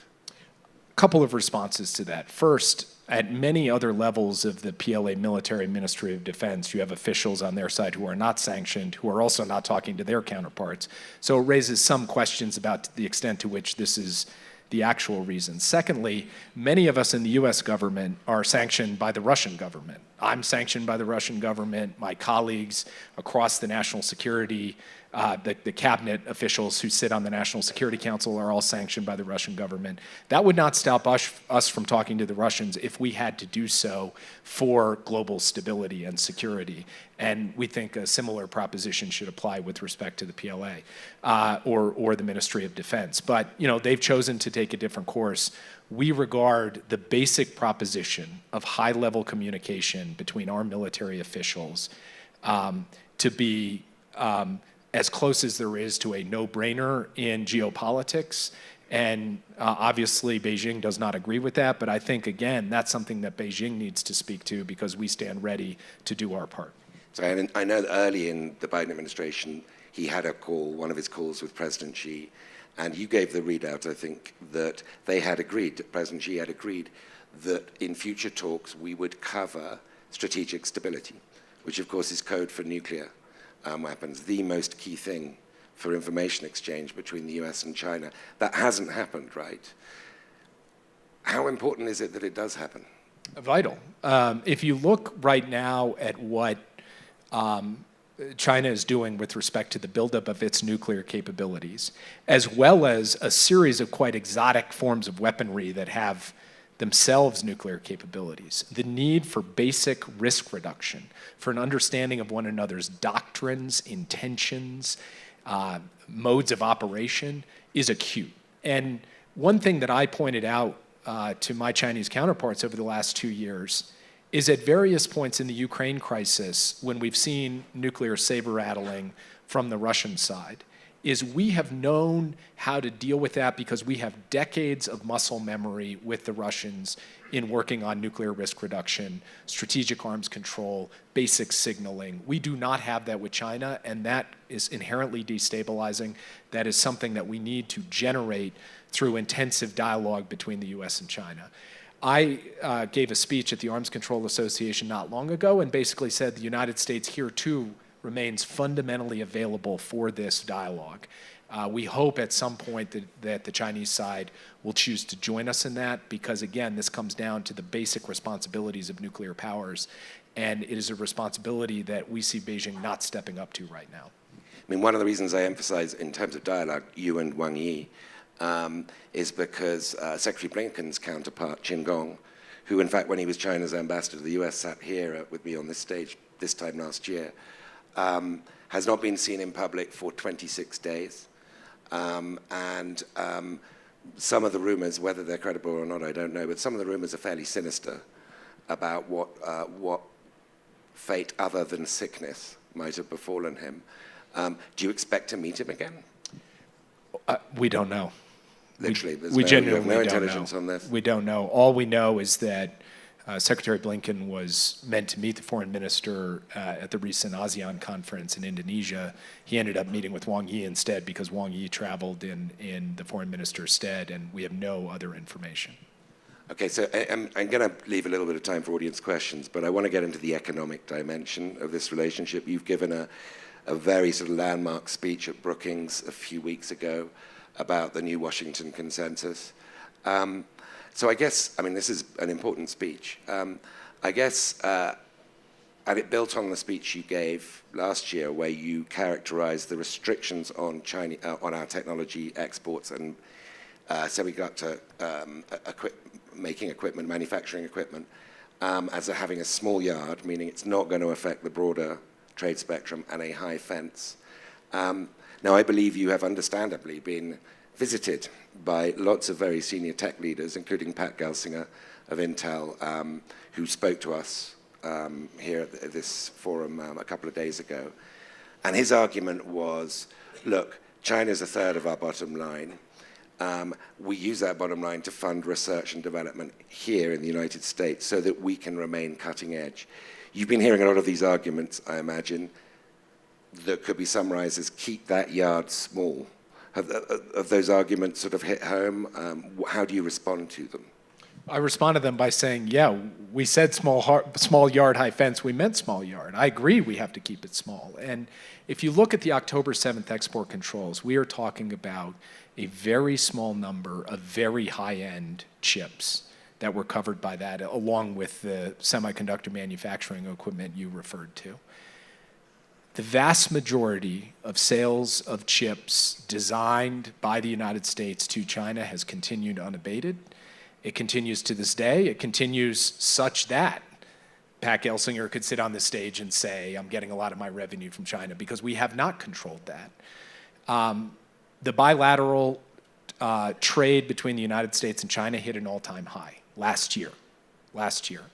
So from our perspective, continuing to focus on foundational technologies with national security applications inside a small yard, that will be our focus. And we will continue to prove out, I believe, over time, that the vast majority of trade and interchange between the US and China will not be affected by those national security applications. But we also are not going to shy away from the basic proposition that US and allied technology should not be exploited to undermine US and allied security. And so we are going to continue to look at very targeted, very specific restrictions on technology with national security and military applications, and make judgments rigorously, carefully, methodically, and yes, in deep consultation with our private sector. And I had the opportunity to sit with some of the chip CEOs last week. We're not going to do this willy-nilly or pell-mell. We're going to do it very carefully.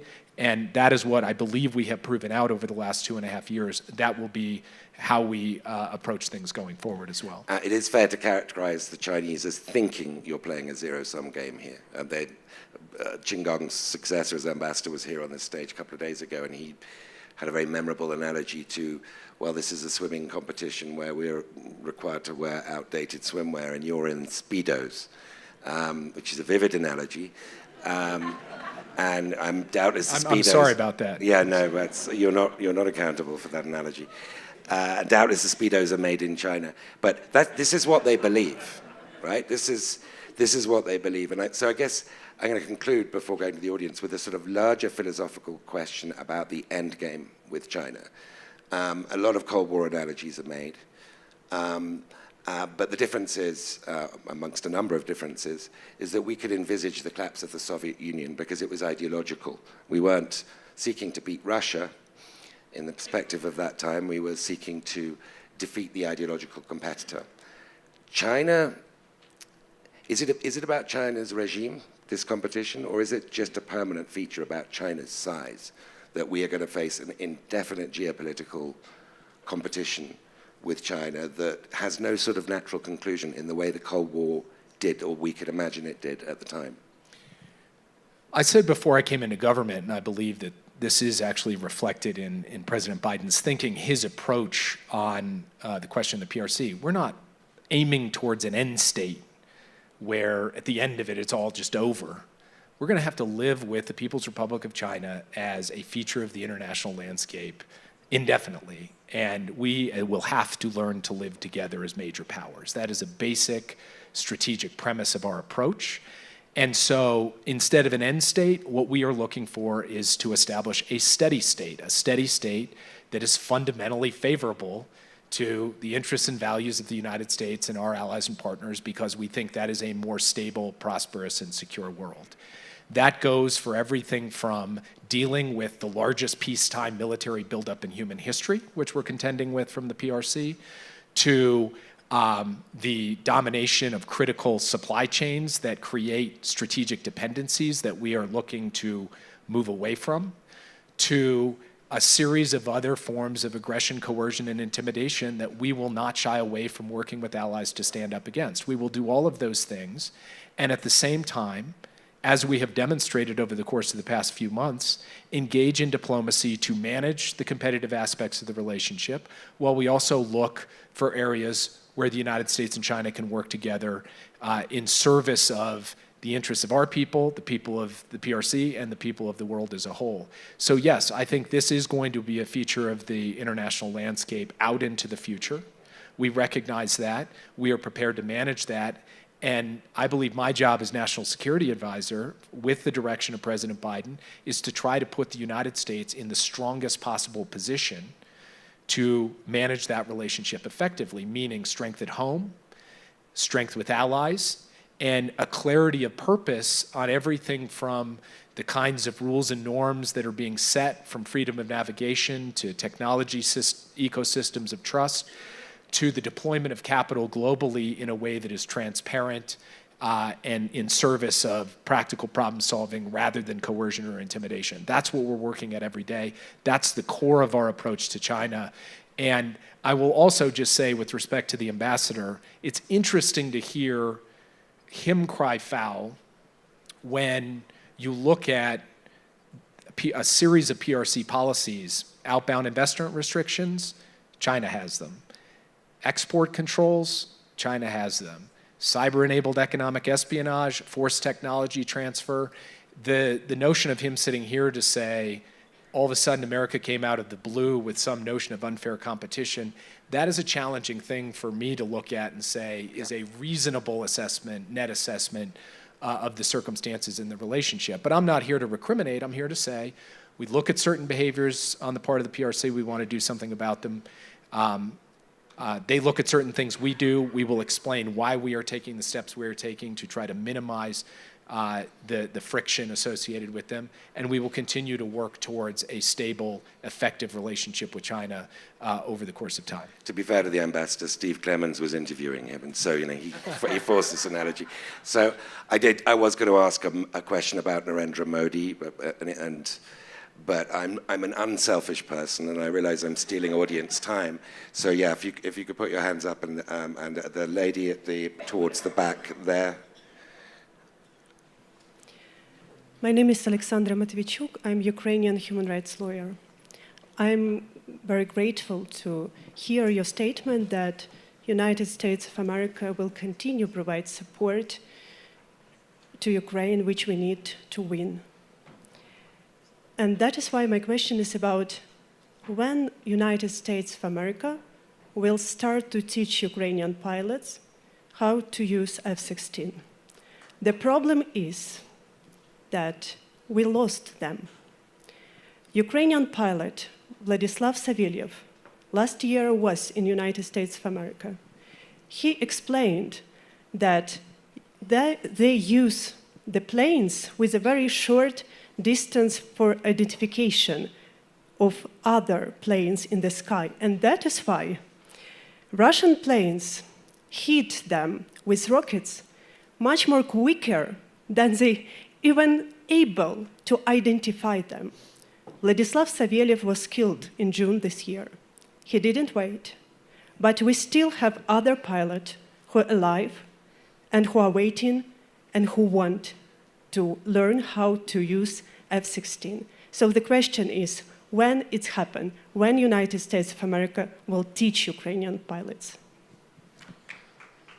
So first, thank you to you personally for your work on behalf of your country and on behalf of human rights, and for your courage and bravery.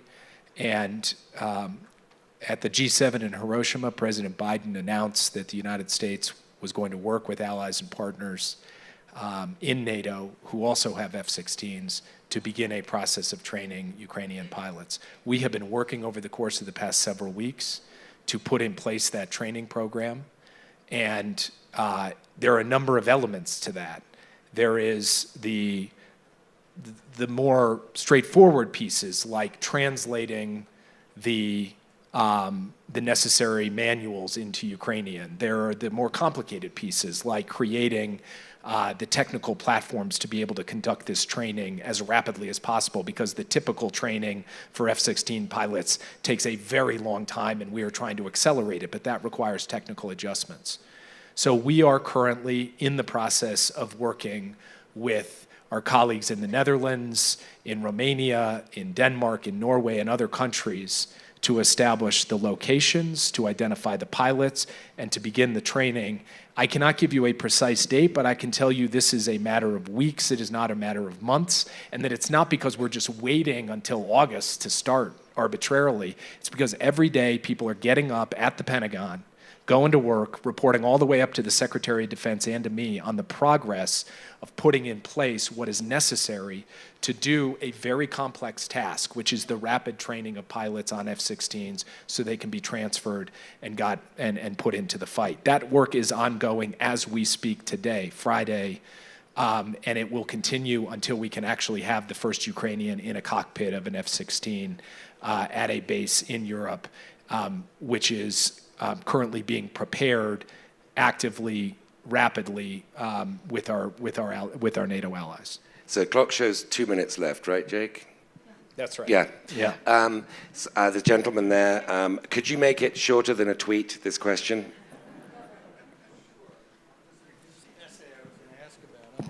Thank you. Stephen Shapiro from the Atlantic Council in Bend. I want to address the production question that you raised and the Rosie the Riveter analogy. There is, on the books, a statute, the Defense Production Act, which would cut contract time and enable the administration to direct all kinds of activity by the private sector with respect to production. I know that there are other bottlenecks, but this is one that would cut through a great deal. It was used 99 times in the pandemic to produce gloves and masks. It's been used once in this war for the purpose of permitting the seizure of Russian vessels, never for the production of ammunition. This is a and I long wonder tweet. if you could address that. Okay. So Thank you. The Secretary of Defense, President of the United States, have indicated we will use any tool and authority, including the Defense Production Act, if it will speed up the production of ammunition. At present, the DPA is not the issue. Issuing a DPA declaration would not, from our perspective, speed up production. If we decided it would or it could, we would use it tomorrow. We are actively working as rapidly as possible to build out the production lines for 155. We do not want to lose a day, and there is not a tool, authority, or dollar that we're going to set on the sidelines to not being able to do that. I will tell you, I personally sit in my office every morning and spend 30 minutes on 155 ammunition. So I get a little passionate about this because the suggestion that we're like leaving something on the shelf to speed this along, to get the Ukrainians the single capability they need more than any other capability, 155, it's not correct. We are trying to do everything we humanly can, and we are looking at a series of tools and authorities to continue to juice it. But the fact is that the challenges that we have in terms of speeding that production lie in things that the Defense Production Act simply can't solve. That being said, I go back and ask the question every day, is there another authority, another use of a tool that could do this? If there were, we would do it. Well, that seems like an appropriate note to end what's been a really wide-ranging, very interesting conversation. Thank you very much, Jake. Enjoyed that.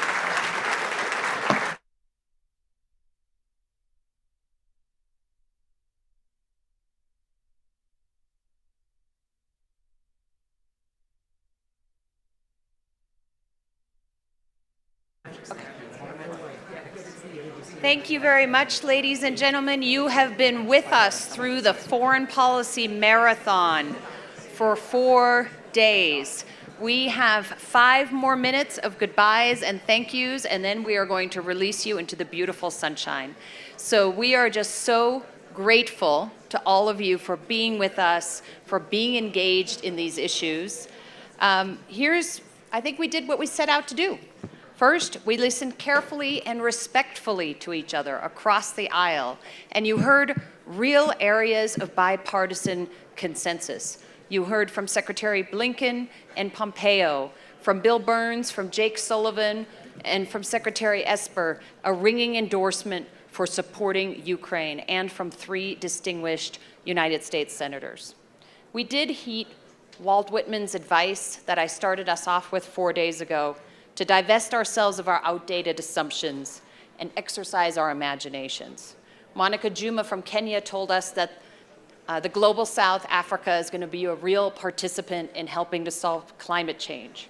President Zelenskyy reminded us of the love of the Ukrainians for their children and how that is going to help them win. And finally, we had great conversations about the speed of technical change and what happens from here on out. In fact, OSTP Director Prabhakar had to leave us early to go do one of those great regulations on AI. So we're grateful for you being here with us. The important work starts now. Take all these great ideas and implement them in what you're doing, please.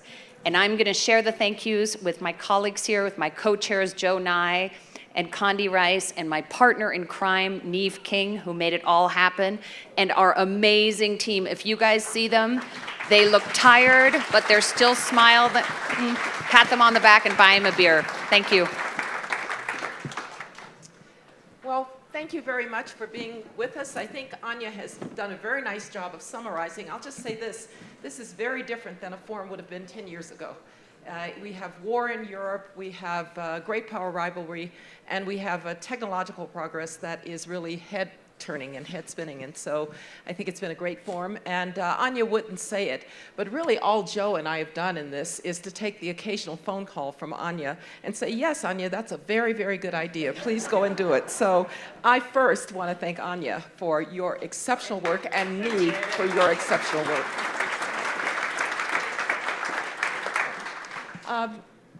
Are we going to thank our partners now? Okay, thanks. As I said, I just listened to Anya. So I want to thank our media partners, NBC and the Financial Times. I want to thank all speakers and moderators. I especially want to thank the speakers who have day jobs, those who are in government who took the time to be with us, because that's very tough to do. I want to thank Dan Porterfield and Margot Pritzker, and the entire Aspen family, the Aspen Institute, its employees, and of course Aspen Kyiv, which pulled off a rather technological miracle today to let us be with President Zelenskyy, and the team at the Meadows for all that you've done to make it a comfortable and wonderful time here in beautiful Aspen. So thanks to all of you. Next. No, you're next. When I greeted you on Wednesday morning, I said that we had 3 objectives. One was to listen, the second was to learn, and the third was to maintain bipartisanship. Seems to me we've done pretty well in creating what Senator Cornyn called the coalition of the rational. So if we have a slight addition or two to the coalition of the rational, as well as making you more curious about the future, we will have accomplished our purpose. Anya has given me a long list of our sponsors to read out, but it's late in the day, so instead of that, let me say, if you just look at these 2 panels, realize that without these organizations, we would not be here. And if we're going to be successful in joining together next summer, we need these same organizations. So I thank them all, but it would help also if you would thank them all. And with that, let me say that we will welcome them and welcome you back next summer. Thank you. Thanks, Joe. Just to add to Condi's point about people taking time off, I'd like to also thank our rising leaders. We have 50 of them here who've taken time out of their day jobs, and I know some of them have used vacation time to come to be with us, so thank you for what you add to the audience. Everything's on the YouTube page already, beautiful videos of each sessions, so if you missed anything, if you don't get our weekly leaf, which is our newsletter that comes out on Fridays, please sign up for it on our website, and ready for it, get out the diaries, save the dates. December is our DC ASF, which is on December 7th, and 2024 will be back at the Meadows July 16th to July 19th. Thank you very much. Thank you all.